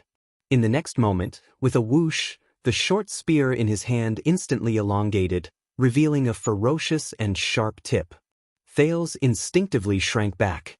Steady, Thales. Steady. He only wants to knock me unconscious, and before that, Thales clenched his fists and forced himself to speak. The bargaining chips and power you speak of are only important. They are only important in the hands of those who know how to use them. The fear in his heart slowly dissipated, and the trembling of his body disappeared from his senses. Because what is important is not the bargaining chips and power, the prince said softly, but the people who use them. At that moment, Ricky's gaze when he looked at him was different. Thales raised his head, and his gaze was bright. It went straight for the legendary wing, who was extremely enraged and mighty. Please allow me to reintroduce myself, Your Grace. In the face of the handsome man with an imposing aura, the teenager smiled. Thales Jadestar. I do not need to become a king. I can also make you look bad. Time seemed to have stopped at that moment. The anger in the legendary wing's eyes was at its peak. All sounds disappeared. Only Thales' heartbeat became incredibly piercing to the ears. 1 second. 2 seconds. The third second. The tip of the spear trembled before Thales' eyes. For a moment, the teenager's hair stood on end. The lifeless sin of Hell's river surged uncontrollably. He almost thought that the legendary wing was about to stab him with the spear with a terrifying expression. But, a few seconds later, the tip of the spear was still moving slowly and pathetically, it drooped down. Finally, the legendary wing lowered his arm. He seemed to have used his entire life's worth of strength to complete this action. A few seconds later, all sounds returned to the teenager's ears as his blood returned to normal. Thales then closed his eyes and exhaled slowly. He felt like he had escaped a disaster. You. Roman suppressed his anger with a smile, as if he was so angry that he nodded slowly. You're really not afraid of death. Roman slowly put the spear back on his back. Ricky also breathed a sigh of relief. No, it's not that I'm not afraid of death. As he watched the tip of the spear return to its original position, Thales relaxed his shoulders. He also smiled. But I believe that the legendary Wing, who has roamed the desert alone for 20 years, and even when faced with the threat of the desert and the ostracism of the nobles, he still managed to slaughter his way out and make a name for himself. You're much smarter than trash. Roman quirked an eyebrow. Thales stared at him intently. So, the deal is complete? Roman ignored him. He stared at Thales for a long time. Then, the corners of his lips curled up slightly. Thales looked at him in puzzlement. Surprisingly, the legendary Wing turned around and slapped Ricky's shoulder hard. You're not really going to tell on me, are you? Ricky sighed by the side and flung the man's hand away in resignation. I like my head very much. Especially when it's still on my shoulder. Roman sneered. Thales stared at them in a daze. He did not understand what was going on. A few seconds later, the legendary Wing turned around. Child, how dare you threaten me with the ownership of Bladefang's camp? But do you think that everything that is happening here, is it really just my will? Thales' expression froze a little. There are less than 2,000 regular soldiers stationed in Bladefang's camp, and there are less than 500 cavaliers. Roman snorted coldly. But this time, all the regular soldiers stationed in other places from Western Desert to Central Territory have been called over as reinforcements. There are even quite a number of rotational soldiers from Broken Dragon Fortress who are on standby duty. There are more than 2,000 cavaliers among them. All for the sake of being able to match the local forces in Western Desert. Do you know what this means? The legendary Wing sneered. Do you really think that they are just here to bring you home? Thales' expression darkened. I know. The teenagers seem to have suffered a blow. He said resentfully. This time, they mobilized their soldiers and used the excuse of welcoming the prince to test Western Desert's strength. Thales raised his head and stared at the burning camp in the distance. He was absent-minded. And once they find their weakness, they will hit them hard, weaken their strength, attack their reputation, extinguish their ambitions, and strengthen their influence and control over the borders and the desert. At the same time, they will show their strength and make the restless suzerains return to their original, obedient forms. Thales first thought of the Arund family in the Northern Territory, then he thought of dragon's blood, and he could not help but sigh slowly. Killing many birds with one stone, not wasting anything. This is indeed very fitting, his way of doing things. The three of them were silent for a while. So, you understand how big this matter is and how many people are involved. Even the Secret Intelligence Department is involved. Ricky pressed his hand against his waist. He seemed puzzled. Then why are you still so rash? The sun continued to rise. The gloomy and cold desert began to turn into a boundless golden color. You said before, Ricky. Thales was a little dejected. The power of eradication is the warrior himself. And the sin of Hell's River is not just waiting to be imitated. Ricky was first stunned, then he smiled. The legendary Wing chuckled. By the looks of it, his anger and murderous intent had faded away. This made his face look especially dazzling like the sun. Thales, am I right? Roman walked forward slowly. He pressed down on Thales' shoulder with one hand and stared straight into the teenager's eyes. The conflicts in the desert may come and go, and there will always be fights and stops.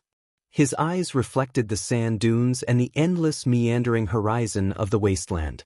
Thales was a little absent-minded as he stared at him. The Baron stared at Thales with a profound gaze. But you better remember it. The legendary Wing's expression was extremely complicated in that second. The war in Renaissance Palace. It will never end. Thales was first stunned, then he fell silent. Renaissance Palace. Ricky curled up the corners of his lips and shook his head at Roman. The legendary Wing snorted softly and let go of Thales' shoulder. Tell me, what exactly do you want? So that you will no longer be naughty and ruin your father's plans? At that moment, the stone in Thales' heart was finally lifted. He took a deep breath and expelled the unnecessary thoughts from his mind. The teenager looked into the distance, at the group of people who were watching them anxiously and expectantly. Roman and Ricky also turned their gazes. Those prisoners in the Black Dungeon, they are all former royal guards. Barney Jr., Belden, Tartan, Cannon, Bruley, and Zacriel. At that moment, hesitation flashed in Thale's eyes. I know, a group of stubborn old men who won't die. Roman stared at the Knight of Judgment from afar, frowned, and nodded. Thales closed his eyes gently. You want me, the jailer, to turn a blind eye and let them go? The legendary wing asked softly behind him. In the next second, the prince opened his eyes resolutely. No. He frowned and his gaze was cold. I want you to, Thales said coldly. Kill them. Chapter 488. When Thales stepped on the sand under his feet in exhaustion, most of the royal guards stood up and waited with solemn expressions. They were filled with reverence. Only Zacriel, who sat the furthest away, turned his head towards him at a moderate pace. Thales plowed through the sand step by step in the desert. Every step he took sank into the sand, but every time he would use all his strength to break free from the grit and take the next step. Just like always. Finally, Thales stopped in front of everyone. He quietly stared at the disheveled and gloomy royal guards. This is the group of people. Quick Rope, who was fighting against the army biscuit, rolled his eyes and quickly scrambled to his feet. He pointed at himself and flashed a flattering smile that said, Hey, it's me, it's me. Belden looked at Barney Jr., then at Zacriel. When he realized that neither of them looked like they wanted to speak, he could only sigh. Your Highness, but Thales interrupted him. It's over. The prince smiled before the astonished crowd. Even though thousands of people witnessed the scene of you escaping from prison, Thales' voice became downcast. But it's over. Over.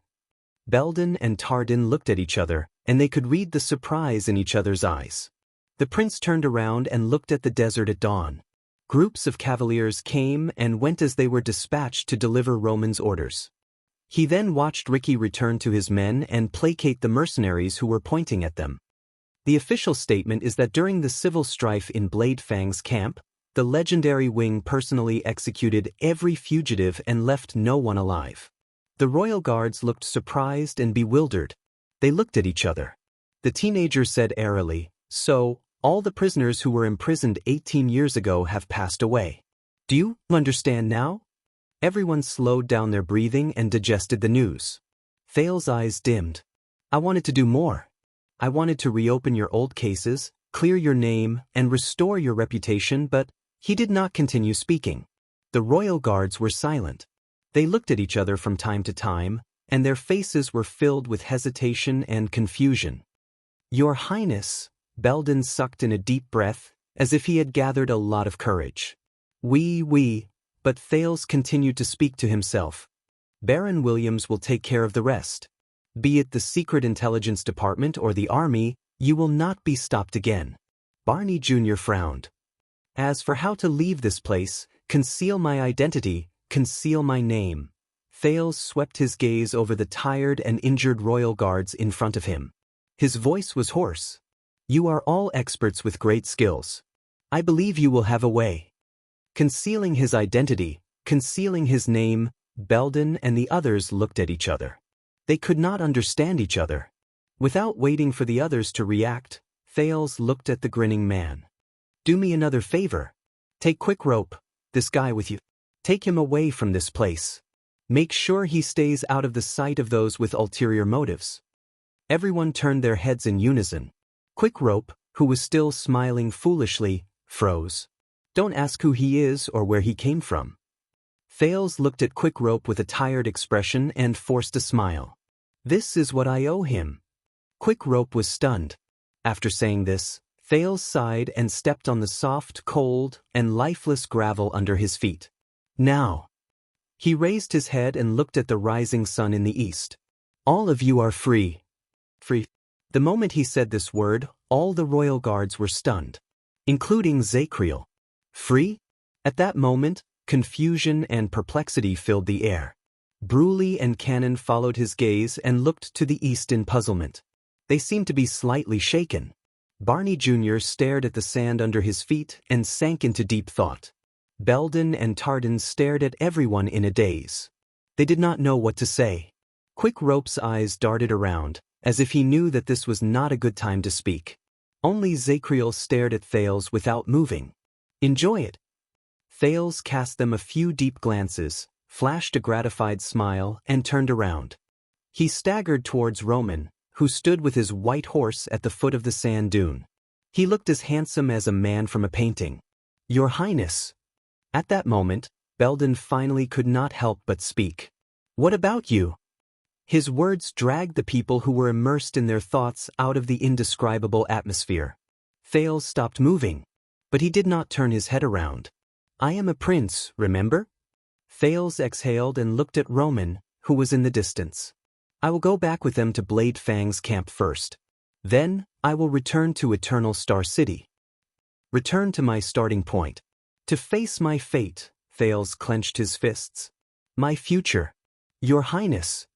Belden took a deep breath, looked to his left and right, and nodded at his colleagues. Let us follow you. Be it Blade Fang's camp or Eternal Star City. Thales frowned slightly. Belden took a step forward and pressed his hand against his chest while facing Thales' back. He said sincerely, this sword will only be swung for the Emperor. It will only be broken for the Emperor. Tardin and Cannon also pressed their hands against their chests and followed him solemnly. There is no other use for it. Thales shuddered slightly. He turned his head around slowly and looked at the group of wounded and exhausted veterans who still tried their best to puff out their chests and straighten their backs. Perhaps, just like 18 years ago, Thales could not help but feel a little sentimental. At that moment, the desert was silent. Quick Rope, who did not even dare to breathe loudly, looked around. He was so embarrassed that he managed to suppress his urge to ask if he could leave first. A few seconds later, Thales chuckled softly. First of all, I am not the Emperor. The prince sighed. There have been no emperors in this world for a long time. The guards lowered their arms. They were slightly surprised. Secondly, I cannot convince my father, and he will only throw all of you into prison again. Thales swept his gaze over each of them, then looked at the brand on their faces. Or worse. The guards did not seem to be able to react for a moment. They looked at each other at a loss. Thales smiled, shook his head, and silently rejected the offer before he left. He left behind a group of confused and puzzled guards. Another gust of wind blew, dispersing some of the heat that had risen slightly. But we are already dead. Tardin's bleak voice rose into the air and stopped Thales in his tracks. Tardin stared at the sand under his feet in a daze. He slowly raised his head. Your Highness, we have nowhere else to go. His words caused the rest of the guards to become emotionally unstable. Zacriel, who stood the furthest away, even turned his head away. Let us serve you. This is the only value I can think of, Tardin said in anguish. Thales exhaled. The only value. He remembered the guard's oath, and he suddenly had mixed feelings. Royal guards, huh? As he felt the indescribable sorrow, the teenager nodded and smiled. If this had happened in the past, when I was young, perhaps I would have said, all right, come serve me. But now, the prince was dazed for a moment. He then raised his head and looked at everyone sincerely. He received their gazes of confusion, indignation, emptiness, or disappointment. It has been 18 years. You have already paid a great price for Constellation, for Renaissance Palace, for the Jade Star royal family, and, more importantly, for yourselves and your own choices. Many people shuddered. Thales slowly walked back to Tardin and looked at his puzzled gaze. What all of you need is rebirth. Thales wanted to put his hand on Tardin's shoulder, but regretfully realized that because of their height, this action was a little awkward. You need to be truly free, unfettered, and without any restrictions, the teenager shrugged in resignation. He could only clench his fist and tap Tardin's shoulder lightly. The wind blew, and Thales' words were blown into the distance. All the guards stared at the prince in front of them in a daze. Silence and confusion enveloped the place for a moment. And believe me, all of you will always have a place to go. Thales revealed a gentle smile and looked at the east, where the sun had just risen. A better place. Tardin stared at the prince in a daze. Belden opened his mouth to speak, but in the end, he did not say anything. But Barney Jr.'s sonorous voice rose and attracted his attention.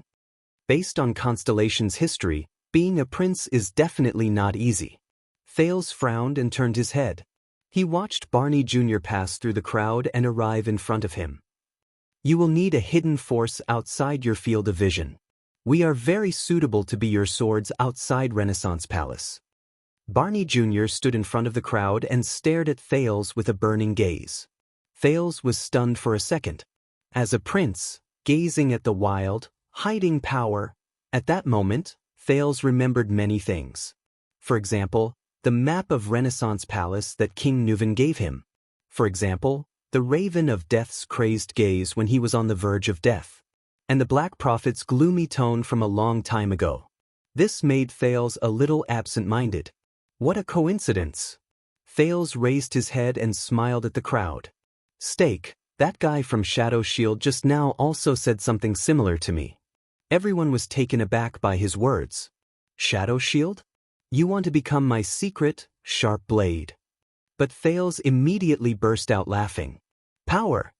Under everyone's puzzled gazes, Thales raised his head with a sigh and looked at the endless desert. Yes, I pulled all of you out from the dark dungeon, from the bottomless abyss, and from the eternal nightmare. He shook his head, spread his hands, and sneered. So, I have gained your loyalty? And you can become my power? The prince's words, which seemed to be muttering to himself, confused everyone. And then we get along well with each other, build up our achievements, conquer the world, and leave our names in history? Thales stared at the sunrise in the distance. There was a teasing look in his eyes that others could not understand. Good story. Enough to write a book. The guards looked at each other, surprised and bewildered. Belden asked tentatively, Your Highness, but Thales quickly snapped out of his daze and spoke with a complicated expression. A long time ago I knew a man. He always smiled and watched the children fall into the endless abyss. He watched them struggle helplessly. Then, with a smile, he appeared as a savior and extended a helping hand to them. In this way, he could occupy a flawless high ground, and with impeccable ethics, he would be rewarded for his kindness. He would feel no guilt, shoulder no burden, and rightfully become the master of those who were saved. He would gain subordinates who were loyal and grateful to him. Thales sighed softly. His words made Belden and Tardin look at each other. They had puzzled expressions on their faces. The prince looked around at the people in front of him. He stared at their scattered and tired figures and said desolately, If I change my perspective and writing style, and hide the evil behind the false beauty, a person like him would be enough to become the main character of a legendary story. His image would be perfect, and he would naturally achieve great things in the ending of the final chapter and bring harmony to the world. Thales said airily, Except, I was once one of those children. The group fell silent. Thales was quiet for 2 seconds before he raised his head. You know, Zakriel's words are somewhat reasonable. I am thinking, did I do everything to help all of you or to help myself? The veteran guards were stunned again. Only the Knight of Judgment looked straight at him. His gaze was obscure. Thales looked straight into everyone's eyes with a profound gaze and called out their names. Barney, Belden, Tardin, Cannon, Bruley, Zakriel. The people who were called could not help but instinctively straighten their backs. Listen up. Thales said solemnly and seriously, I am not the one who saved you, but yourselves. Your freedom is something that you have earned with your own hands. You don't owe me anything. His words stunned many of them. You were tortured, and you escaped with great difficulty. Thales looked in the direction of the camp. His tone was firm. Not to pledge loyalty to me, not to change a pair of shackles, not to change a master. Not to stay where you are, not to return to the abyss of power. The prince looked at everyone with an unquestionable gaze. Even Quick Rope subconsciously stood at attention. If you become my subordinates after you escape from the prison of bones, and become the second prince's bargaining chips, then everything I did today, and everything you endured in the past, will be meaningless. Thales tightened his throat and sighed. I will just use the selfishness of another Jade Star to tie you back to the game of the past, push you back into the vortex 18 years ago, and let the nightmare repeat itself. All of you do not deserve such a fate." At that moment, everyone was speechless for a moment. Zacriel's gaze on him changed. "Do you know what you are doing?" Barney Jr.'s voice rose slowly. The Vanguard frowned, as if he was determined to refute Thale's words. "Let's not talk about anything else. At least, we all know your little secret." He bit down on the last word very hard. It also made everyone's expressions change. Even Thale's expression darkened. "My secret." Quick Rope subconsciously grabbed the crossbow of time in his hand. Barney Jr. ignored Belden and Tardan's gazes and gritted his teeth. He gritted his teeth and said, "For your safety and interests, if you don't use this chance to bind us to your side and strengthen yourself, that would be very unwise." Barney Jr. said coldly, "If there is even the slightest leak, the fate that awaits you will be very bad." Thales was silent. Belden patted Barney's shoulder, but the latter just ignored him. But a few seconds later, Thales raised his head and smiled in a relieved manner. "Not long ago, I met a prince, another one." Everyone was puzzled. Only Quick Rope's expression changed drastically. "The way we choose to live determines our end. It has nothing to do with power or status. If I always seek personal gain, live in fear, and even try to curry favor with others, and care about power and interests," Thales looked at Quick Rope in the crowd, seemingly unintentionally, and sighed. "Then I will never be able to break free from the shackles of fate." His words made everyone fall silent. Thales looked at each of them. "Just like all of you right now. Your choice will determine whether you will obtain another set of chains with a different name, or—" Thales took a deep breath and slowly exhaled. "True freedom." Everyone's expressions changed slightly. Even Barney Jr. lowered his head slightly. While many people began to contemplate, a voice that had not been heard for a long time pierced through the sandstorm. "You are not like your father." Everyone turned their heads, and to their surprise, they found that the person who spoke was Zacriel, who stood at the periphery. "Father." Thales recalled the scene of his first father-son meeting in Mindy's Hall. He thought of the Northern Territory, Dragon's Blood, and Blade Fang's camp. He thought of the crown and scepter on the throne. "Father." But Thales was only slightly absent-minded before he smiled. "Because I am not him," he said with certainty, "and I will never be." Zacriel stared at him, then suddenly snorted softly. "Not necessarily." This made Thales' smile fade a little. However, Zacriel said his next words. "Your mother is already dead." Thales was instantly shocked. The Knight of Judgment said faintly, "Don't look for her anymore." In an instant, everyone's gazes turned to Zacriel. "Already passed away?" "What do you mean?" Thales asked in surprise after he registered what he meant. "You know my mother? There in Jirana?" But Zacriel only shook his head. His expression became indifferent again. "Remember what I said." This time, Thales stared at him for a long time. What he said, passed away, then, in the end, the prince could only sigh helplessly in the face of Zacriel, who was as silent as an ice cube. "Forget it, I guess you won't tell me anyway." Zacriel did not answer. He only stared at him coldly. But Thales immediately snorted softly. "She is already dead, don't look for her anymore. Do you know what's the most interesting part about languages, Zacriel?" Zacriel frowned. The prince narrowed his eyes. "People always like to put the important points at the end." These words made Zacriel stunned. Thales smiled. The neighing of warhorses rose in the distance. The prince sucked in a breath and gave up on asking more questions. He turned his head to look at the rising sun. "Royal Guards, this is the last time I, as Thales Jade Star, order. I'll tell you." The Royal Guards were instantly filled with respect. The prince said faintly, "The nightmare is gone. The darkness is no more." He swept his gaze over everyone seriously. Barney had a stubborn expression, Belden had a worried expression, Tardin had a gloomy expression, Cannon had a cowering expression, and Bruley had an indignant heart, the silent Zacriel, and the dumbfounded Quick Rope.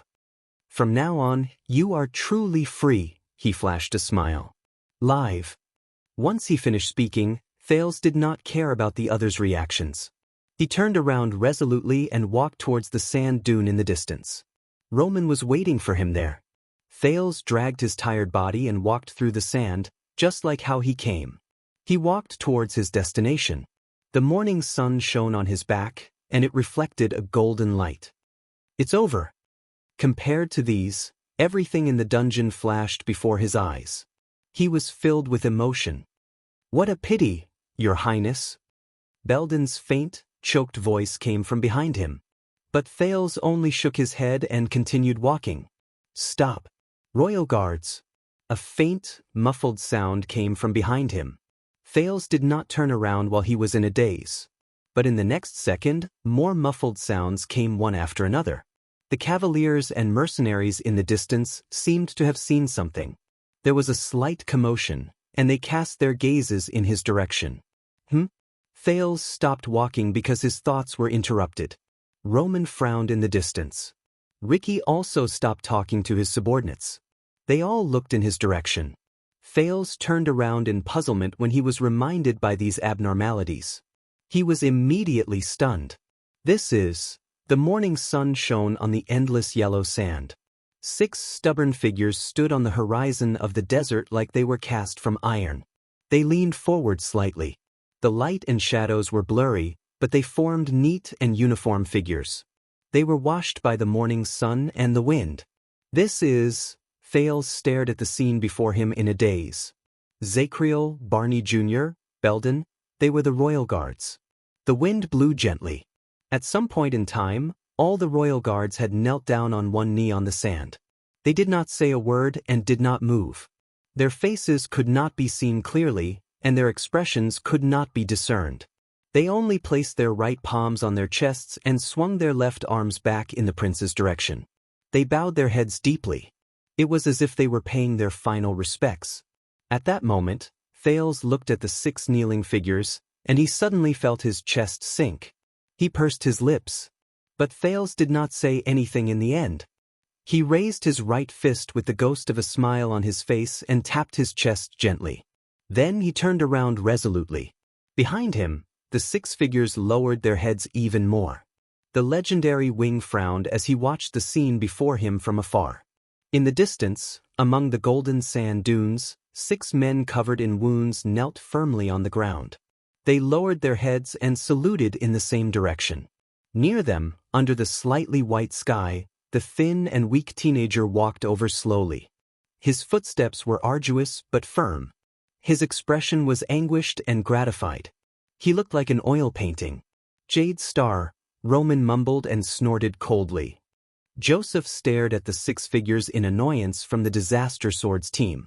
He said in disdain to Samuel, who was staring at them with a slightly dazed expression, "If you want to, you can join them. You won't be able to forget them anyway." Samuel's expression darkened. He then turned to Joseph. "I thought you would know better than me." Joseph was stunned. "Know what?" Samuel snorted softly and looked at the horizon. "Will you forget your wife and children, Joseph?" "Wife and children," Joseph froze. He subconsciously tightened his grip on his sword hilt and gritted his teeth. When he saw Joseph's expression, Samuel sighed. "But once some things are lost," Samuel said in a melancholic tone as he watched the 6 figures slowly stand up from the ground on one knee. "Then there is no turning back." In the next moment, determination returned to Samuel's dazed gaze. "Aside from the future, we have nowhere else to go. We have nothing." Samuel turned around and left on his own. He left Joseph behind with a complicated expression. Joseph looked at the 6 figures, then at Samuel's back. Klein walked over and asked curiously, "What's wrong?" Joseph shook his head. "It's nothing.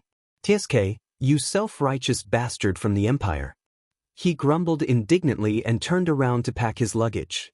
In the distance, Thales suppressed his desire to turn around and walked forward step by step. Then Quickrope's voice rose from behind him. Thales turned around in shock and subconsciously caught the package in his arms. "Your luggage." Quickrope stood behind him.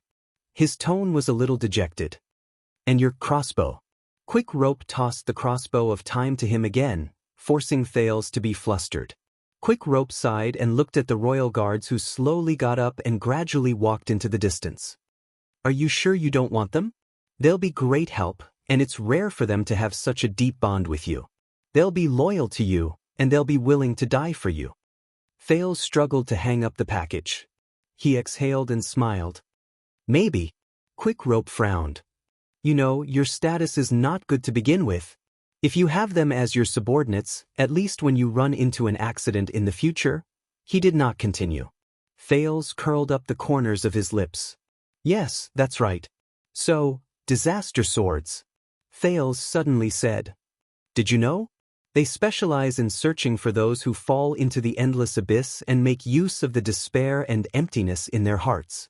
They make empty promises, capture their spirits, and take advantage of their perilous state to use them when they have nowhere else to go. Even if the person who pushes them into the abyss is not Ricky. Thales looked at the puzzled Quick Rope and said seriously, and I hate that feeling. Quick Rope narrowed his eyes to show his puzzlement. Thales sighed and averted his gaze from the back of the royal guards to look at the sky. It's as if there's an invisible hand in fate, torturing these pitiful people until they're riddled with scars, crazy and desperate, just for today, when I stand here, to make them willingly become my chess pieces and be used by me until I complete the predestined ending. Quick Rope was stunned. Thales said airily, But I can't do it. But I can't do it. I can't be that hypocritical, shameless, and selfish. They're not my chess pieces. Just like how I'm not a chess piece of fate. Both of them were silent for a few seconds. Quick Rope sighed. If my father were here, he would definitely scold you for being stupid. King Nuven? Yes. Maybe. Thales smiled. Did you know that Ricky said that my power of eradication has been drifting with the flow, swaying left and right, and has no direction? I think he's right, Yizichin said. So I made my choice. Thales stared at Quick Rope. Just like how you also made your choice. That's all. This sentence made Quick Rope's expression fade, and he looked like he was deep in thought. A few seconds later, Quick Rope suddenly spoke. You're different. Thales was stunned. What's different? Quick Rope shook his head. I can't say, but Quick Rope frowned and sized up Thales. I can feel it. Compared to the Thales in the desert, Quick Rope put on a serious expression. His expression was solemn and serious. You seem to have gained something but also lost something. Both of them faced each other and were silent for a few seconds. Thales raised his eyebrows and smiled helplessly. Maybe. I've grown up. Quick Rope raised his eyebrows. You know, I've learned a lot during this trip. Thales sighed slightly and looked to the northwest, in the direction where he came from. He was a little dazed. It's even more than the total of the previous 6 years. Quick Rope looked at him and sighed. So, this is your farewell. You're going back to be a prince, right? Thales snapped out of his daze. I guess so. With a barely discernible sadness, he teased him in resignation. Back to the chains of power. The chains of power. Quick Rope was silent for a few seconds. As a prince, Thales, what do you think of my father? Quick Rope asked abruptly. As a king? Thales was stunned. King Nuven? When he thought of this name, Thales recalled many things from the past, and he could not help but frown. Extet's Wrath the Seventh. As a king? As he looked at Quick Rope's sad and indignant expression, Thales sighed softly. He was a well-deserved hegemon of his generation. He had great foresight, outstanding skills, wise and cold. But he's not very lucky. Thales lowered his head dejectedly. Yes. Quick Rope seemed to have recalled something. He nodded absent-mindedly. How do you think you are compared to him? Compared to King Nuven? Thales was stunned again. In just a few seconds, he recalled how resolute he was when he challenged Pofret, how ruthlessly he poisoned Arikos, how dignified he was when he ordered the archdukes, how resolute he was when he delivered his triumphant return, how courageous he was when he personally went to war against the calamities, and how he hid behind the scenes and schemed against him and Lampard. Thales could not help but laugh. No, even if I spend the rest of my life, I'm not as good as him. Quick Rope was silent. His expression was unpleasant, as if he had recalled some unpleasant memories. Listen, Fails. A few seconds later, Quick Rope sighed. I don't know how wise extension kings like the Dragon Knight King, the Frost King, Steelbreaker, and the Whisperer can lead thousands of troops and rule the land. I also don't know how constellation kings like the King of Renaissance, the Oathkeeper, and the Virtuous King can prosper the country and bring about great rule. When he mentioned so many people's names, his tone was not as relaxed and humorous as usual. It was rather serious. Thales was not used to it. In that second, Quick Rope's face was full of seriousness, and it made Thales subconsciously straighten his back. It was as if the person before him had become Mariah Walton again. But after today, I know at least one thing. Mariah stared at the teenager. Thales, be it my father or my elder brothers, he shook his head slowly, but his tone was firm. They can't even compare to your little finger. They can't even compare to you. There was silence. There was a long silence. As he stared at Mariah's resolute and unquestionable gaze, Thales was completely stunned. He said, "What?" Mariah, you, Thales, who finally managed to react, instinctively opened his mouth. But Mariah interrupted him. Thales. King Nuvan's second son approached Thales slowly and placed a hand on his shoulder. Become a king. A good king. At that moment, Prince Mariah Walton's eyes shone with a sparkle that was rarely seen.